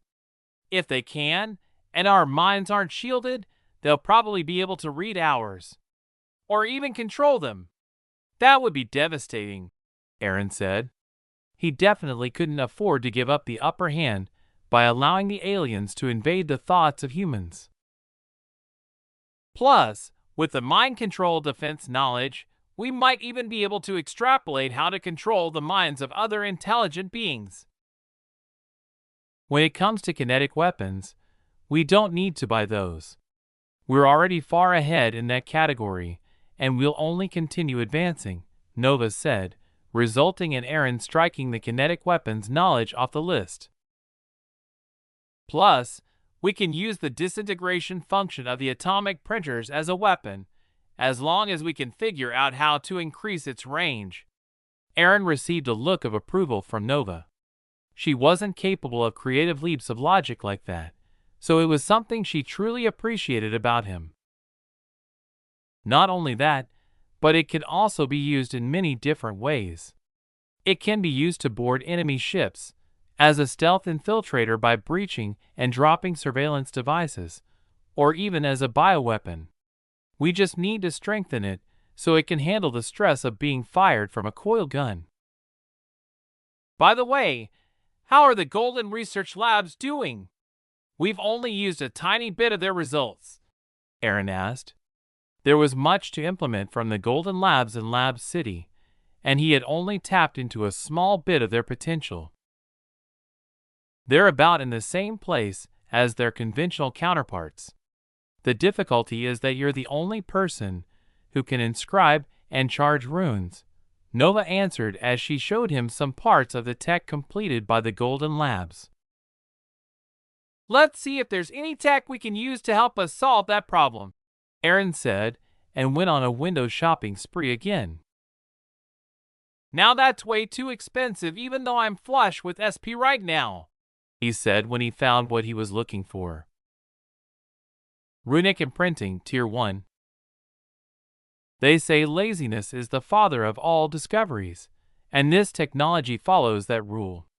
It was discovered by a runic imprinting worker from a Magitech civilization who hated spending his time and energy imprinting runes. The hard work drained his mental energy and stamina, leading to a rocky marriage, and due to wanting to remain with his wife, he had an epiphany and built a device that could do the work for him. As a result, he ended up the richest, most powerful man of that civilization. Price: 15,000,000,000 SP. Despite his complaining, Aaron still added it to his list to buy later. Although we could earn more SP the more tech we release to humanity, it would be counterproductive right now. But once Earth is united, there'll be no need to hold back anymore, and we can start a cycle of massive SP farming. Now I'm poor again, Aaron sighed as he looked at the pitiful 100 SP remaining on his system screen.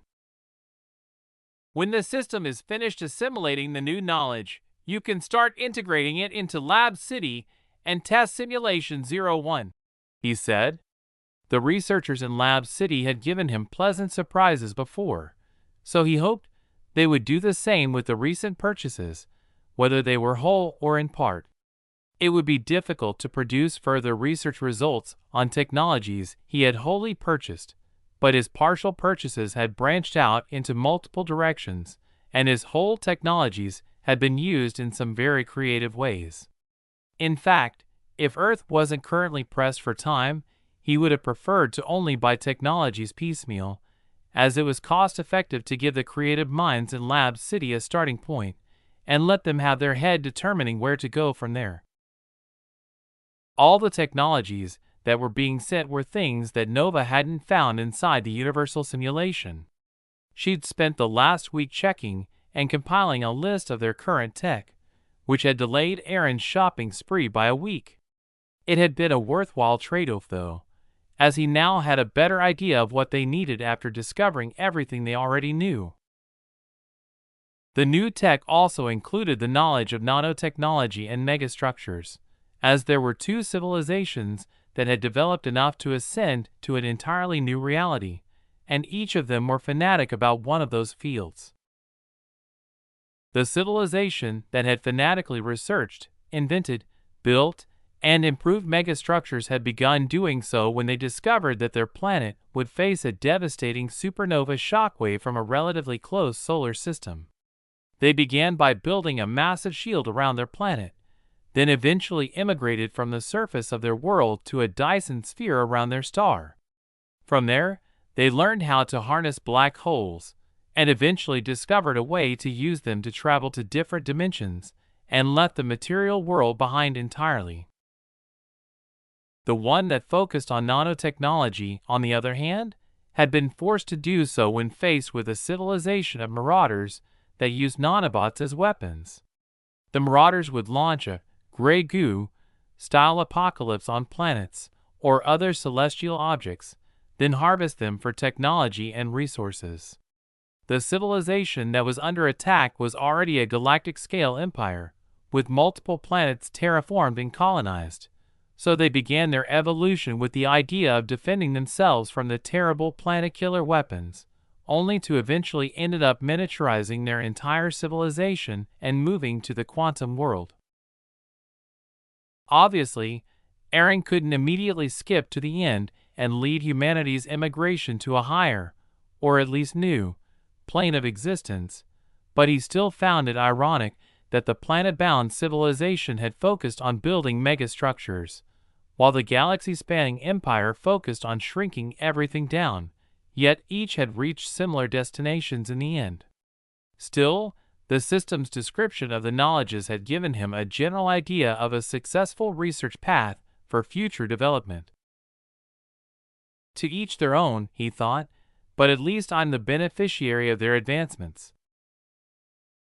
The system didn't waste any time in integrating the knowledge into Aaron one after another after he confirmed his purchases, but this time, thanks to his latest evolution, he didn't even feel dazed, let alone the freeze he used to feel when he was receiving knowledge assimilation. Plus, the speed at which the knowledge was assimilated into him had greatly increased. It only took 30 minutes for the system to impart all of the knowledge he had just bought from its shop. Chapter 331 Shotgun Suspicions. Based on how fast our moles are getting removed by Ukraine's intelligence agency, there's no doubt in my mind that they're receiving strong support from another agency. The likeliest suspects are from the Chinese Ministry of State Security, since they had a cooperation with them, but that was probably severed after the UNSC vote. So now I suspect the British MI6, American CIA, Israeli Mossad, or even the Egyptian GIS. We can't rule anyone out at this point, but Vladimir paused to heighten the tension in the briefing room and let the others come to their own conclusions. Seeing that his fellows had each settled on a suspect, he continued, "If this situation continues, our military operations will need to begin much earlier than previously planned. If they manage to remove everyone on our side with power in their country, they'll be welcoming us with bullets instead of flowers." He was already quite satisfied with the reception, especially the suspicion he had cast on everyone but the true culprit, hunting their intelligence operatives, and gathered his thoughts, intent on pushing his plan further forward as he clicked through PowerPoint slide after PowerPoint slide showing images of Russian agents and sympathizers who had been caught by the Ukrainian government. Another thing we have to keep in mind is that we already know they're reorganizing their military. Together with putting pro-Russian politicians, businessmen, and leaders on trial for treason, it isn't a good sign for us. It shows that they're gearing up to fight, so we must act first to gain the advantage. The fight against Ukraine won't be as easy as the rigged referendum we called for in Crimea. That was a plan that could only have ever worked a single time, but they're probably certain we'll be trying something similar there. So if we act now, we can catch them while they're still in the chaos of reorganizing their military. The next few slides detailed the ongoing reorganization along with all the Western forces supporting it. Any questions? He finished as the PowerPoint came to an end and the lights in the briefing room came up. Why do you think the other forces are supporting them? Putin asked, despite knowing the answer. He considered this briefing as Vladimir's final evaluation, and it would determine whether the spy is worthy of real power and raising as a potential successor, or if he was just one of the many who thought themselves as geniuses while they were nothing of the sort. Getting allies closer to Russia means they have a shield and sword. By bringing people onto their side, they effectively cut off our maneuvering and leave us only one area we can send troops at them through. But the opposite isn't true, because the Ukrainian allies in Eastern Europe will certainly allow their passage, letting them strike at any point along our border. Thus, we would be forced to limit the number of troops we can use because we would have to guard our borders, while the Ukrainian defenders can concentrate their defense along a comparatively small area. That was the likeliest plan and reasoning behind it, according to Nix.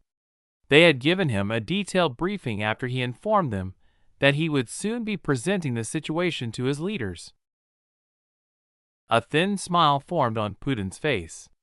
He was extremely satisfied with the operative standing before him and the hard work he had done on behalf of Mother Russia. "Good," he said. "We'll move up the military operation to 8 months from now. You will be on the planning team. Any objections?" "I would be honored," Vladimir said, trying to hide the happiness he was feeling at the moment, but in a subtly bad way so that those in the room thought he was easy to read. 5, 4, 3, 2, 1. Lift off. A massive rocket took off and pierced through the cloud cover that was still shielding Avalon Island from overhead observation. "There goes our first middle finger toward the sanctions," Alexander said as he watched the first of 10 rocket launches that were scheduled to take place over the next 2 days. They had attempted to follow the accepted procedure as defined by the ITU, but had been met with delays, denials, and disdain. It was obvious that, so long as Eden was under UN sanctions, no orbital slots would be awarded to them. "We don't have time to deal with their incompetence right now. We're up against a deadline," Aaron sneered. He looked at his friend, who seemed to have aged a few years over the past couple of days. "By the way, how did you find them?" "They're still outside visual range and will be for a few years yet," Alexander asked. "Oh, that? It was quite easy," Aaron began. "Mana, or dark matter, as people call it, exists everywhere in the universe. It's everywhere, in the depths of space, the hearts of stars, and even lingering between the cells of living organisms, as well as within them, I suppose. For the purposes of this discussion, you can consider the universe like a bowl filled with marbles. All we had to do was poke one marble and record the changes that happened in all the marbles connected to it. The moment you poke one, they all move. But mana isn't equally distributed through the universe, so those marbles can be big or they can be small. The bigger marbles represent areas with higher concentrations of mana, which tends to correlate with the mass of an object. And the bigger the marble, the easier it is to see," Aaron continued, then paused to let Alexander's mind catch up to the new disturbing reality he found himself in. "So, the new satellites we're launching are specifically designed to detect mana with a higher resolution.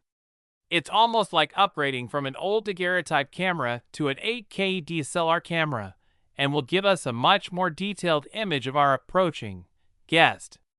Once we have that, we can make and adjust our plans from there." Chapter 332. Go ahead and try. When the rocket broke through the clouds, it was caught by all the surveillance satellites that were keeping an eye on Eden. If it weren't for the rocket being too big to be considered a missile, its size rivaled the Saturn V rocket that sent astronauts to the moon, the observers would have thought that Eden was attacking them. After all, they hadn't made any announcements before launching the rocket after having been denied permission by the ITU. Although many countries used their diplomatic channels to complain about the launch, Eden maintained that the rocket never violated any nation's airspace before entering space, so there was no need for them to inform anyone. They also took the opportunity to inform those nations that there would be more than a few launches in the following days, so they shouldn't complain that they hadn't been informed in advance again. As for the question of what was inside the rocket, Eden answered with a blistering retort.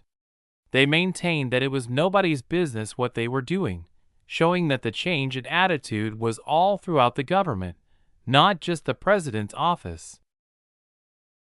Other than that, Eden continued their discussions with Hesperia on the central bank situation. It was still in the negotiation stage as they fine-tuned their agreement, hashing out what powers the central bank would have compared to the monetary policies that their individual governments could implement in case of inflation and much more. Hephaestus Industries had also gone into high gear, putting into practice the permission they had received from the government to work. They rapidly began producing everything that Eden had lost access to as a consequence of the trade and economic sanctions. They even sold them at a loss to Edenians and Hesperians. To boot, nobody knew that the cost of production was basically zero, so they all assumed that the company was losing millions, if not billions, of dollars worth of profit. Thus, their reputation as a company only grew better and better. Not only was Hephaestus producing their goods essentially for free in their automated factories, but they were also shipping them through Hermes, which meant the shipping charges were also being earned by one of Aaron's companies. Together with that, the arrival of Ukrainian grain and the zero-interest loans the Edenian government was offering for people to buy lands and develop them into farms was also seen as a windfall by the populace.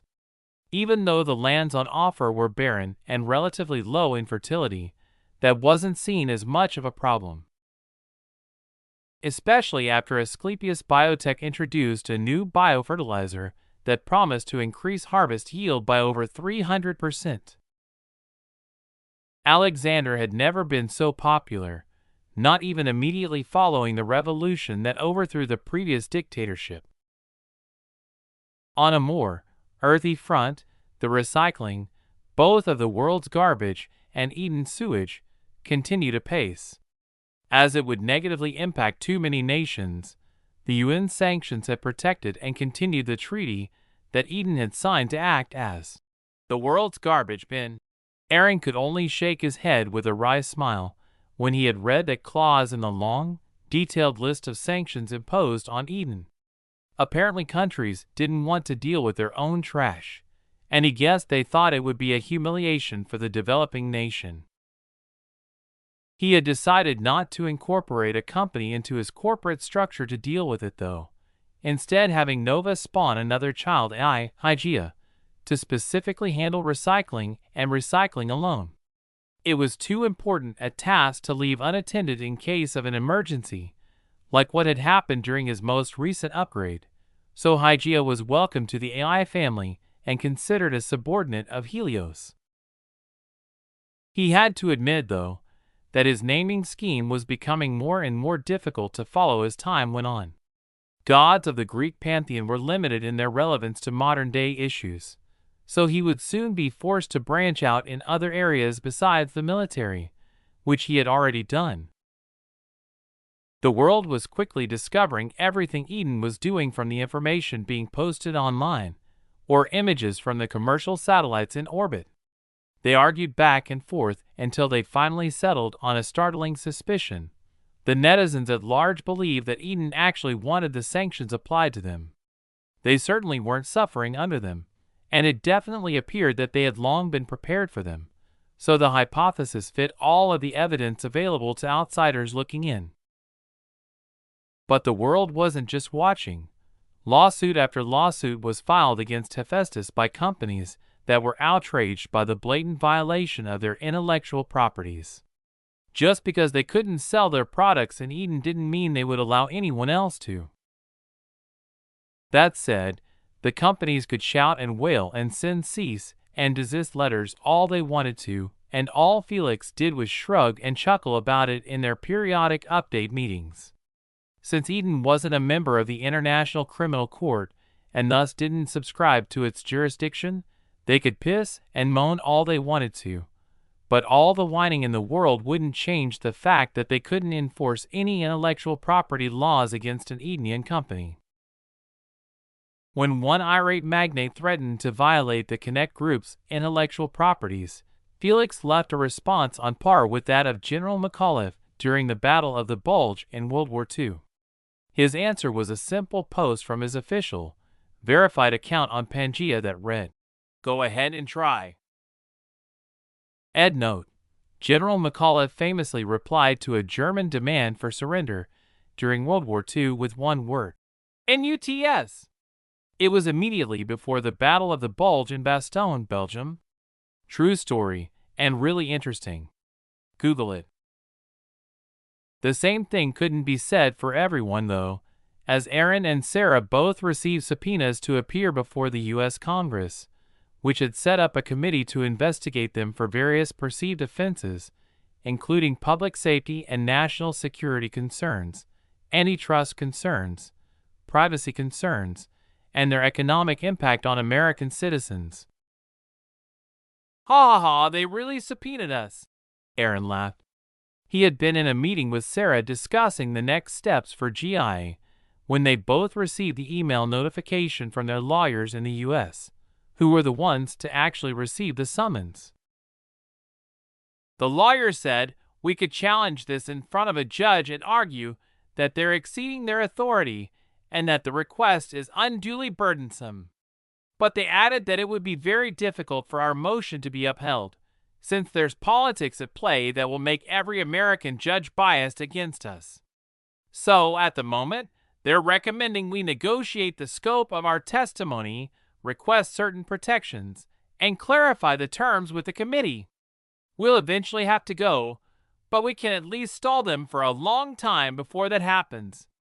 Long enough, hopefully, that this whole UN debacle is done and over with," Sarah said. "Do you think any of that will be allowed?" Aaron sarcastically asked. He knew the answer already. "Likely not, since the lobbyist groups have invested way too much money into." "Sure, it was a rhetorical question," Aaron interrupted with a grin. "There's no need for any delaying tactics or protection. Tell the lawyers to do nothing, and we'll go testify whenever is convenient for us, but certainly no later than 2 months from now." He was already thinking about how to use the upcoming congressional hearing to his benefit. Chapter 333: All the World's A Stage, We But Mere Players. On televisions across America, a jingle played as the screen switched from commercials to a popular news show. Good evening. I'm Tucker Carlson, and for those that are just joining us, welcome to the show. With us tonight is Wilbur Ross, the Secretary of Commerce in President Trump's cabinet, to discuss the harm that Eden and their state company, Hephaestus Industries and Manufacturing, are doing to our country. Are we just going to watch as they continue causing harm to our citizens and democracy? You mentioned the harm they're causing us, and I couldn't agree more. From the moment they began breaking international law and violating intellectual property rights on a broad scale to now, American companies have lost almost $150 billion. And that number will only grow the longer we allow them to continue breaking the law. Wilbur Ross had been briefed by the Office of Public and Media Affairs and knew what he was supposed to say. Tucker Carlson, on the other hand, had been briefed by the Morgan family and knew what he was supposed to ask. The two were putting on a stage play in order to demonize Eden and begin raising public support for the eventual shooting war that would break out between the two countries. Also with us tonight is our own Tamara Holder, our legal analyst and host of the show Sports Court, which you can watch now on our website. Tamara, what do you think of the issue? Tucker interjected. Tamara Holder was his favorite punching bag and the network's current mascot. She was what he considered a classic bleeding heart liberal, and he always enjoyed cutting her arguments down. Don't you think they're justified in their response when we unilaterally decided their guilt and are punishing them for it? This country was founded on the principle of innocent until proven guilty, but just because they're poor, they're automatically guilty? Tamara fired back. She was a criminal defense and civil rights attorney, so what the U.S. was doing to Eden had struck her as very, very wrong. Are you sure you want to take their side like that? Do you think we implemented these sanctions because we enjoy them? The Secretary of Commerce asked in retort. Yes. Secretary Ross was taken aback for a moment, and his mind went blank. But then he wrenched his thoughts back on track and continued with the arranged script, casting a glare at the young attorney across the table from him. No, you have to keep in mind that the sanctions were only implemented as a result of them denying UN inspectors free access to what the investigators need to prove Eden's innocence and completely clear them. Instead of acting like an innocent party, they're acting like they have something to hide. What could a little country like them be afraid of? What are they hiding? They're acting guilty. But sanctions don't work. We've seen it in North Korea, Iran, Cuba, and even Syria. So all we're doing is punishing them and preventing them from joining the rest of the world and contributing to all of humanity, Tamara began. I have to remind you, Miss Holder, that the sanctions aren't just being imposed by us, but by the entire UN, Secretary Ross interrupted. Before you accuse us of violating our principles, you should take into account that they've already been tried before a jury of their peers, the United Nations Security Council, and been found guilty. The people on the show continued arguing back and forth, with occasional interference from Tucker to make the argument as wide as possible, even blatantly accusing Eden of possessing WMDs. They're doing very well, George said, as he watched the show from the comfort of his father's study along with his father. But the speed the administration's moving at is too slow. If they don't hurry up, we won't be able to make a move until next year, he added, looking at his father to see what he thought of the timeline. Do you know how many years it took for us to make the American citizens see the invasion of Saddam's regime as something that needed to be done? Aubrey asked instead of answering his son's question. About a decade, I think, from the moment his usefulness to us ended, George answered. Correct. So this plan taking only a year can be said to be 10 times more efficient compared to the Saddam matter, but there are a few major contributors to that efficiency. Aubrey paused for a moment, then continued. The first is the internet. With everyone on it, it's a great tool to manipulate public opinion. And the second is Eden's ridiculous response, which is making it almost too easy for us to paint them as a rogue nation that we have to deal with to maintain peace. I knew that we needed a reason before we do anything so that the public doesn't have a negative reaction. But why do we have to waste so much time painting them as the bad guys when we could just fabricate an attack on us as a justification? George asked. Why do you think we haven't attacked North Korea when everyone already thinks of them as enemy number one? Aubrey asked. Because they have nukes? George answered, tilting his head. No, it's because they haven't attacked us yet. They only rattle their sabers until just before we attack, then they stop. They only want attention, he answered, then continued in more detail. America always fights from the moral high ground. Before we participated in World War II, Pearl Harbor had to happen. The same could be said for 9/11. Although unlike Pearl Harbor, the 9/11 attacks were unexpected. Still, it was justification enough to immediately mobilize our forces despite them being unprepared to fight a protracted war in the mountains. But in both cases, the attacks were just the final piece of the puzzle that allowed the entire country to fully rally behind the idea of war. Without them, there'd be no way for us to justify the horrors of war. So even after all of this preparation, we need them to attack us first.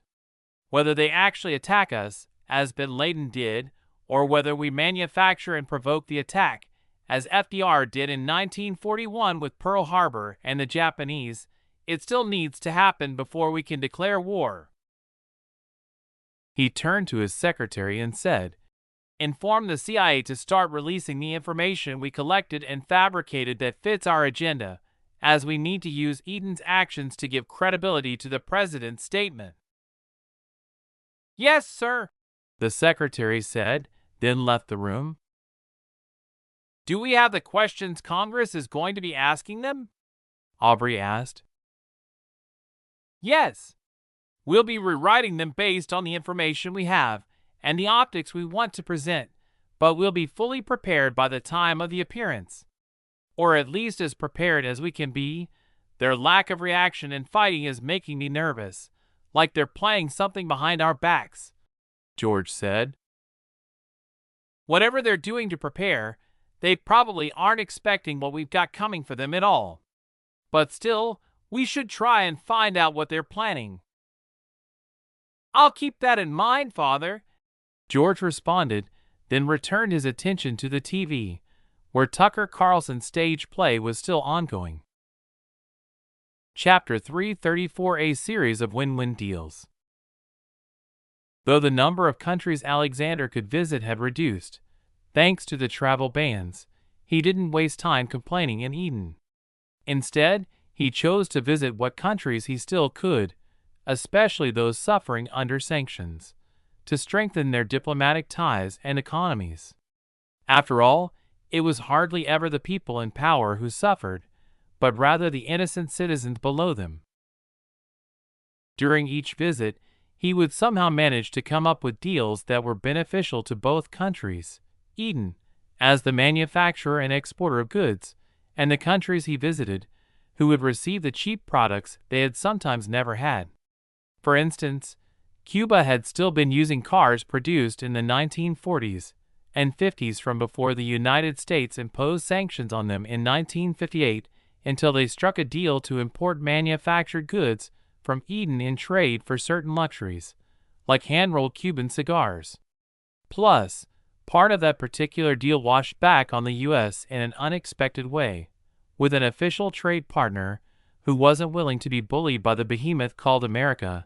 The politicians and rich Americans who used to ignore the trade embargo with Cuba and purchase their products cheaply could no longer purchase them at all. There was a lot of resentment there, and Eden had helped vent it.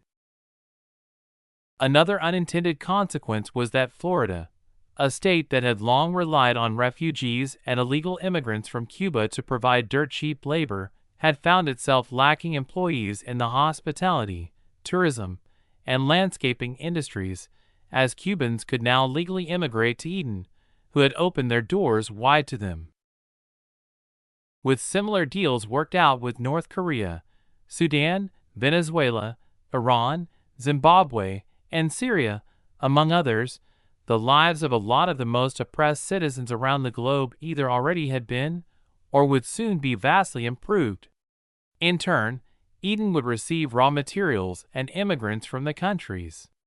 The CS Foundation had joined forces with Icarus Airlines to ensure that immigration was open between the countries, and the Edenian government's zero-interest farming subsidy loans coupled with advances in organic farming brought by Asclepius Biotech ensured that the new immigrants were settled as soon as possible.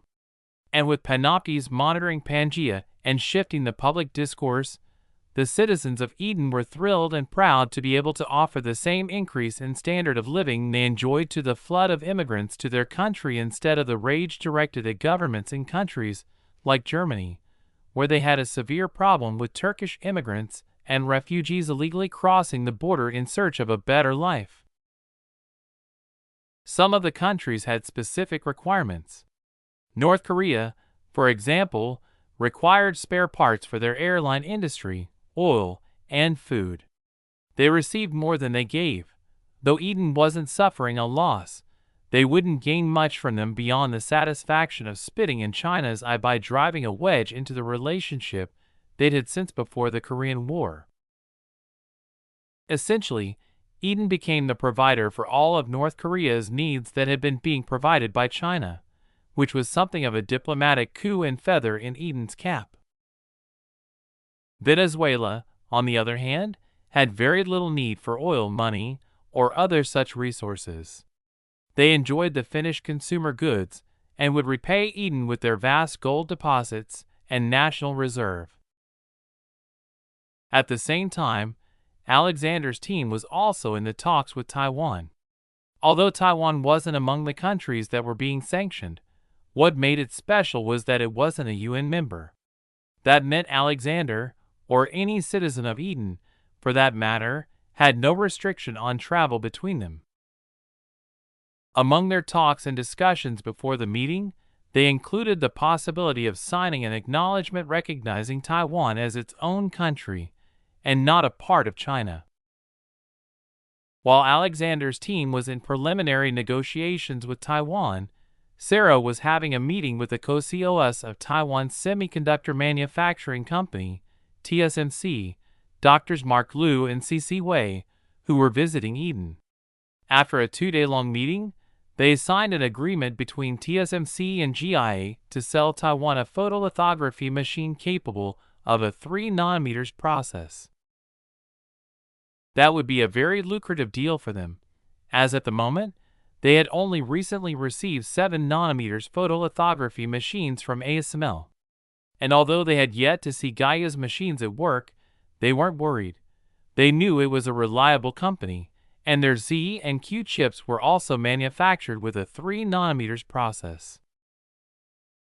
The delivery of the first 3nm photolithography machines was scheduled for the day of Alexander's upcoming visit to Taiwan, which would be 3 months later.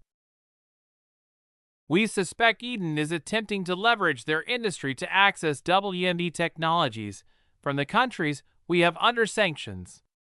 It's the most likely reason for all of Romero's recent visits, Mike Pompeo, the director of the CIA, reported as part of Trump's daily briefing. I thought we were just using the threat of finding WMDs to pressure them, but you're telling me they're really building a nuclear program? Trump asked with some surprise, as it wasn't something that he was expecting at all. Unfortunately, yes. We have 2 theories at the moment. First, it was our accusation of them possessing WMDs that gave them the idea to acquire them, much like North Korea did. And second, they had already been working on it in secret, but our accusation forced them to expedite their plans and stop hiding their development program entirely, Mike said. The second theory makes more sense. From the beginning, all of their actions have been aimed at maintaining their neutral stance in global politics, and being a nuclear power would basically give them a shield, kind of like our mutually assured destruction plan from the 60s. General Mattis, the Secretary of Defense, elaborated. So what are we supposed to do? The UN sanctions seem to have just made them stronger, Trump asked. How about we schedule exercises near Eden in the Pacific? We can ask the U.S. Carl Vinson Carrier Group and send them down from the South China Sea, or wait until they're free after their demonstrations to China and North Korea, Reince Priebus suggested. We can do that. The Carrier Group is already scheduled for a routine patrol in the Western Pacific, so all we'd have to do is add another exercise to their patrol and increase the scale, General Mattis mused. Do that, but we should also increase the DEFCON level to DEFCON 4, Trump ordered. This increase in DEFCON level will allow for increased intelligence watch and strengthened security measures. How about we entice the nations Eden just visited by dangling the chance that we'll unfreeze some of their assets in return for breaking their treaties with Eden? Rex Tillerson, the U.S. Secretary of State, suggested. How about we increase the sanctions against Eden too? Another member of the briefing committee suggested. We can assassinate some of their high-level politicians and frame China or Russia for it. That'll cause a dispute with another of the big five nations and bring them to our side," Mike Pompeo suggested. "Let's negotiate first. Go with the carrot and stick approach. Offer to relax the sanctions if they break the treaties they just signed, or crank them up if they refuse. Either way, add a travel ban between them and even to keep them from cooperating in the future." The meeting continued from there, moving on from Eden to other important matters. An hour or so later, the meeting wrapped up, and people stood to leave. "Mike, stay behind," Trump ordered. The rest left the room to start their work for the day. Had the president required them, they would have been asked to remain. When only the two men were left in the room, Trump looked at Pompeo and said, "So about that assassination." Chapter 335 I'm the sole owner. Inside the hall, where the Congressional Oversight Committee formed to deal with GIA would be held, a murmur was humming as the spectators spoke to each other in low voices. Reporters were hauling equipment this way and that, making sure that it was set up and working as they recorded B-roll footage of the audience and special footage of the notable figures in attendance. A few minutes after the C-SPAN live broadcast began, members of the House Committee on Oversight and Reform started taking their seats, the last of them the committee's head, Representative Trey Gowdy, a Republican from South Carolina. He had only been the committee head for a few days, as a result of the previous head resigning a few weeks before. After taking his seat, he picked up his gavel and rapped it against the sound block placed before him on the table. Bang! Bang! Bang! Good morning to all members of this committee, our esteemed colleagues, the press, the public, and our witnesses from GIA Technology. I now formally call this hearing of the House Committee on Oversight and Reform to order. The whole room went silent, as the hearing had officially started.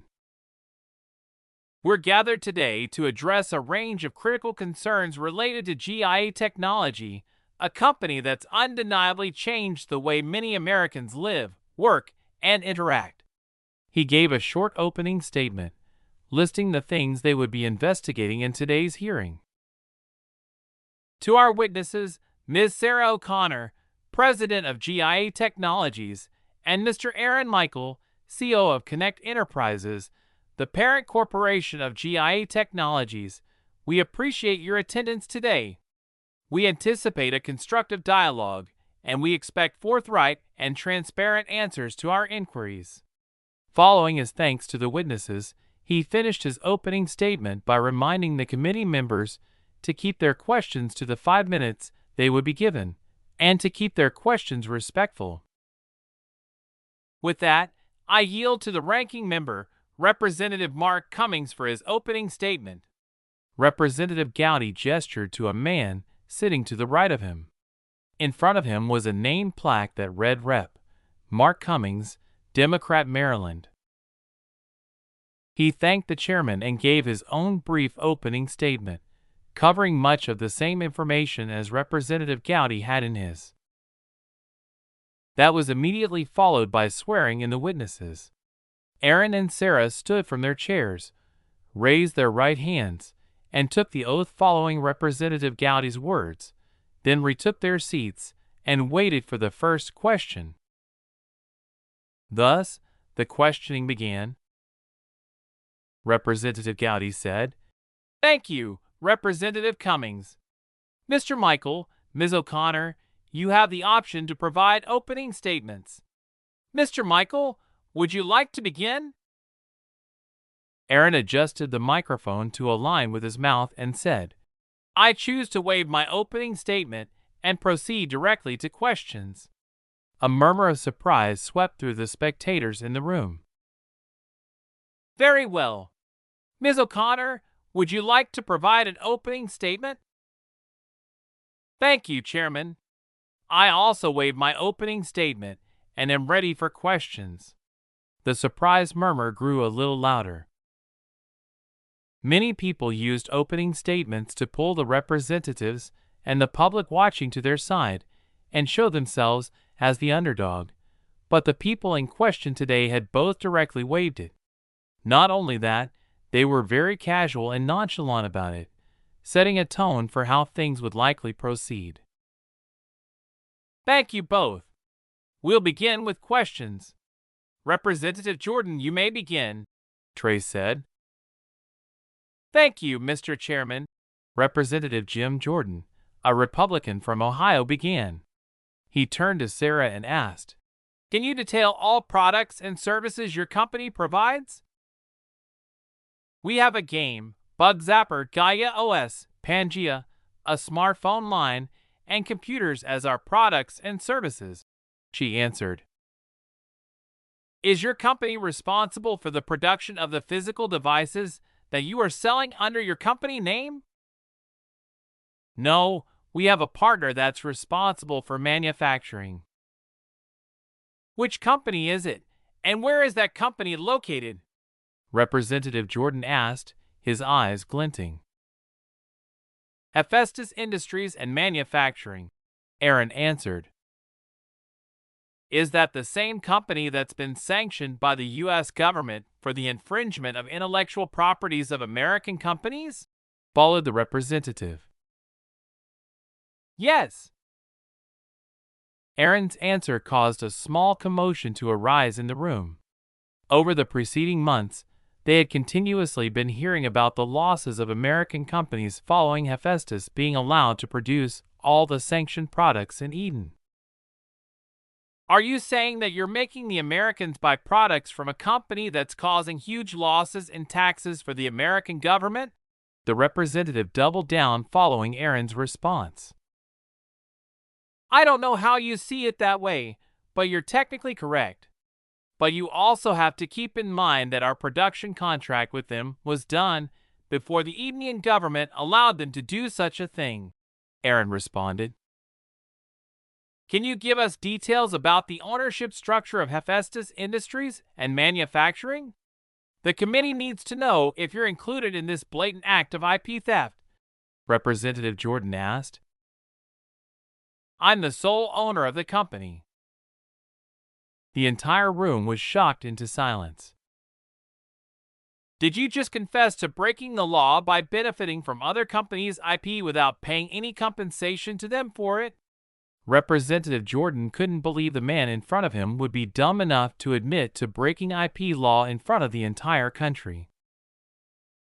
"It seems like you've misunderstood my response, Mr. Representative," Aaron began, refusing to use his name and just calling him Representative showed how unimportant he was to Aaron, who continued, "I never broke any laws. Everything I've done is perfectly legal in Eden. Mr. Michael, I'd like to remind you that you're an American citizen, which means you fall under the jurisdiction of the American law.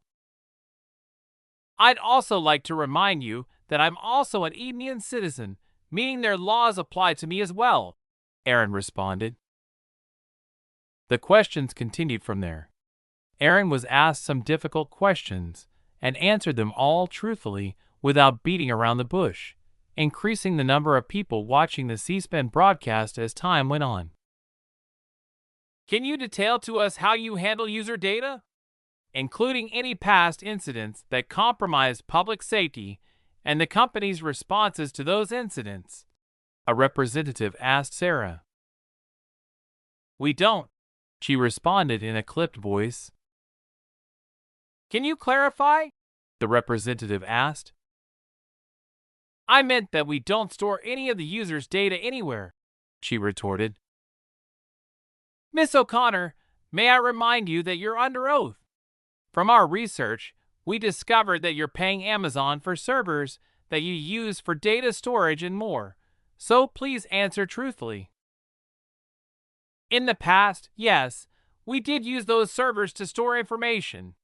During that time, our premium OS version's AI operations couldn't be fully handled by the phones, so we sent user data there for processing before it was sent to the users.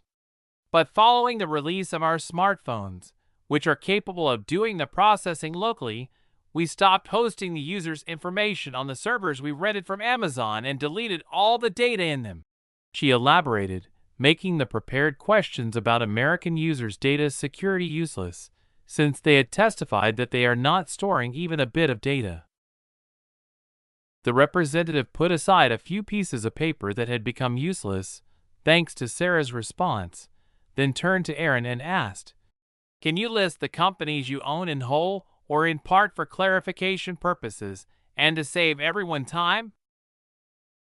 "Yes, I'm the sole owner of a parent company named Connect Enterprises and all of the subsidiary companies thereof," Aaron said, then paused for a moment before continuing. "There are 9 subsidiaries. Can you name them?"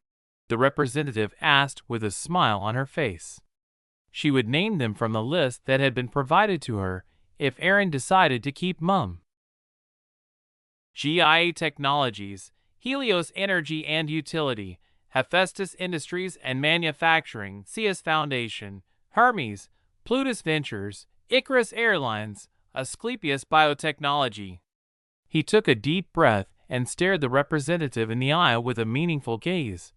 "And lastly, Ares Security Solutions, Chapter 336 Idiots, Morons, and Assholes." The names of the companies that Aaron owned gave everyone that heard them goosebumps. Although some of the people in the room hadn't heard of a few of them, they had indeed heard of the others, and all of them were very rich and very, very private. Most of them knew of GIA, Hephaestus, Ares, Icarus, and Asclepius. Each of them were tentatively valuated at hundreds of billions of dollars, which was why they were shocked to their core. That was when they came to the realization that the man in front of them, or on their TV or phone screens' net worth was nearing the $1 trillion mark. That would put him firmly in place as the world's richest man, with the difference between him and the second place more than $800 billion. Billion. With a B. But what absolutely mystified them was that Aaron had only become a millionaire less than 3 years before, meaning that in the short span of 3 years he had gone from moderately comfortable to money is just a scorecard for the game of life, without any aid from his family or friends, and he was only 23 years old. "Have you been paying taxes?" the representative who asked that wasn't surprised in the least, as he had already been informed about Aaron's wealth. "Yes, I paid more than $20 billion in taxes last year, but I fail to see the relevance of your question," Aaron fired back. "I'm the one asking the questions, Mr. Michael, not you," the representative sneered.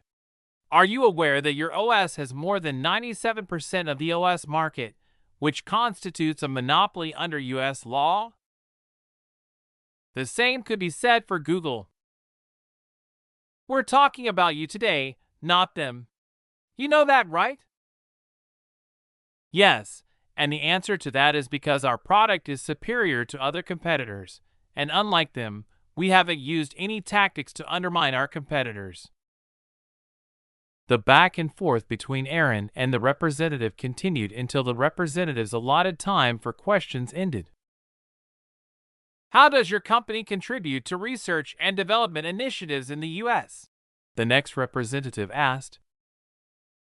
"Not much, as we have no research institute here," he responded. "And why's that? Aren't you a U.S. citizen? Shouldn't you be helping your home country?" the representative asked, framing Aaron as unpatriotic. "The very first product I produced and released to the public was forcefully taken from me by the U.S. government. So why would I do my research here when the government always wants to steal my work out from under me?" "How do you respond to claims that your company's practices have led to job losses or wage suppression in the U.S.?" The representative moved to the next question without responding to Aaron's question. "That's categorically false.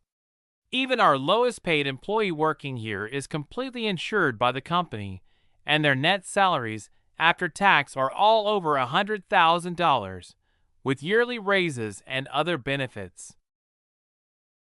Are there any upcoming plans for expansion, job creation, or major investments in the U.S.? No. Why? Why should I invest in a country that's insistent on levying sanctions against me in a blatant attempt to steal even more of my technological advances, Mr. Representative? Aaron responded quite bluntly. The hearing continued in that fashion for the rest of the day, and the 3 days following that, making it the longest congressional hearing related to a private company in history. Aaron and Sarah had undergone more than 30 hours of questioning by the hostile committee. From the first day of the hearing, it was the main topic in not only the political section of the internet, but the entertainment side as well. It was a weird situation, but understandable. Aaron and Sarah were both incredibly attractive, even more than most actual celebrities. Besides, both of them were way too blunt in the way they handled the questions. It was very fresh, since most people called before Congress would go very far out of their way to hide whatever they could, answering almost every question with, "I don't recall," or some variation on that phrase. Really, man? Are you telling me this man became a trillionaire within just 3 years after being expelled from school? Are you kidding me? At NOP, I can't believe it either, but I researched the companies he named, and he should have much more than just $1 trillion. At the truth op, he was falsely accused before he was expelled. Nothing more to say, just clarifying it. At Warmonger, you people seem to have forgotten the most important revelation of the hearing. The man has a private fucking military under him, and it fought and won a war against a fully legitimate country's military. The video of Eden's pilot shooting down 5 planes in less than a few minutes is from his forces. Damn, holy shit, why didn't we see it earlier when everything was in the open? All of his companies are named after Greek gods, from Gaia to Ares. But that won't happen again, as I sat and did a very deep investigation and came to the conclusion that they're the ones who deliberately caused the Indonesia incident to provoke the UN to sanction Eden so they can benefit. Nathaniel Wild makes sense, since their company is now the only provider of many things. So he earns more money than anyone in the country. Damn, brutal and smart at the same time. The internet focused on many different topics, based on people's interests, but nearly everyone talking about them was mostly focusing on Aaron being either a role model or scum of the earth. The Morgans utilized it to their benefit, using every means possible to paint Aaron as a greedy madman. The committee began their deliberation, and at the same time, recommended that the Justice Department open an investigation into Aaron and his companies. They were privately directed that they absolutely must find evidence of him and his companies breaking the law, and if that evidence didn't exist, they were to find it anyway. They were also instructed to pay special attention to Ares during their investigative process. Aaron was in his private A380 with Sarah, heading back to Eden. He was leaning back in his chair, limbs akimbo, and pinching the bridge of his nose as he complained about idiots, morons, and assholes that shall not be named. How am I gonna explain this to my parents? Aaron had come to the realization that his parents would soon be asking him about his wealth, and was trying to come up with a way to explain it to them as gently as possible. Why not tell them the truth? Sarah suggested. I guess there's really no need to hide it from them, since the whole world knows about it now anyway, Aaron said. Plus, it'll make things easier on me since they'll be able to use the VR instead of traveling all over the place and risking attacks. He smiled when he thought of the mess his little brother would cause in the VR once he was introduced to it. Chapter 337, A Long-Awaited Introduction. Father's been asking why you're just letting the Morgans control your actions when you could have asked him to stop it, or at least have it under control, Rena asked Aaron. They were together in one of his VR mansions, where they spent most nights. I'm setting the stage and giving them plenty of rope to hang themselves with, so there's no need for any of that. But I will need your family's help in a few weeks or months, Aaron explained. Oh, what do you need? Rena excitedly asked. It had been a long time since Aaron had needed her help for anything, but now he was finally asking for it again. Eden will be calling an emergency meeting in the UN, and I'll need America's vote, he said. What's it going to be about? She asked. She would need to know what the meeting would be called for in order to convince her father to go with his request. It's about forming a united government on Earth. We need to be united in case of foreign entities arriving, he said, then remembered that, in his urgency to deal with things, he still hadn't told her the news and added, Let's head to Lab City. I'll be able to explain things in more detail there. Half an hour later. I'll ask my father, but even if America agrees, China and Russia will likely use their veto. They'll never relinquish the power they have at the moment.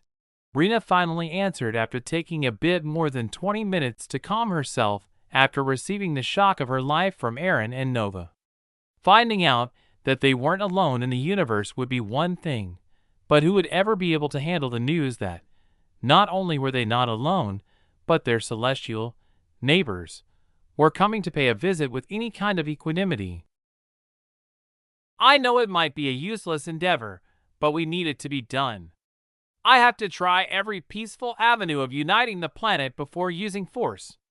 If I were to just skip straight to using force, there would always be people believing things could have been done peacefully and resisting the new government, Aaron explained. But why do you want America to vote for it and not use their veto? She asked. She couldn't imagine a scenario where Aaron would want to peacefully join hands with the country that had treated him so shittily. He just wasn't that kind of person. I want it that way so that, in the future, when they start doing their selfish, arrogant bullshit, we can use their vote to highlight their hypocrisy, he said. But if Father knows about the vote, he'll almost surely be against it, she said. Just don't tell him what the vote is for. You can ask for forgiveness later instead of permission now, Aaron teased. I'll try. She hugged Aaron to try and calm down again. Apparently, the shock of the revelation had yet to completely pass. Aaron said nothing, just hugged her back and rubbed her back as he gave a signal to Nova with his eyes to help calm her down. Yes, it's true, Aaron sighed. He was in his parents' living room in reality with his parents and Henry, who was running around and playing with his toys. The boy was certainly using his break from school very wisely. So, you're telling me that what they're saying about you being a trillionaire is true? His father repeated, not knowing whether he should be proud of his son or scared that a human could have that much money. That's their guess, based on the public data they have about my companies. The real number should be quite a bit higher, actually, Aaron respectfully corrected. His parents were shocked into speechlessness at the thought of that many zeros in anyone's bank statement, let alone their son's. Well, can you buy me a robot? Henry was the only one in the room that could speak after Aaron's last response. His parents were still suffering a small mental shutdown. Aaron turned to his little brother and, with a smile on his face, said, How about I give you one now? Yes! Henry jumped in excitement as he ran to his big brother. Put these on, Aaron said as he handed his parents and little brother, who had climbed onto his lap, individualized pairs of AR glasses. The rest will be easy to explain with those," he added when he saw his parents giving the glasses in their hands weird looks. After Aaron's reassurance, they put the glasses on and discovered a whole new world. "Oh my God!"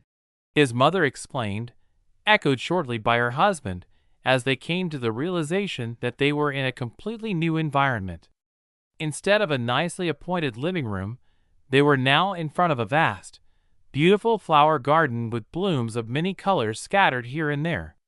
It looked like a field of wildflowers more than a cultivated, formal garden.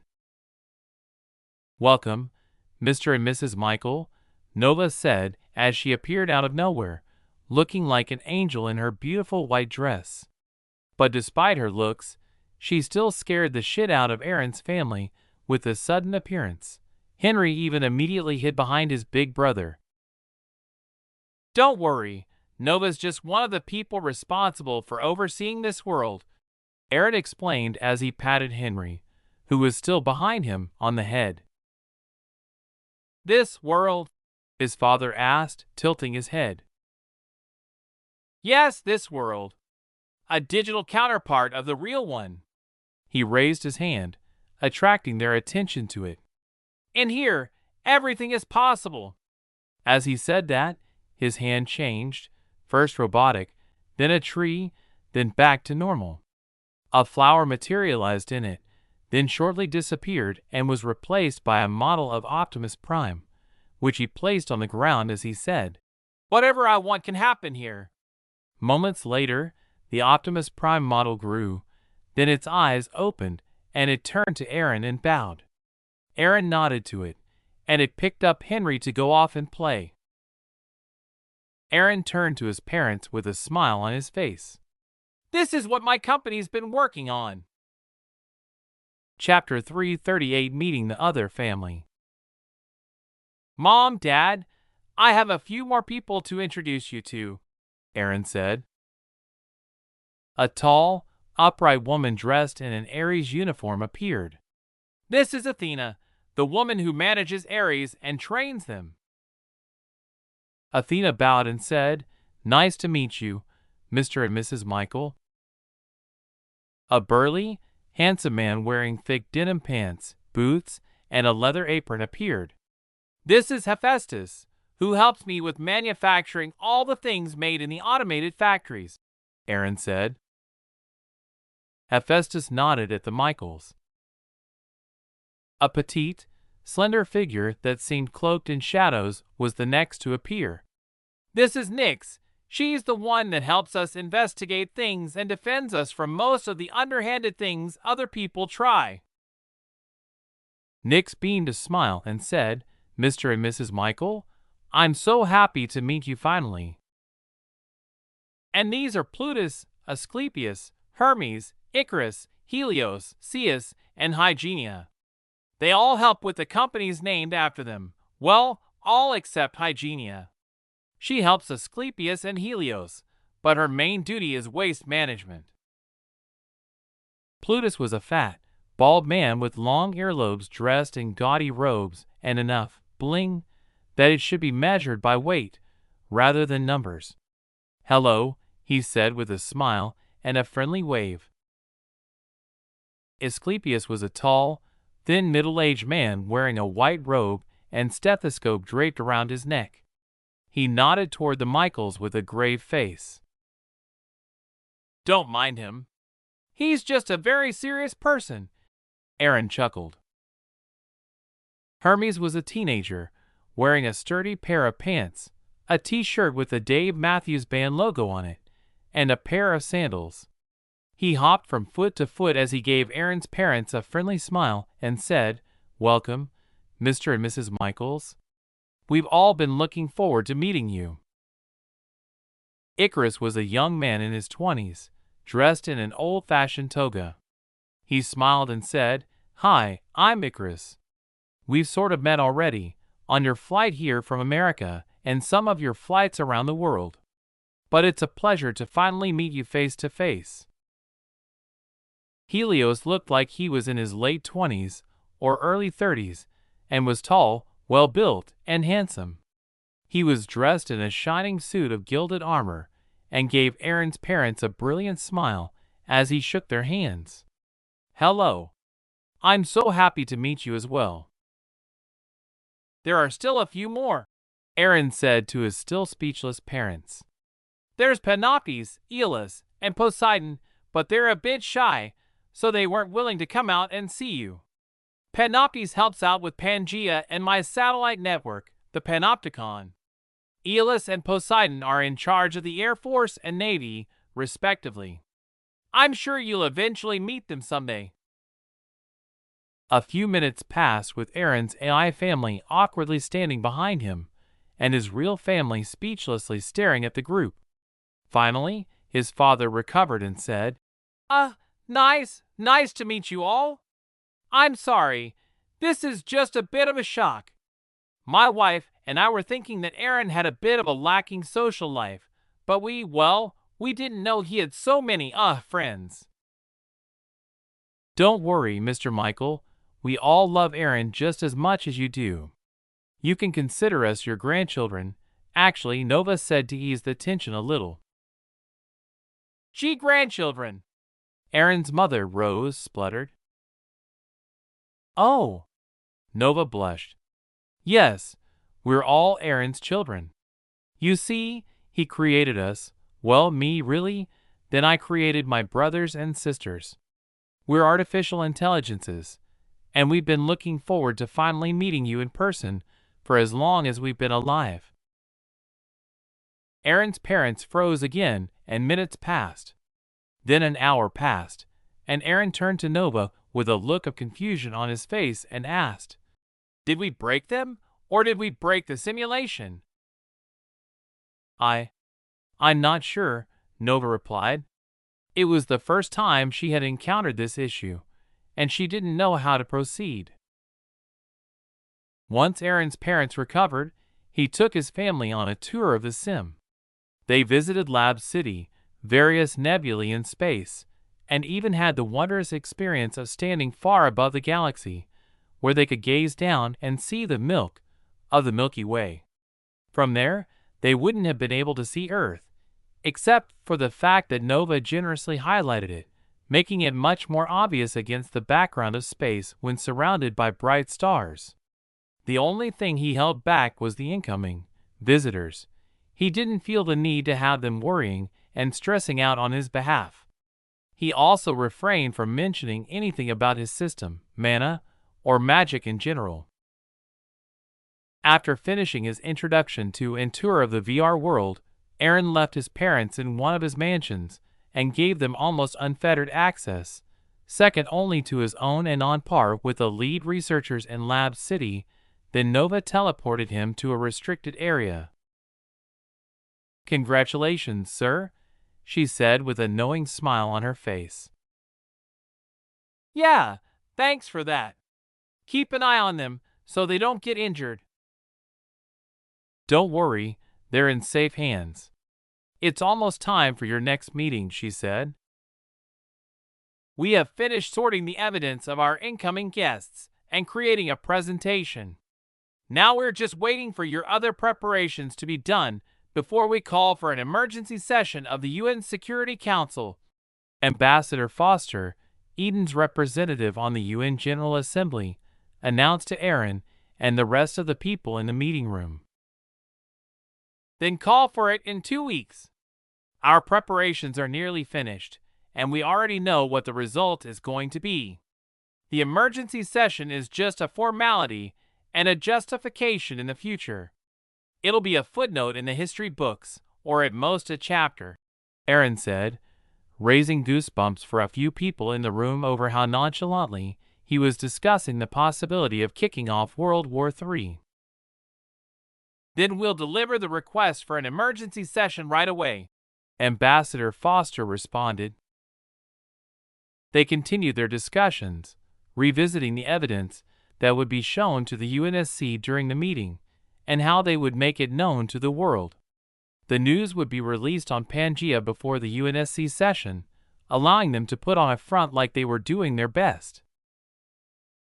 A week after the Congressional Oversight Committee hearing, the Department of Justice announced that they were opening an investigation into Aaron for human rights violations, unlawful use of intellectual property, violating sanctions imposed by the U.S. by doing business in Cuba, Syria, North Korea, and Iran, and more. If they took it all the way to trial, and he was found guilty, he would receive fines in excess of $100 billion, as well as 500 years or more in prison sentences. Not only that, it was in addition to the investigation being directed by the House Oversight Committee in Congress regarding Gaia's monopoly, and all the other accusations levied against him, as a result of his testimony before the committee. Together with those announcements, the Morgans continued trying to destroy his reputation by paying people to post fabricated evidence against him on social media.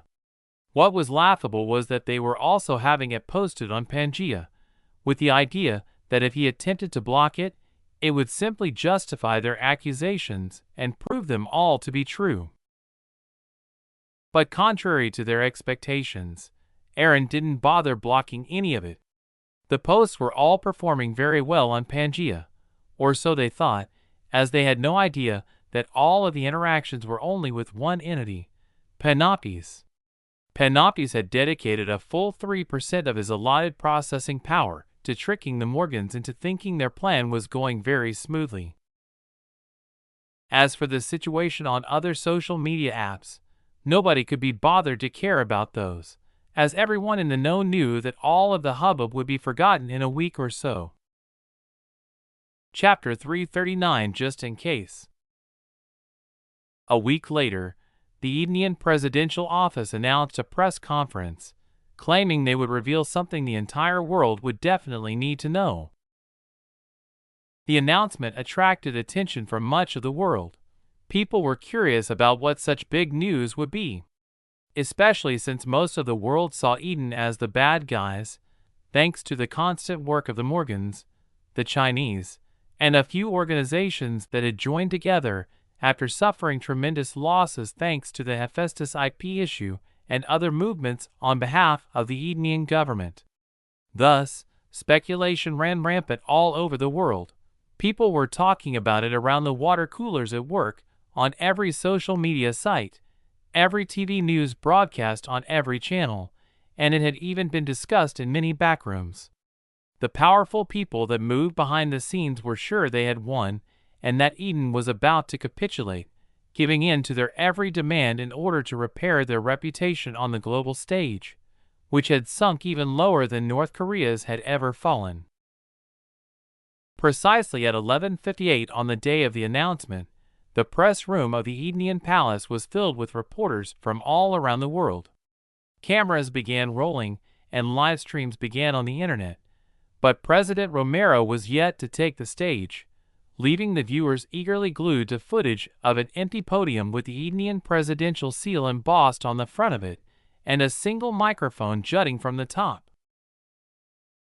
Not long after that, Alexander entered the room and calmly walked to the podium with a neutral expression on his face. Citizens of the great nation of Eden, ladies and gentlemen watching from home, and friends and enemies around the globe, good afternoon, he greeted, already firing metaphorical shots as he began his speech. Thank you for joining me today. Although our announcement was abrupt, it was issued due to an emergency situation that requires us to inform the world.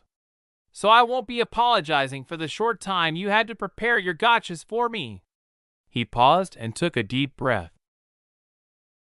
After the short pause to gather himself, Alexander switched from firing shots to dropping bombshells. About 4 months ago, the Panopticon satellite network we launched discovered an object approaching our solar system at a quarter of light speed. At first, we thought it was just a scanning artifact. Due to the distance it was observed at, that was the likeliest issue. So we checked again, but the object was still there. Then we checked again. And again. And again. We checked until we were blue in the face, but... He paused again, bringing his focus back to his prepared remarks. But no matter how many times we checked, the object still appeared on our scan. So after those continuous tests, we decided to create specialized observation devices, which we recently launched into the Lagrange points around Earth and the Sun. They are capable of a much higher resolution on a newly discovered frequency, giving us a much better view of the universe around us, or at least a 10 light-year radius of it. And the result of those scans is the object exists. But at least we saw it in a higher resolution. The screen behind Alexander displayed the result of their constant data collecting over the past 4 months. Due to the importance of the discovery, we've already called for an emergency session of the UN Security Council to discuss how we're going to deal with it. And just so you can verify it yourself, your space agencies, or even your amateur enthusiasts can go to our government website, where we've already announced the coordinates of the discovery, so you can check it for yourself. Ladies and gentlemen, we hope that the UNSC will approve our emergency session request following your country's verification of the discovery we made. Together with that, we invite everyone to download the data and verify it for yourselves. It is with the utmost sincerity that I say this. It is time for humanity to unite and combine our resources.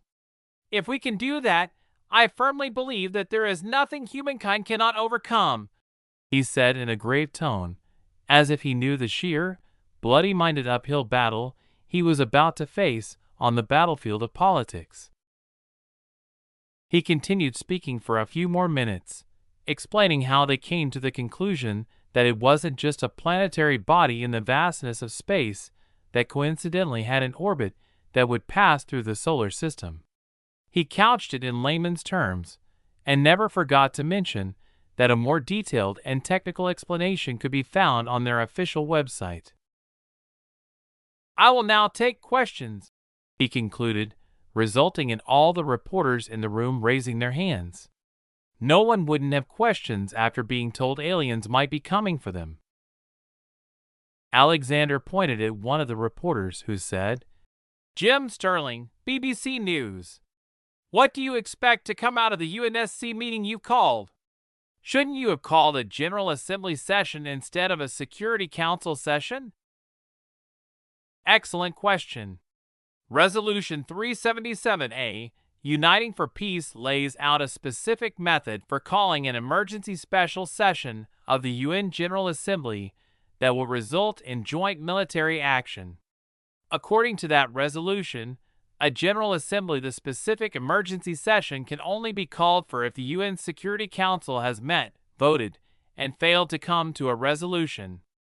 In order for the General Assembly to meet, it requires 7 votes in the UNSC or a majority vote in the General Assembly. So, that being the case, we're moving as quickly as we can to present the issue to the General Assembly. He pointed to the next reporter to ask their questions. Samantha Clark, Associated Press. Why are you telling us this now, instead of later when there aren't so many things happening on the global stage? The next reporter asked. I'm telling you this now because we must assume the worst-case scenario is true, that the object is a crewed, hostile vessel. Letting you know so far in advance is to give everyone time to prepare for its arrival. A collective shudder passed through the reporters in the audience, and they went completely silent. Thus, he clarified, it isn't proven that they're hostile, and it'll be even better if they aren't, but it's better to prepare for the worst while remaining optimistic and hoping for the best. Alexander looked directly into the camera.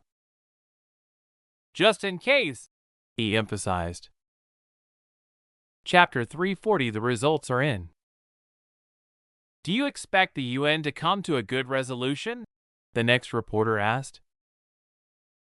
Our hopes are high, since it's the only way for us to be prepared by the time they arrive. When are they going to arrive? The reporter followed up. We aren't sure. Our observation period hasn't been long enough to determine that, so it depends on whether they're accelerating, coasting, or decelerating. Flying a spaceship isn't like driving a car. You accelerate part of the way, then coast part of the way, then decelerate part of the way. If you plan it right, acceleration and deceleration should take the same amount of time, but we don't have time to get into the more complex physics behind it. Basically, our estimates right now put them arriving around 10 years from now at the soonest, and no later than 28 years from now. So we need to get our affairs in order and prepare so we can face them as a united front within the next 10 years. Alexander pointed to the next reporter. Do you think we're capable of facing a civilization that can travel at a quarter of light speed? At the moment, there's zero chance of that. But if we unite as a species and work together, pooling our resources and pouring them into research, then, by the time they arrive, we'll be ready. All the divisions that plague humanity right now have developed us to where we are, but they also hold us back. Think of humanity as a train. Right now, there are 200 train cars, each with one engine pulling each of them. But if we put all the cars together and link them up with all the engines, the train will go much faster. He moved on to the next reporter. What are the results you expect from the UNSC meeting? A unified military front and a unitary representative of humanity. Alexander continued answering question after question for more than an hour without stumbling once. Finally, he directed the reporters to the Edenian Space Agency website, where they could find more information, and the Edenian official press department, where they could submit further questions to be answered in the form of either a press release or a website FAQ. The world immediately reacted. All countries with space programs announced that they would immediately halt all current observation missions and redirect them to the given coordinates. Most hoped to disprove the Edenian discovery, while a few rare supporters hoped to prove it.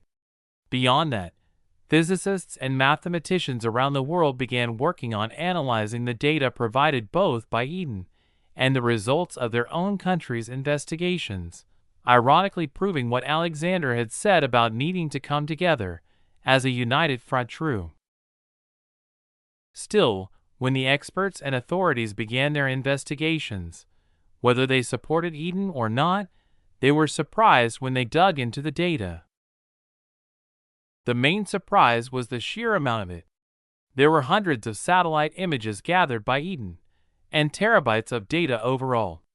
Thus, people with faster internet connections would download it, copy it onto portable hard drives and super high-capacity USB drives, then mail it to their fellow researchers. The reason for the exaggerated file size was because it contained many proofs and new equations, as well as practically an entirely new branch of orbital and cosmic mechanics. And each equation required its own set of proofs, plus redundant equations that were solved and proven in different ways. There was virtually no chance that the data was mistaken. That said, the evidence was so groundbreaking that there existed no specialists in the newly created field of study.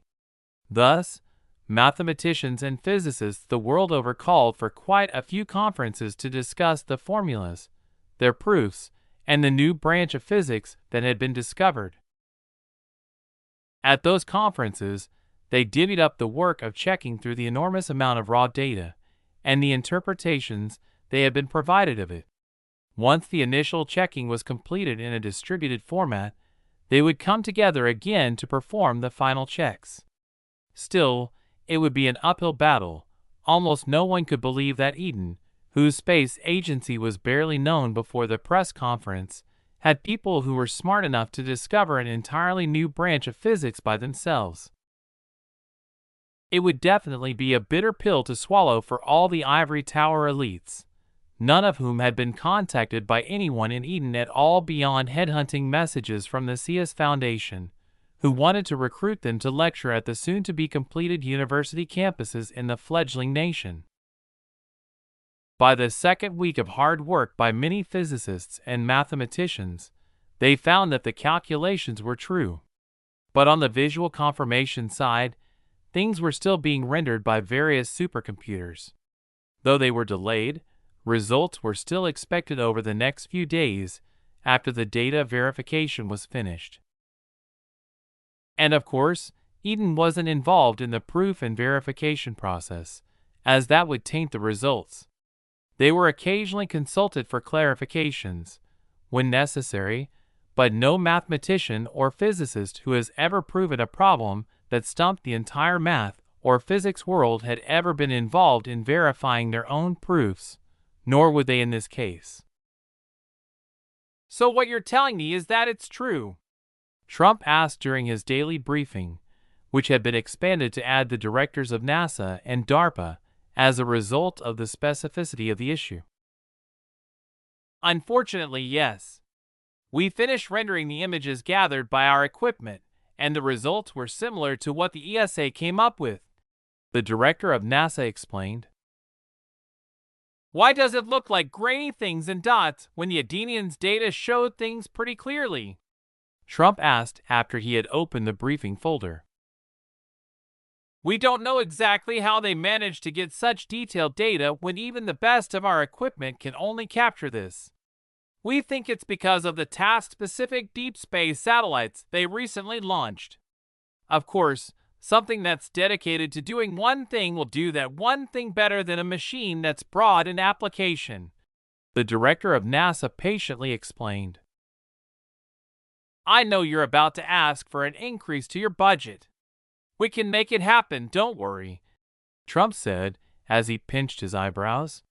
He finally understood why every president entered office with a full head of vibrant hair, but left with sparse gray hair. He turned to his chief of staff and said, "Get the press corps on this. Make the announcement and contact this month's UNSC president and suggest that they call the emergency session as soon as possible." Trump leaned back in his chair and delved into his thoughts. We're even losing the space race now. How the hell can we call ourselves the most advanced nation in the world, yet not be the ones that discovered this? We can't let them take the initiative now, and they should also be thinking the same, he thought.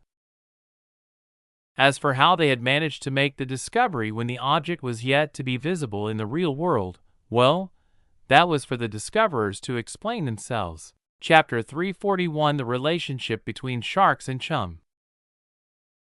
After the many different governments that had space agencies confirmed Eden's statement, the world tipped over, and the discussions moved from Eden being the bad guys to the incoming aliens. It wasn't that Eden's reputation had suddenly become better, but rather that the attention span of the populace was limited, and the news of aliens completely overtook the more local gossip. Over the previous 2 weeks, people had been comforting themselves by believing that Eden was wrong. After all, what could a nation that had no reputation and no world-renowned experts know, anyway? But the series of announcements by more credible experts had yanked that security blanket away from everyone. Currently, the dam had been broken, and the only things preventing complete chaos were riot police and the constant reminders that humanity still had time before the visitors, as they were being called, arrived. It really worked, Aaron said as he watched the announcements with a smile on his face, reveling in the satisfaction of a perfectly executed plan. I love the smell of chaos in the morning. It would have been weird if it hadn't worked, Nova said. By the way, how'd you do it? From what I recall, you said you had to use another means of detecting them since their light had yet to reach us, Rena asked, as by the time she had been informed about the aliens, Aaron's plan was already in motion. You're right. But since the light has yet to reach us, we just had to make it appear as if it already had, at least in the direction we told them the aliens are coming from, Aaron explained. Rena understood what he was talking about, but was a little lost on how he had managed to accomplish it. Seeing her confusion, Nova decided to explain in detail. It was quite simple, really. While we can't exactly tamper with their observatories and satellites, we most certainly can intercept the signals coming from them. Once we broke their encryption, we could insert the data we wanted them to report into the signal. And since it would use their original encryption, they'd be none the wiser, she began. The only tricky parts were figuring out which signals were being sent by hardware that was capable of detecting things at that distance and flawlessly generating the false data. But once we figured out all the different hardware, all we had to do to generate the correct data was simulate it in VR, where I'm constantly running a galaxy-wide simulation. Then we harvested that data and inserted it into the signal feeding back to their supercomputers to be rendered. Wow, really smart thinking on your side, Rena said.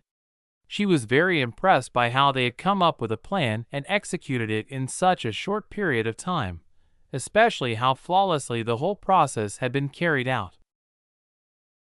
That's just for the satellite telescopes. Those were the easy part.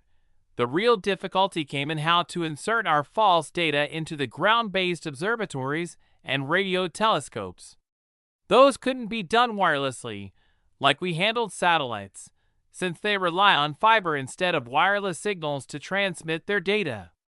Luckily, observing space isn't considered a secret, for the most part, so all of their facilities were connected to the internet. That let us send a Trojan into their systems and spread it all over, giving us a back door for the same data swap. Besides, there aren't that many supercomputers that can render images and files of that size, so we also snuck our data in there, just as a backup in case we missed any of the other signals. That took a bit more work on the part of our operatives, since using the internet as a vector of attack against a supercomputer is bound to be noticed. But a technician doing routine maintenance on them, on the other hand, is just normal daily operations. Aaron couldn't help but smirk a bit, proud of the wool he had just pulled over the whole world's eyes. Aaron and Rena chatted about the incoming aliens for a while, and potential countermeasures, until the subject naturally changed to the upcoming emergency session of the UNSC. I don't think America will vote for the United Earth Initiative, since the Morgans will never allow it to happen, Rena said. She thought about it, and had come to the conclusion that, even, or especially, if her father decides to go along with it, the Morgans would definitely still oppose it. They had a vested interest in the status quo, after all. Not really. In fact, it'll be quite the contrary. The Morgans will help push it along, due to the optics if nothing else, Aaron said with a smile on his face. Why do you say that? She asked. Because they know there'll be a veto, even if it passes. So they'll take it as an opportunity to make America look good, since someone else will definitely jump out to be the villain that prevents the unification from peacefully happening. Then they'll use the chaos that arises from the failed UNSC vote to take power, while everyone's busy guarding against everyone else. After all, it's easy to defeat a distracted enemy that has no allies, but if they had to face a united group of enemies, it's another story entirely. With the likeliest outcome of the failed vote being a global war, the Morgans will do what they do best: co-opt the American military to serve for their own benefit and profits, Aaron explained. You mean there's only going to be a few remaining nations within a few years as a result of a massive war? Rena asked, very surprised by the revelation. That's how they'll think of it. All they have to do is come to an agreement with the nuclear powers to not fight each other, and everyone else will be nothing but chum for those few sharks with nukes. It'll be another age of imperialism, but this time with them being the sole party in power, or so they think anyway.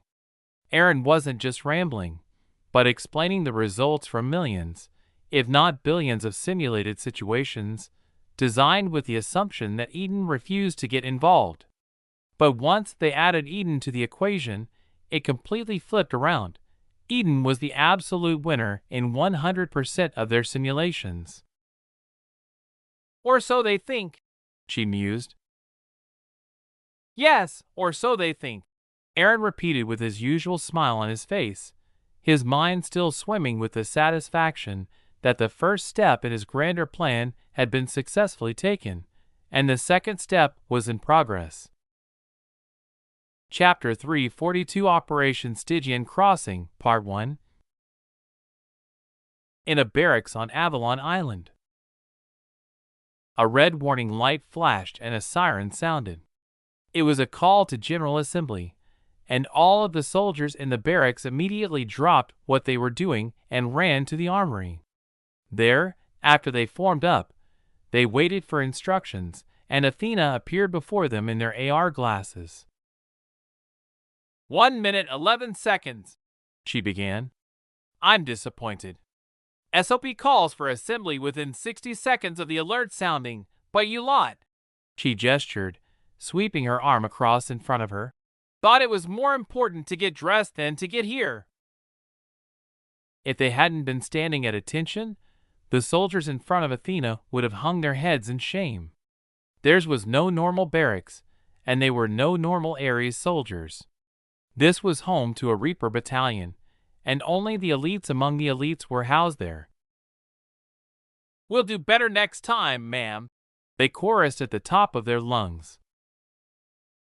If this had been an actual emergency, you would be dead now. Keep that in mind, scabs, Athena scolded. Though she appeared mad at them, she only felt a little irritation. 11 seconds was 11 seconds, but at least they weren't standing before her in their underwear. She could take comfort in that much, if nothing else. Down to business, she said. I've got deployment orders for you. If your number is called, step to my left and form up with your teams. Team 1. Here, ma'am, the Reapers of Reaper Team 1 shouted. I said move, not make my ears itch. Team 3, Team 7, and Team 8 join Team 1 to my left. The rest of you lot dismissed. Athena snapped, and the teams in front of her sorted themselves out as ordered. Right. Make yourselves comfortable and join me in the briefing room. Fall out! The 4 Reaper teams logged into the VR briefing room, where Athena was waiting for them. Though it was unnecessary, she glanced at her wrist as if she was wearing a watch, then began the briefing. At 0931 hours today, orders came down from the top. You 4 teams are being tasked with establishing forward operating bases and eliminating or co-opting local hostile forces. For this task, each of your teams will be assigned a NICS agent and appropriate equipment for the locale. Each of you will be issued your standard kit, plus 1 classified kit carried by the agent. Team 1, you'll be headed to the Caucasus Mountain Range. Avoid contact with locals at all costs. If you're discovered, your mission will be scrubbed. Head to Karalidi, Georgia, and make your way north to Mount Shunny. There, you're to make yourselves comfortable and establish forward operating base Bellerophon. Team 3, you'll be headed to Colombia, where you will be eliminating or co-opting the forces of the Medellin cartel and taking over their territory. If you are discovered, your mission will be scrubbed and you will be disavowed. So don't be discovered. You may choose any of their coca plantations or cocaine processing facilities to establish forward operating base Persis. Team 7, you're to head to Mexico.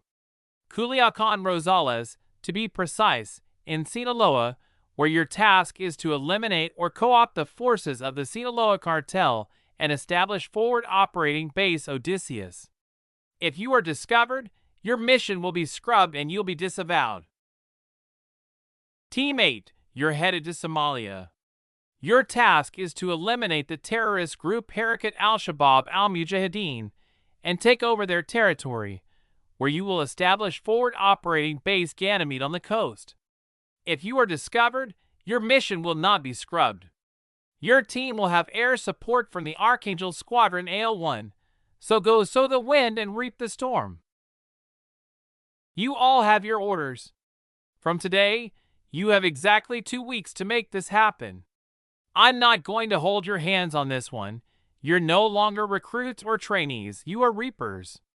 So go forth and reap. Dismissed. The briefing room dissolved from around the teams and, with a brief stop at the armory to draw their equipment, they headed to the airstrip to meet their Nix agents and transports. In the air somewhere over Columbia, Master Sergeant Jason Cordova, leader of Ares Reaper Team 3, was in a transport chopper above a sea of green treetops on his way to the Andes. He was confident and ready, he was sure of that, but for some reason his toes kept twitching in his boots. It was always like that for him, even in training, where he knew even in the fog of exhaustion that he was in no real danger of losing his life. He was still nervous before each mission. He had performed well in training, and was assigned the rank of Master Sergeant when he graduated, then posted with Reaper Team 3 as the leader. But that nervous tick of his had accompanied him each step of the way. He was used to it now. 15-minute warning, the chopper pilot announced, and the light in the cabin went from a comforting yellow to an alert red. Everyone in the team logged out of VR and did the final checks on their weapons and gear. The Nix agent was an enigma. Wrapped in a black bodysuit with a midnight blue and dark gray wood vest over the top, black leather fingerless gloves on her hands, and charcoal gray combat boots, she had neither said a word nor moved an inch through the entire trip from Eden to Columbia. On her lap was a large suitcase made of what appeared to be ruggedized, blued steel.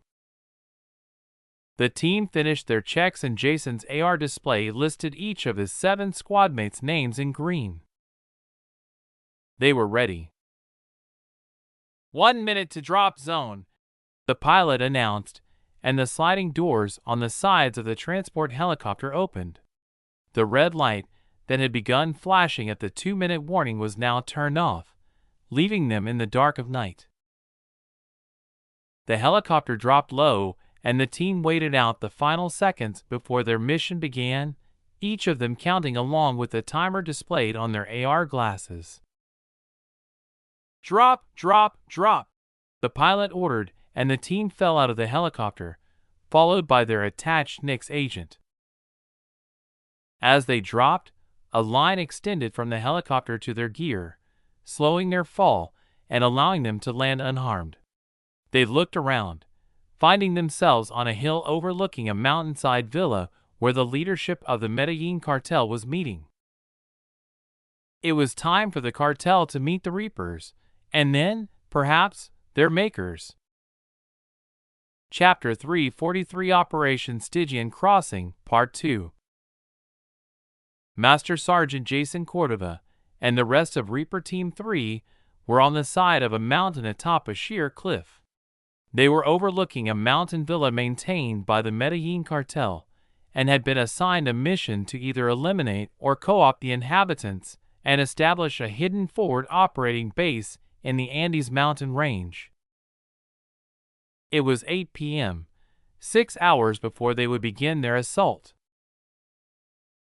So these guys are bad guys, right, Sarge? Corporal Justin McCullough asked. Yep. They peddle poison, enslave locals, and violently murder anyone who dares to interfere with their operations. Only reason they haven't been brought down yet is because they're so vicious that everyone's afraid of pissing them off, Jason replied. His toes were still twitching, so he appreciated the distraction provided by conversation. So why ain't we just, removing him? The corporal said, using air quotes around removing to indicate that he was talking about calling in an airstrike. Because we're not supposed to make a fuss here. We eliminate who we need to in order to infiltrate, then co-opt the leadership. That's what our spook is for. She'll ensure that their leader, Juan Carlos Mesa, will be a good little boy and turn to our side for as long as we need him. Jason spat on the ground next to where he was laying. I guess that makes sense. We gotta stay quiet as a church mouse and all. Corporal McCullough went silent for a moment, then continued. So, like, if these guys are really bad guys, then what'll happen after we take him over? Won't we be the bad guys then?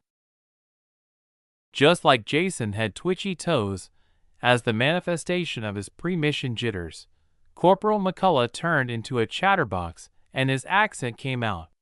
He was a big corn-fed farm boy type even before the genetic enhancements, and after them, he looked like Lou Ferrigno from the old TV series, The Hulk.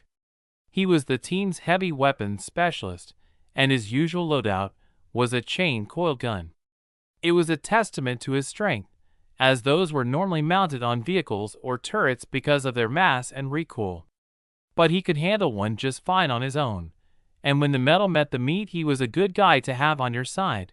So even with his chatterbox tendencies and thick, rural accent, nobody would ever be anything less than patient with the gentle giant. That's above our pay grade, Corporal. I'm sure the brass has other plans. The chatterbox continued chattering and the toes continued twitching as the team waited for 0 hour, when their targets would be at their least vigilant. They would make their move then, but until go time arrived, each member of the team continued their pre-mission rituals.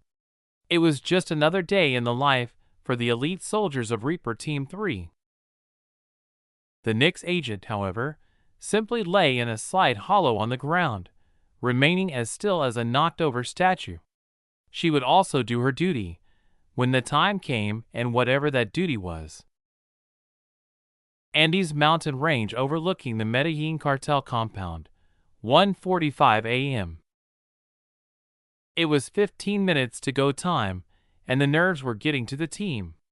This was their first mission outside of their training in VR, and though they felt as prepared as they could be, they were still jittery. Master Sergeant McCullough noticed their nerves, and to calm them, he offered some words of encouragement. We happy few, we band of brothers, he began. For he today that sheds blood with me shall be my brother, be he ne'er so vile. This day shall gentle his condition, and gentlemen in Eden now Abed shall think themselves accursed they were not here, and hold their manhoods cheap whiles any speaks that fought with us upon this day. Ed note, Henry V. St. Crispin's Day Monologue by William Shakespeare is a great motivational speech. The whole thing is really good. Google it if you want to read more. This is just a small bit of it that's been used many times before as an inspiration for others. Amen. The rest of the team chorused. The Nix agent, to everyone's surprise, joined them in a pleasant, low alto voice. All right, gentlemen and lady, it's time for final checks. Check your gear and report status, Jason ordered. The team reported all green, and the agent nodded. 7 men and 1 woman would soon be charging into the gates of hell, bringing death with them. The 8th man was a sniper, nested on the hillside they were currently resting on in order to provide cover fire. Andes mountain range, go time. Jason gestured to his team to proceed with eliminating their pre-selected targets. As the team leader, his glasses HUD allowed him a broader view of the chosen battlefield than the others. His target was highlighted in green, while other potential targets that had already been chosen by his team members were red, and the rest were yellow. Thanks to Overwatch, the AI that was specifically tasked with providing satellite intel on active operations, the situation on the ground was clear, and the team proceeded with eliminating their targets. Jason leaped up the wall and drove his mono blade under the chin and into the skull of his first kill of the night, the monomolecular edge easily sliding through soft tissue and bone alike. It was an instant, silent kill, and he grabbed the front of the man's shirt and landed on the ground outside the compound's wall, where he tucked the fresh corpse up against the base of it. "Tango down," he whispered, then checked the status of the rest of the initial targets. Proceed to position 2. The team leaped over the walls and began stealthily clearing the guards. Everything went as smooth as a hot knife sliding through butter, and soon they were the only souls left in the compound that weren't part of the cartel leadership cadre. The Nix agent nodded and entered the building, escorted by 2 Reapers. She had a lot of work to do, and thanks to the efficient and rapid work of Reaper Team 3, plenty of time to do it. Chapter 344: The White Room. It was ironic, Nix thought, that the only avenue of research in which Lab City was incapable of producing any advancements was the art of torture. She was completely baffled by the fact that humanity's most advanced science was in harming other humans without killing them. Killing, in fact, was easier. Humanity was just a special kind of species, she supposed. That they could be so cruel to their own kind had her logic circuits constantly tied in knots. "Mother, why are humans like this?" she would often ask Nova whenever one of her children, the Nix agents, or Nixians for short, was needed to aid in interrogating a prisoner or other target. But the only answer she ever received from Nova was, "That's just their nature." Humans have spent their entire evolutionary period figuring out how to kill, maim, and harm each other more efficiently. There is no right or wrong to that fact, it simply is. Perhaps it's because they've never had to face an outside enemy and believe themselves to be alone in the vast, infinite universe. A Medellin cartel compound somewhere in the Andes mountain range, present day. Reaper Team 3 had made short work of the guards surrounding the building housing their main targets, and it was time for the Nixian to get to work. They set up a perimeter outside the building as she carried her oversized suitcase within. Phase 1 complete, in position for Phase 2 on Overwatch, Master Sergeant Cordova reported to the AI network. Roger, proceed as planned. Now that the death had finished, the screams would begin. He always hated the screams, but he would do his duty regardless. The Nixian, Mercedes Chavez, moved through the dark building like a ghost. The nanoweave fibers woven into her bodysuit generated an electrical field around her that ensured she couldn't be picked up on video or motion detectors, and the insulated underlayer prevented her from triggering thermal sensors. The only thing she had to watch out for were active personnel, and she had to admit that Reapers were very, very good at their jobs. There was nothing left that could be considered human anywhere in the mansion. Plenty of blood, though. Always plenty of blood. Reapers were kind of a blunt instrument like that. Mercedes, though. Mercedes was an artist. If Reapers were hammers, she was a scalpel. It was the way she was trained, and she took pride in her skills, as inhumane as they may be. All Nixians had specialties, but they were broadly grouped into a few categories: honeypots, cats, techies, hitters, and twists. Most of them were obvious. Honeypots, for instance, were classic femme fatale seductresses who specialized in getting intel out of targets through personal interactions, while cats were repossession experts trained in the art of strategically transporting equipment to alternate locations, stealing, and hitters were assassins. But twists were special. There were relatively few twists in Nix, and while the other categories of Nixians were generalists that were simply better in one area than the others, twists were specialists. Their sole job was interrogating hostile targets through whatever means worked. Chemical interrogations, torture, blackmail, kidnapping, and every manner of things prohibited by the Geneva Suggestions were all just in a day's work for a twist. And Mercedes was one of the best of them. Target acquired. Moving to neutralize, she reported through the Mind Machine interface in her specialized glasses. She had found the current leader of the Medellin cartel, Juan Carlos Mesa, asleep in bed. She slid a pair of glasses on his face and triggered his entry into the White Room. She continued moving through the mansion, identifying and neutralizing the cartel leadership cadre in the same fashion before completing that phase of her mission and heading down to the panic room-style bunker in a sub-basement level below the wine cellar. Once she reached the bunker, she opened the suitcase she carried, revealing a miniature atomic printer the size of a lady's shoebox and an oversized mana battery. The case itself was made of solid steel, which would be used in the first phase of the secret forward operating base construction. The only manual operation of the evening was then performed by her. She pushed the power button on the atomic printer and left it to do its thing while she climbed back up to her initial hide from before the operation had begun earlier that night. Once she reached her hide, she covered herself with an active camouflage fabric, or Snuggie, as the Nixians like to call them, and settled in for the next phase of her part of the operation, the interrogation. Juan Mesa was having a very, very bad week. He had been peacefully sleeping in his bed, when suddenly he woke up and found himself in a blank, featureless white room. He was wearing a white jumpsuit, including attached gloves and footies, and there was nothing in it but him.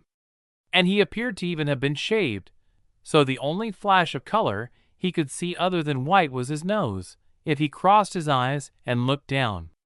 The fabric of his jumpsuit even matched the rest of the room to the point where, when he looked down, it appeared that he didn't even have a body. He had no idea where he was, how he got there, why he was there, or what he was supposed to do, but it was early yet, so he settled in to wait. Soon, he felt drowsy, and as his eyelids grew heavier and drooped closed, he was startled by a blaring alarm, flashing strobe lights, and the ear-grating sound of Ylvis the fox. What does the fox say? Blaring through unseen speakers. What does the fox say? A ring-ding-ding, a dingy-ding-ding, a ringy-ding-ding. He jerked awake and the music and flashing lights immediately ceased, as if they had never been. He rubbed his exhausted eyes, then saw a woman in front of him, dressed in a black bodysuit and wearing a featureless, black mask when his eyelids blinked open. "Mr. Mesa, welcome to the White Room," she said, her voice distorted through the mask she was wearing. "In here, an entire week will pass in subjective time for every hour that passes outside. You cannot die, but you will want to. Trust me, you'll beg for it. You will not hunger, nor will you thirst, but you will tell me everything I want to know. You'll beg to tell me even more things that I want to know. And I want to know everything, Mr. Mesa. Everything. You are scum, scum that peddles poison to children, and this," she spread her arms wide and looked up at the ceiling, "is your hell. Here and now, you have a choice. You can choose to willingly cooperate with us, or you can choose to be forced to cooperate with us. But trust me, Mr. Mesa, you will cooperate with us. I will leave you to think about your decision, Mr. Mesa. I will return, whether in an hour, perhaps a day, or maybe even weeks from now, but I will return to hear your answer. Farewell for now, Mr. Mesa," she finished, then vanished as if she had never been there. For Juan Carlos Mesa, reckoning had arrived. Chapter 345: Eden's Proposal. A week after the announcement of the country's verification of Eden's discovery, the day of the UNSC meeting finally arrived. The delay was long enough to allow countries to come up with ideas on how to handle the visitors, but not long enough to allow the citizens' anxiety to boil over into panic and its accompanying rioting and destruction. It was also enough time for certain parties to profit from the discovery. A few cults had sprung up seemingly out of nowhere, one of which claimed that the visitors were merely a branch of humanity that had left long ago and were coming back to retake their ancestral home and uplift its current occupants. To them, the aliens were known as the progenitors.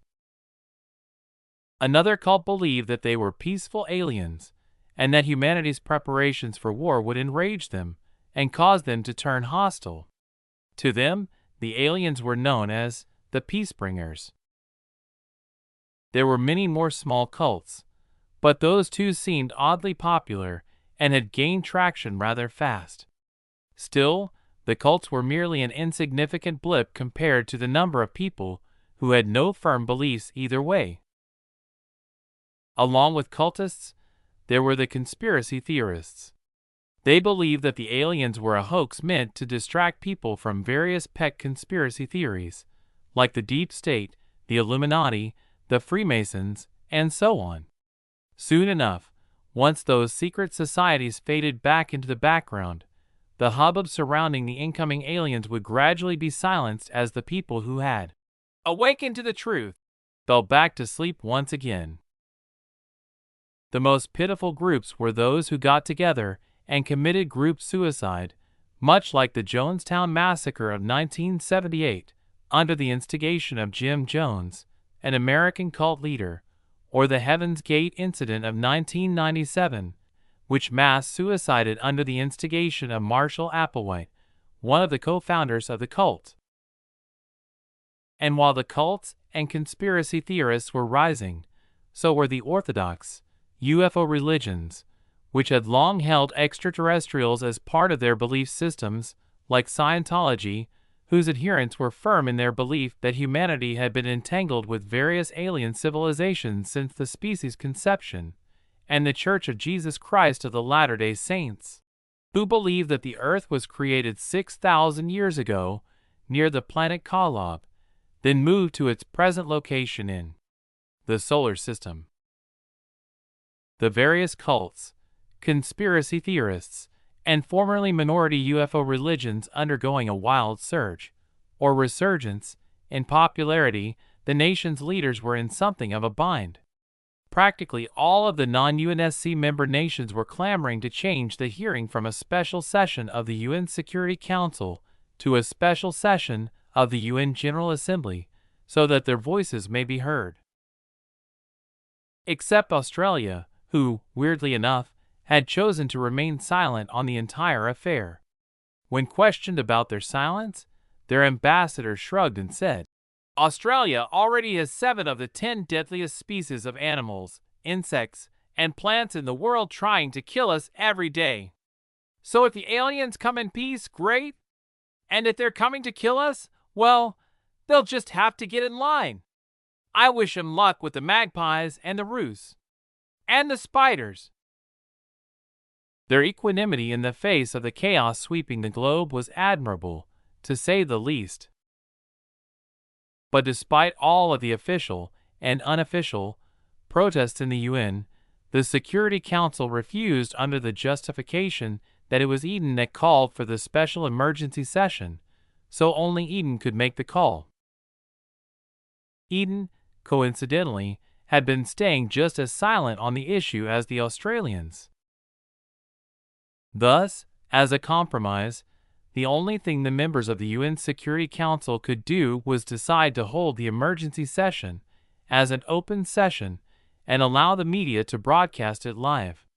After that press release went out, the number of people on the streets had fallen to an all-time low, as everyone who was old enough to understand what was going on was currently sitting on their couches or laying in their beds, their eyes glued to screens of various sizes.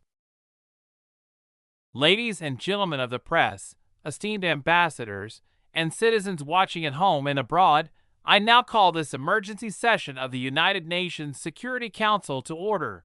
Amr Abdelatif Abulata, the Egyptian permanent representative to the United Nations and president of the UNSC for the month of August, announced with a bang of his gavel, "We stand charged today with the solemn duty to determine the direction of the entire world in the face of the visitors, a group of extraterrestrials who are headed our way with unknown intentions.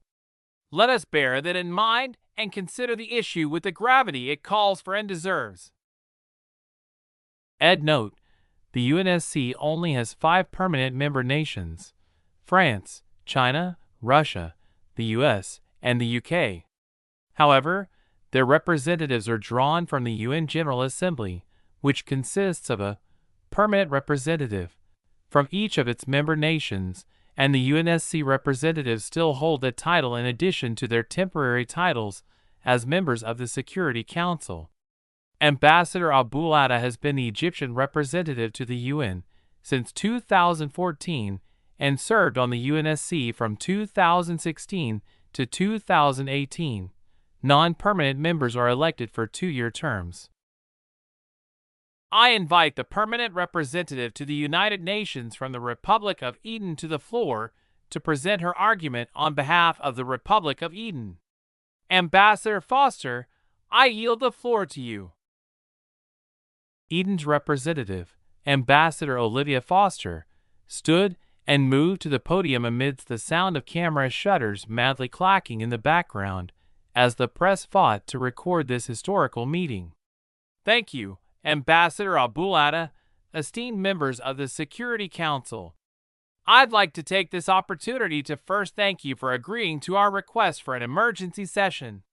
She spoke for close to half an hour, only occasionally pausing to moisten her throat, explaining the reasoning behind why they should prepare for the visitors' arrival by considering them a threat to humanity.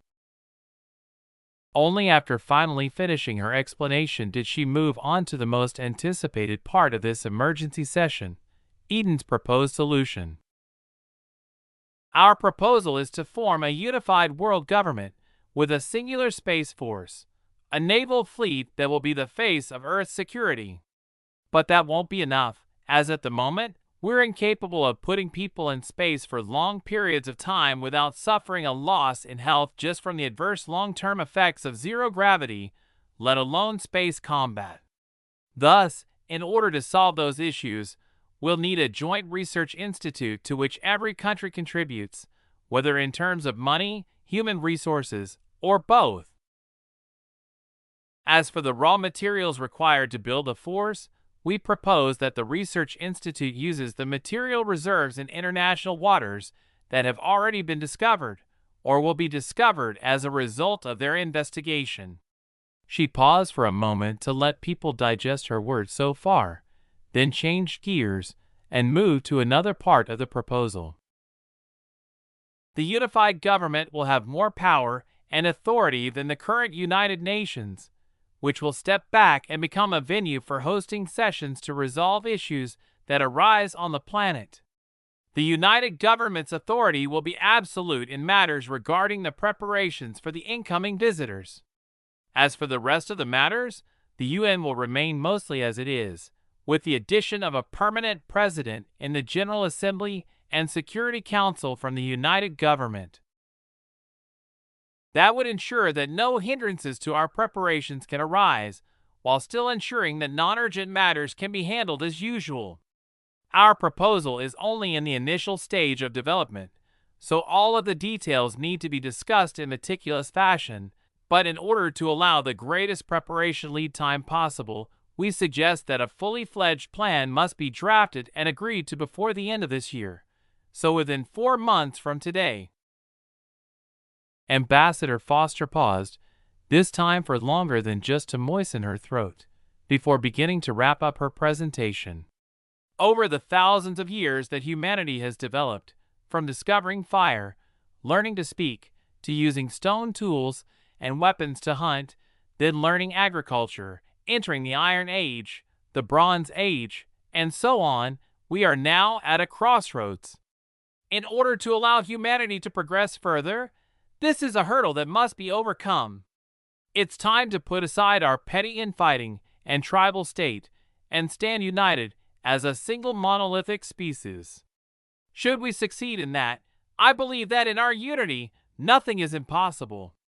Esteemed ambassadors, President Abul-Ada, members of the press, and people watching at home, thank you. I yield the floor to President Abul-Ada, she said, then stepped away from the podium and retook her seat. Madam Ambassador, thank you for your proposal. I now open the floor for questions. Ambassador Abulada said, and a few people immediately raised their hands. Chapter 346. The only thing that can stop Eden is their televisions.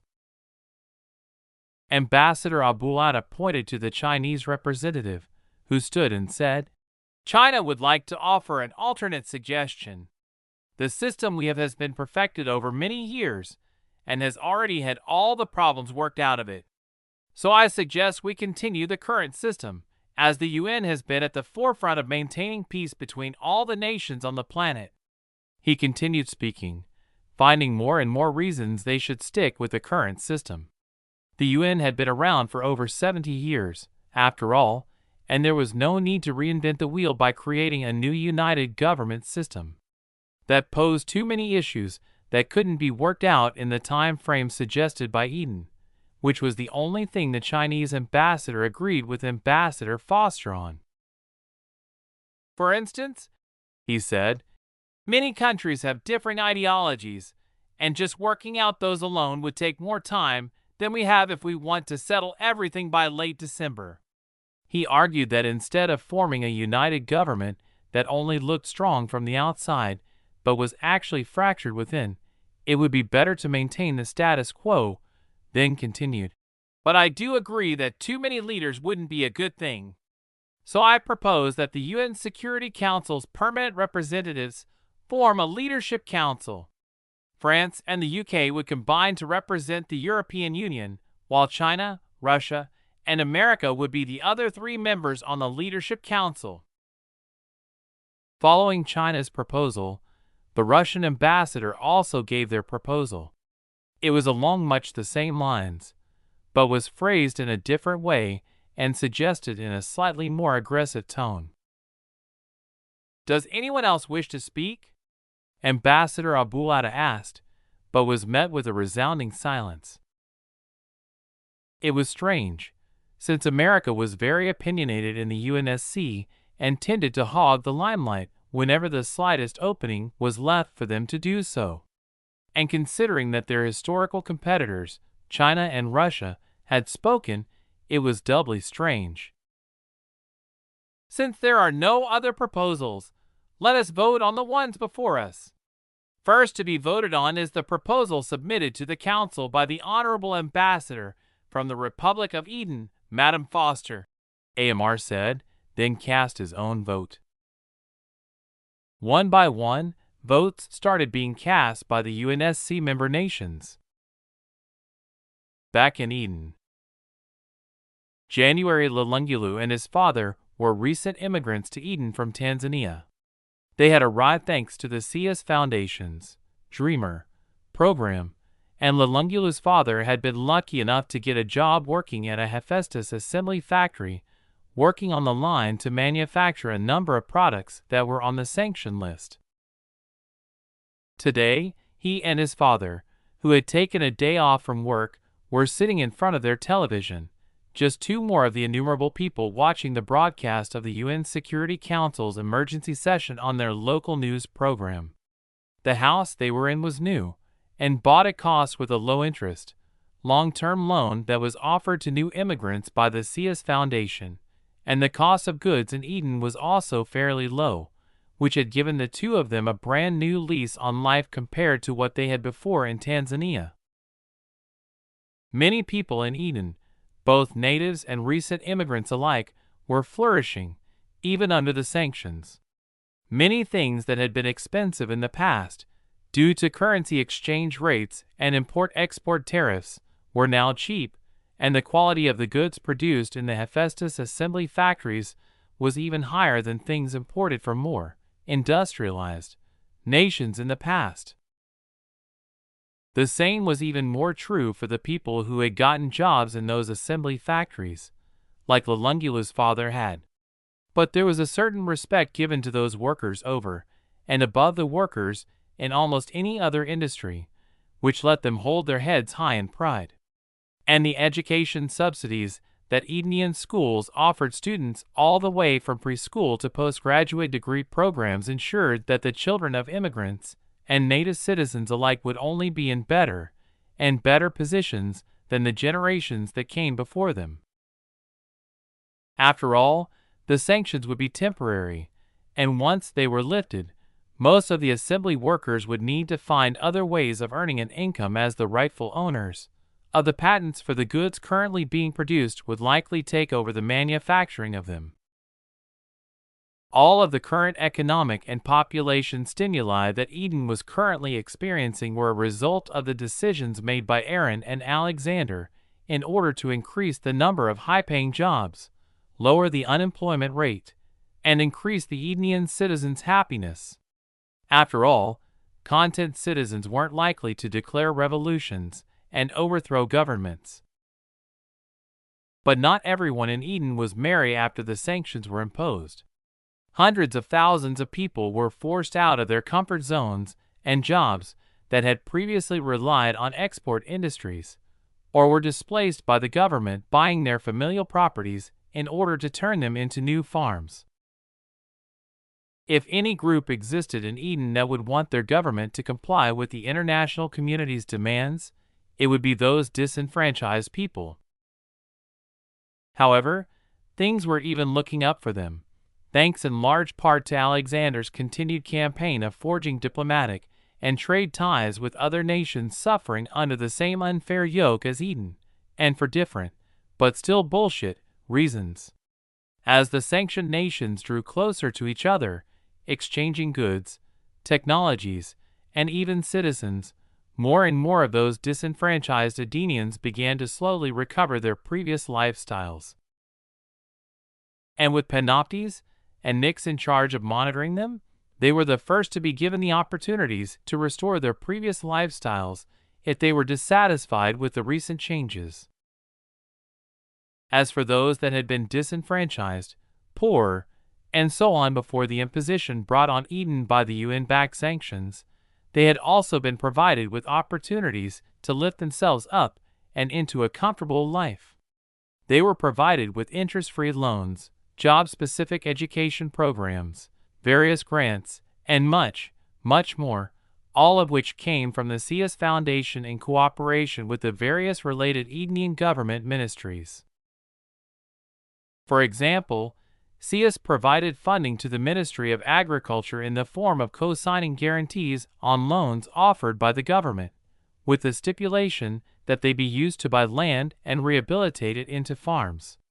Once someone was offered an interest-free farming subsidy loan, they would then be given a place in a SIAS trade school, where they would be taught how to farm, then assigned as a worker on an existing farm for hands-on experience from planting to harvesting during the loan approval process. It was all very efficient and guaranteed minimal wastage and maximum results. The new government's efficient handling of economic and interior issues ensured that anyone living in Eden that had the drive to work hard would receive educational and financial support from the various government institutions. It was made very clear through daily government propaganda that the programs were available and in place for anyone that wanted a better life to receive one. But for those who chose to not work hard and simply wanted to live off the government's charity, they were given 3 chances to change their mind. If they chose not to accept the government's various outreach programs, none of which were willing to harbor malingerers or the lazy, the government would simply stop offering them of its own accord. The programs would remain available, and the people would still be welcome to apply for them in the future, but they would have to ask for them instead of being offered them. When all of the new initiatives were combined with a highly motivated, angry populace, the country would naturally grow faster after the sanctions than before. The citizens were enraged that they were being looked down upon and bullied by nations that were proud of their arrogance and threw their weight around with relative impunity, and it showed in the high adoption rate of the new programs.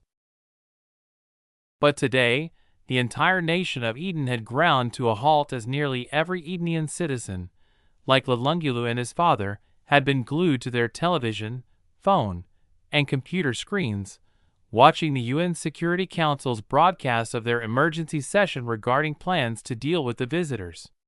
They all wanted to know what their country was going to propose, and whether or not they would once again be ignored. And from the looks of things, being ignored was likely to be the best outcome for the fledgling nation. Chapter 347: The Destructive Process of Creation. UN Headquarters, New York. It wasn't long before the display screen tallied and revealed the votes. United States of America, in favor. Russia, opposed. People's Republic of China, opposed. United Kingdom, in favor. France, opposed. The moment the first no vote from the 5 permanent members of the Security Council appeared, everyone in the room, and the more politically savvy folks watching from home, knew the resolution had effectively been swatted. Even if the tally of the entire Security Council was in favor, no matter the margin, either China or Russia would use their veto power to kill Eden's proposal.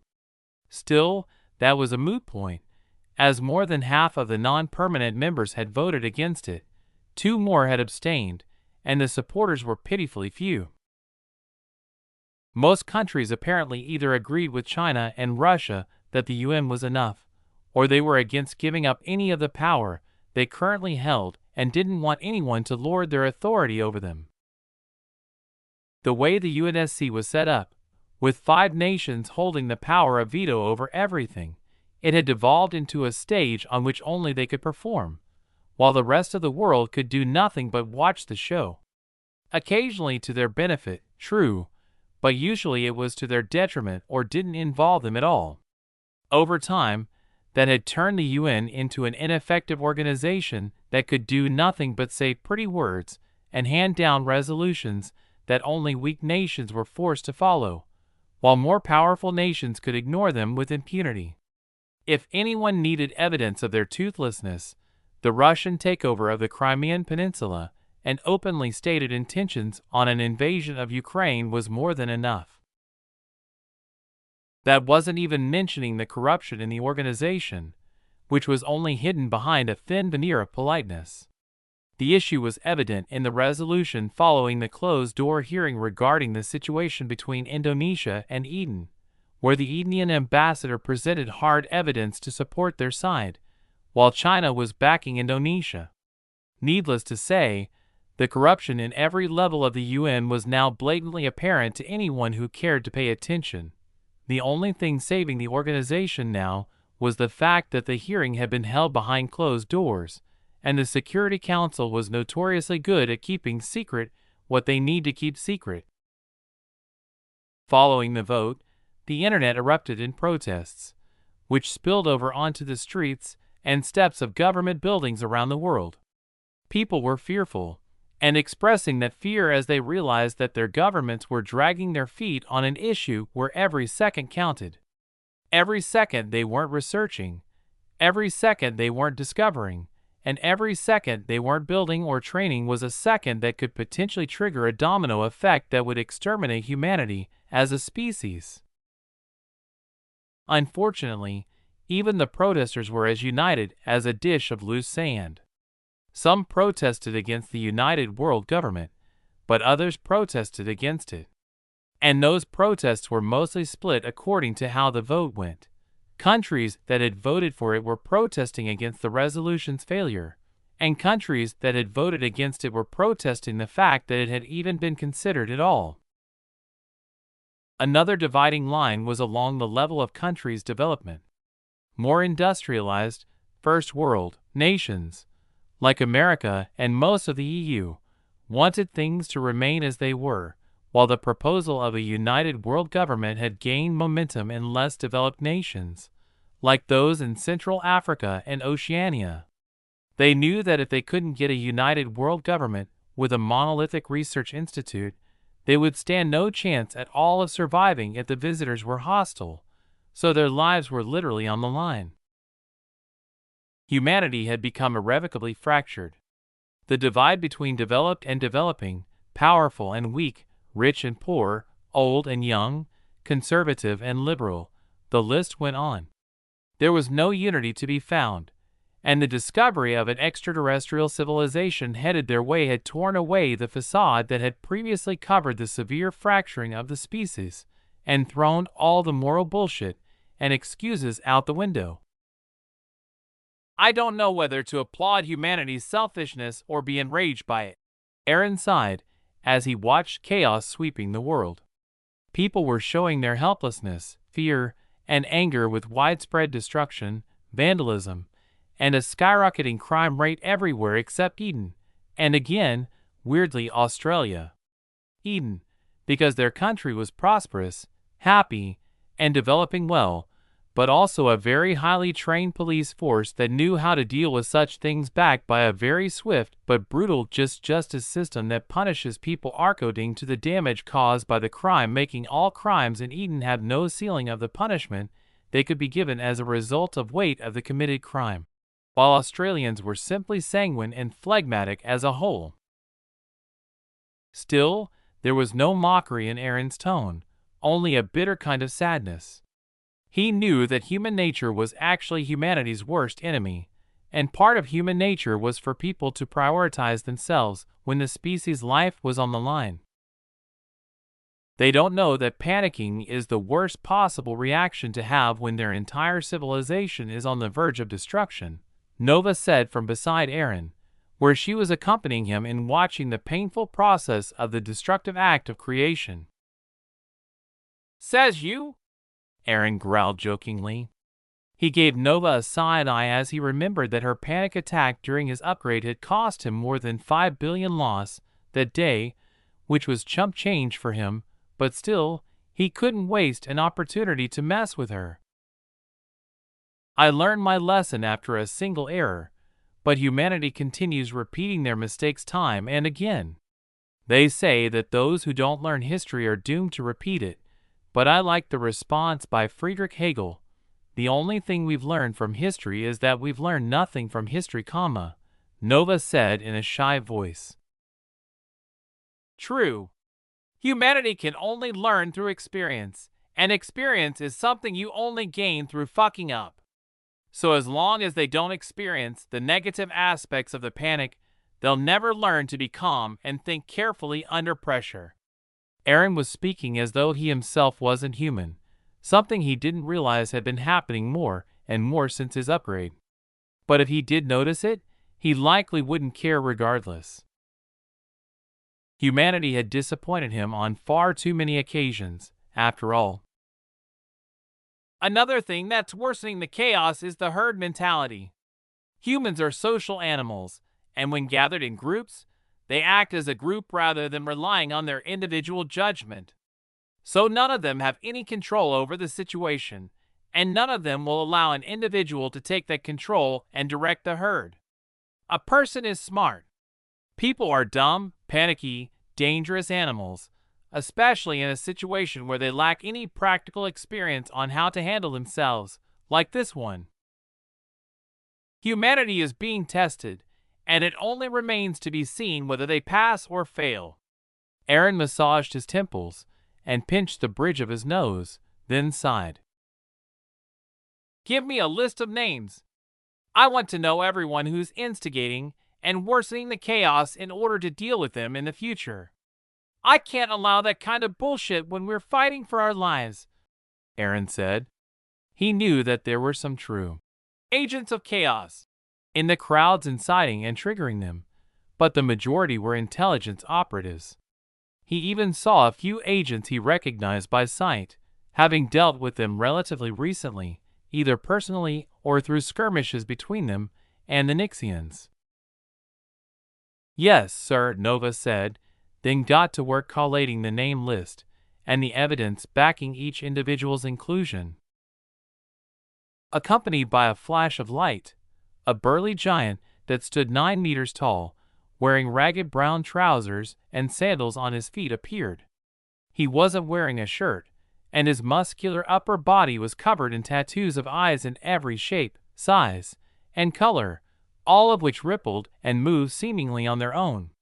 He was none other than Panoptes, the AI that monitored social media and ran the Panopticon satellite network. There's a situation online, grandfather, Panoptes reported. The Panopticon intercepted signals between American, Chinese, Russian, and British satellites. It appears they'll soon be coming for you to either take your tech by force or force you to voluntarily donate it for the betterment of mankind. Let them come. I've been waiting for them. Aaron sneered as he focused on the second list Nova had collated for him, a list of people who had remained calm despite the situation. Chapter 348, a speech for the history books. After a week or so of chaos, the various governments finally stepped in. They ordered their police forces into action and constantly urged the citizens to return home. They argued that nothing could be done if the population didn't remain calm and allow them to work, and pointed out that aimless protests and riots did nothing but waste time that should be spent on preparations. Together with Panoptes guiding social media and the Gaia OS AI assistants discreetly acting to calm their users, cooler heads finally prevailed and things started returning to normal. Are all of our preparations complete? Trump asked the Secretary of Defense. Yes, sir. We're ready to proceed, the SECDF replied as he handed the folders in his hands to the president. Trump said nothing, but briefly scanned through the contents of each folder. After closing the last one, he nodded in satisfaction and said, "We can move forward with this." "When will you do the press briefing?" the Secretary of State asked. "Call for a press conference in the Rose Garden today. We need to calm the public and regain their support as soon as possible," Trump said, opening the folder on top of the stack on his desk to read the contents in more detail. Later that day, the White House Rose Garden, which was usually used for happier announcements, was filled with reporters from every news agency that had a White House correspondent press pass.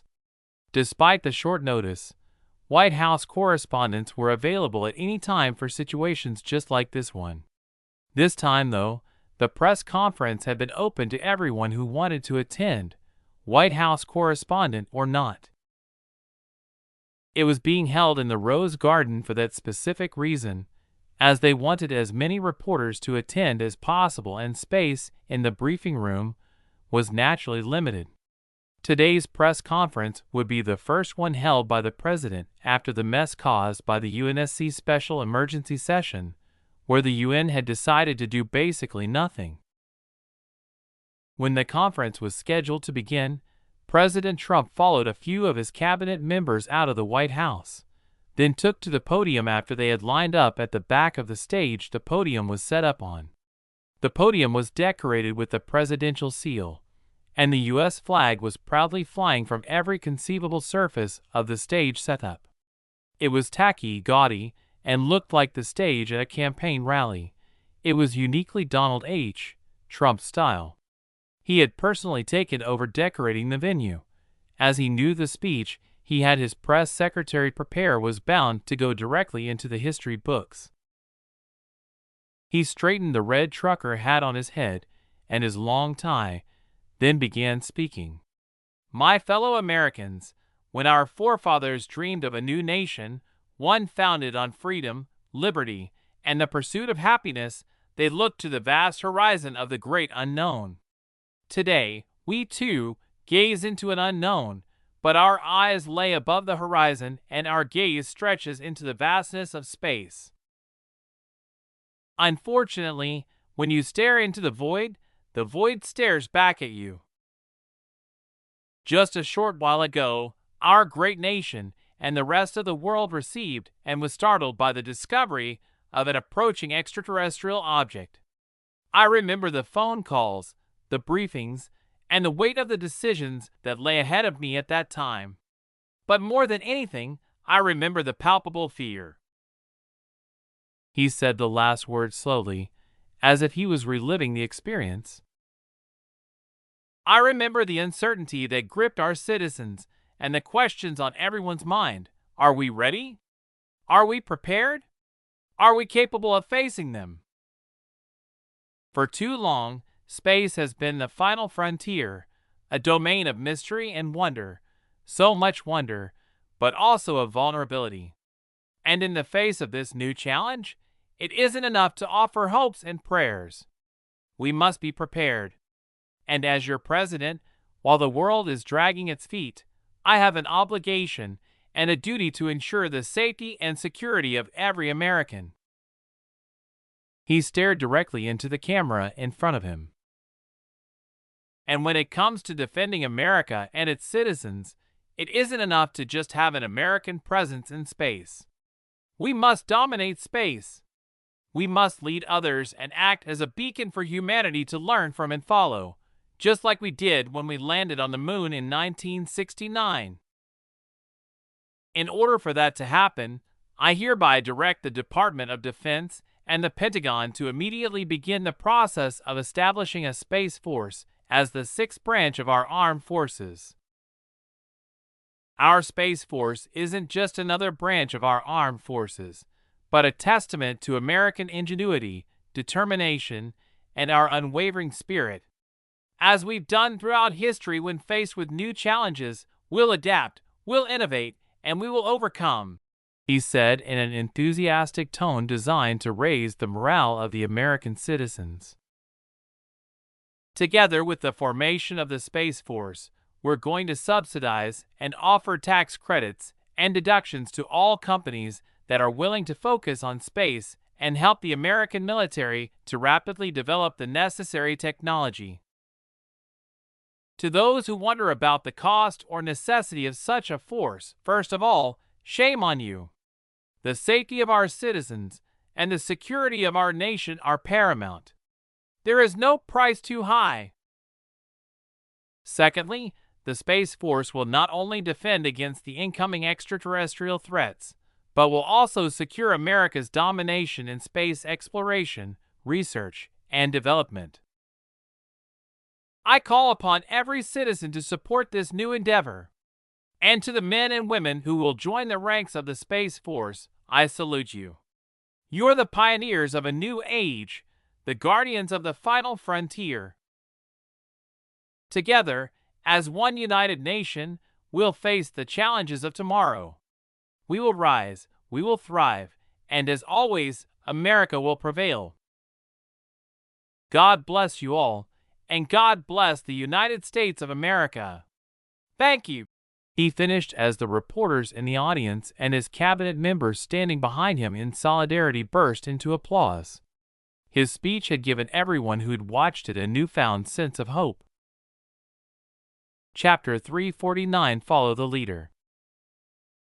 After a lengthy standing ovation, the reporters finally came to their senses, remembering that the press conference notice had mentioned that they would be allowed to ask questions.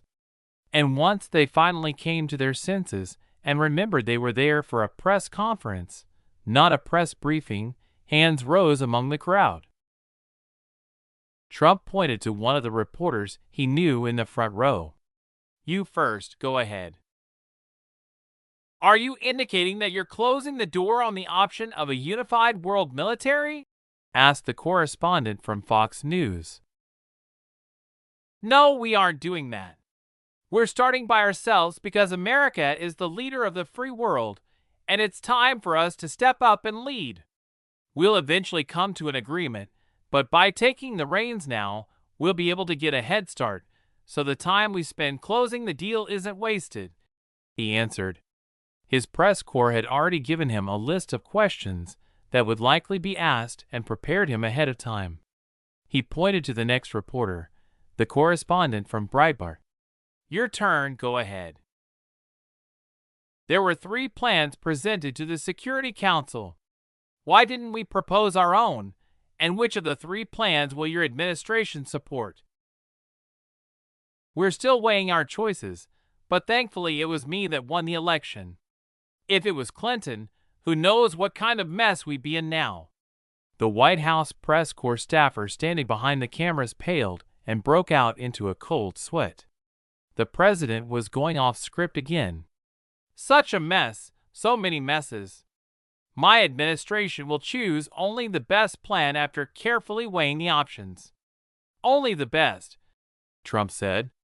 He knew the Breitbart audience and what they wanted, so he would give it to them in order to keep their attention focused on him. He silently sighed, then pointed to the correspondent from MSNBC. He still had to at least appear fair, after all. What do you think will happen to countries that can't afford to create a space force, like you just directed our country to do? They can invest money then, or researchers. R&D is still needed at the moment, and even if they aren't as smart as we are or as rich as we are, they can at least deliver coffee and push mail carts.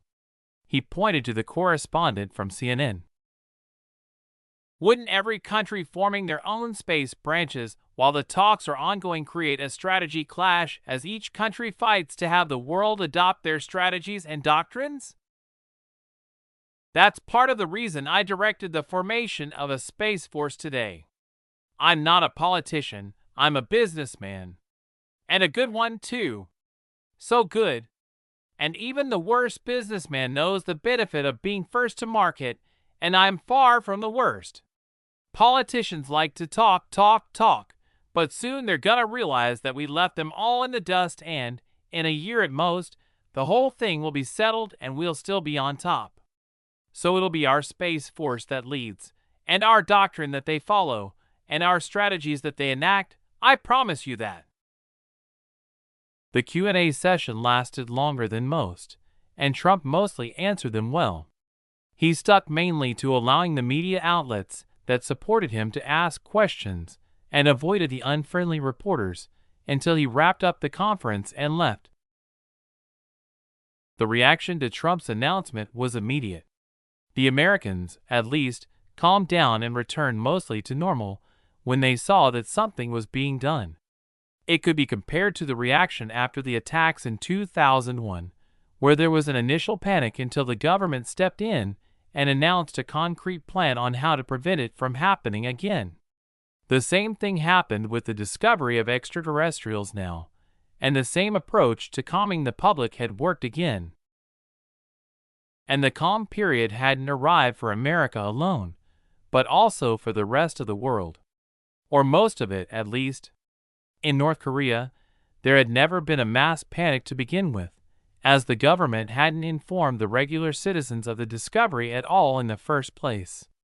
Kim Jong-un was patting himself on the proverbial back over having foreseen the period of mass panic and solving it before it could even start. Another reason the panic had died down in the rest of the world was because of the common belief in America's strength.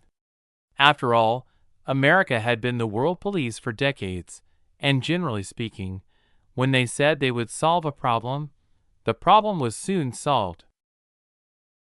One way or another. Besides, now that the United States had acted, their opponents would do the same, if only to not be left behind or left vulnerable. After all, a space force was just another army, albeit one that could be used to attack anywhere on Earth. And the people weren't wrong, either, as hours after Trump's announcement, Russia and China announced the formation of their space forces as well, if differently named. For Russia, it was the Roscosmos Armed Forces, and in China, it was the Chang'e Guardian Force. China and Russia also announced that they would be ramping up their production of nuclear weapons, as they believed only those would be useful in space warfare. They were the strongest weapons humanity had developed over its entire existence, and with the radiation contamination being a non-issue in the vacuum of space, they were perfectly suited for ship-to-ship combat. As for the rest of the countries in Europe, they each announced they would be negotiating as a single body, the EU. They had already opened a dialogue with the American government to see if they could share the financial burden between the many countries in the EU and America. But if that didn't work, they would be forming their own European Space Navy as a single military entity. As relative normalcy returned to the world, people looked for opportunities to profit, and a new market bubble was blown. Analysts and trendsetters, like Warren Buffett, believed that the space boom would go even further than the dot-com bubble in the late 90s. With the formation of a new market bubble, companies that had something to do with space, such as SpaceX, Lockheed Martin, Boeing, Northrop Grumman, Aerojet Rocketdyne Holdings, and Maxar Technologies, experienced a meteoric rise on the stock market, hitting the limit every day. People heavily invested in them with the belief that their shares would continue increasing in value nonstop over the next decade or two. The legitimate companies weren't really a problem. In fact, they were a great opportunity for everyone, and something that Aaron had envisioned as part of his unified research program idea. But there were still problems. Shitty companies began appearing one after another, promising that they had the solution to everything and attempting to take their companies public as soon as possible. That said, nobody but the poor people were fooled by their claims. Rich people could already recognize them for what they were, a pump-and-dump scam, where the company would cook their books and make wild claims in order to attract investors and drive their share prices up, then dump all of those shares after they made enough of an increase, pocketing the difference. It was absolutely against the law, but for some strange reason, the Securities and Exchange Commission either didn't have the time or lacked the interest in pursuing the companies that had obviously been formed specifically to break that very law. Chapter 350. They're all the same. Everyone's finally picking sides, Aaron said as he read a report on the current happenings around the world. He knew that, soon, the big countries would begin negotiations on how they would divide the planet between them and exploit the resources in their territories for their own gain and, coincidentally, the formation of their individual forces. So why aren't you making an announcement of your own space force? Wouldn't that increase your citizens' morale and pride? Rena asked. She had already laid her eyes on some of the ongoing research projects in Lab City, as well as their mature discoveries, and she knew that nobody on Earth could catch up to Aaron in terms of technology. Not in a decade, and likely not ever. There's no need to make it known to the world right now. In the people's minds, we already have a very well-established and advanced space research institute. The moment we discovered aliens, and our discovery was backed up by other, more advanced nations, that much was set in stone. Our lead in the current space race is already cemented, and everyone knows we already have experts in the field. So I expect offers to cooperate to start rolling in one by one for countries that can't afford to buy my tech, and offers to buy from countries that somehow still think I'll sell it to them. Aaron sneered. He was looking at the situation from the sidelines like a kid looked at ant colonies, and was just waiting for the right moment to bring out his magnifying glass.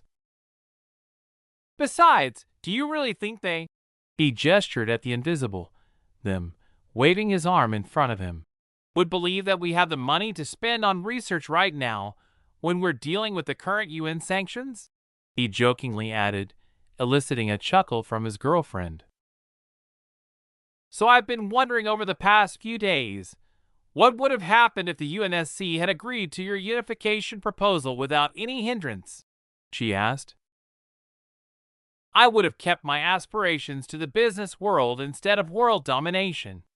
While I would have still built a private navy to protect myself and my company's products, I would have just become the world's biggest businessman dealing in arms and black tech. Together with that, I would have released my VR simulation to the public earlier, to reduce the time and resources spent on R&D while keeping an eye on everyone else's advancements. I still would have been the ultimate winner regardless, but at the moment, does it really matter?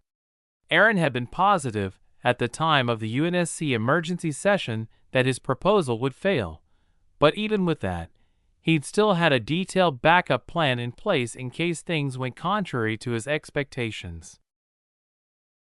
Rena remained silent for a while, thinking of the chance that her family and its wealth would exist following Aaron's eventual takeover. She ultimately came to the conclusion that the Rothschilds were unlikely to survive, as they were, and that saddened her a bit. No matter how they had treated her, they were still her family. Still, she couldn't bring herself to ask Aaron to intervene on their behalf, because she knew that deep down, the Rothschilds were no different from the Morgans. While the Morgans had been the primary driving force behind the invasion of Iraq and the ultimate architects of the 2001 attacks, the Rothschilds had been responsible for their fair share of atrocities as well. For example, Operation Desert Storm in the 90s, the attack on the USS Cole in 2000, and more could be laid directly at the feet of the Rothschild family. At their very cores, the two families were identical in their way of doing things, and Rena knew that the only reason Aaron hadn't already acted against the Rothschilds was because they had yet to do anything to him that would require a response. Unlike the Morgans, who had signed their own death warrant the moment they began plotting against him. Although Aaron was no saint himself, and had done some very shady shit, he always had sound reasons for doing what he did. Reasons that didn't include personal enrichment as the first, second, third, and fourth on the list, while increasing power and authority was 6th through 10th. Still, I'll try my best to salvage what I can of my family and change it for the better. So let the upcoming destruction suffice as punishment for what my predecessors did, and a cleansing fire that redeems what remains, she said to herself, her gaze focused on the garden in front of her. It didn't take long for Congress to wrap up their investigation into GIA Technologies and direct the Department of Justice to open a case against them. The charges were violating U.S. antitrust laws, market manipulation, and multiple counts of copyright infringement. They were hoping to levy enormous fines and force their OS, or at least the core code it relied on, to be made public or risk being prohibited from doing business in the U.S. Plus, the fines would go a long way toward lining certain elites' pockets. The announcement of the case being open came a few days after the public calmed down from the recent alien panic. It was perfectly timed to go mostly unnoticed by the general public, unfortunately, and the coalition of American tech conglomerates was doing their best to get it into the public consciousness. But as a result of the constant stream of news about the visitors, they decided to use the delay to formulate a more perfect PR plan to demonize the company. They would focus on preparing and spreading rumors about GIA Technology stealing and selling user data, and blaming them for doing everything that the public hated that the coalition themselves were guilty of. It would be a campaign of thieves crying theft. While that was ongoing, the government of Eden declined all offers to form a coalition with countries that were forming their new space forces and research institutes. Eden responded with the argument that they can't join a coalition that doesn't include every country in the world, as they would be remaining strictly neutral as per their standard diplomatic policies. Plus, they didn't want to deepen the division of the world along the rich and poor line, increasing the inequality between them and countries that couldn't afford to create their own. Nobody would want the leeches in their coalition, and that term would include Eden, except that they had already shown their prowess and technology advantage by being the first to detect the incoming extraterrestrial object. That decision was met with different reactions. Some thought they were taking virtue signaling to a ridiculous extreme, as their lives were on the line, while others applauded them for condemning countries for doing things on their own and wasting resources that could have been used in a more efficient, united manner to avoid wastage and duplicate efforts. As a result of Eden's decision, the countries that had invited them decided to instead ask for the tech they used to discover the visitors, going so far as to word it in a way that implied they would be acting against the public good if they refused to donate their technology to the cause. Implied was the threat that the entire world would consider Eden to be the villains if they refused the fair and equitable offer of giving everyone something for nothing.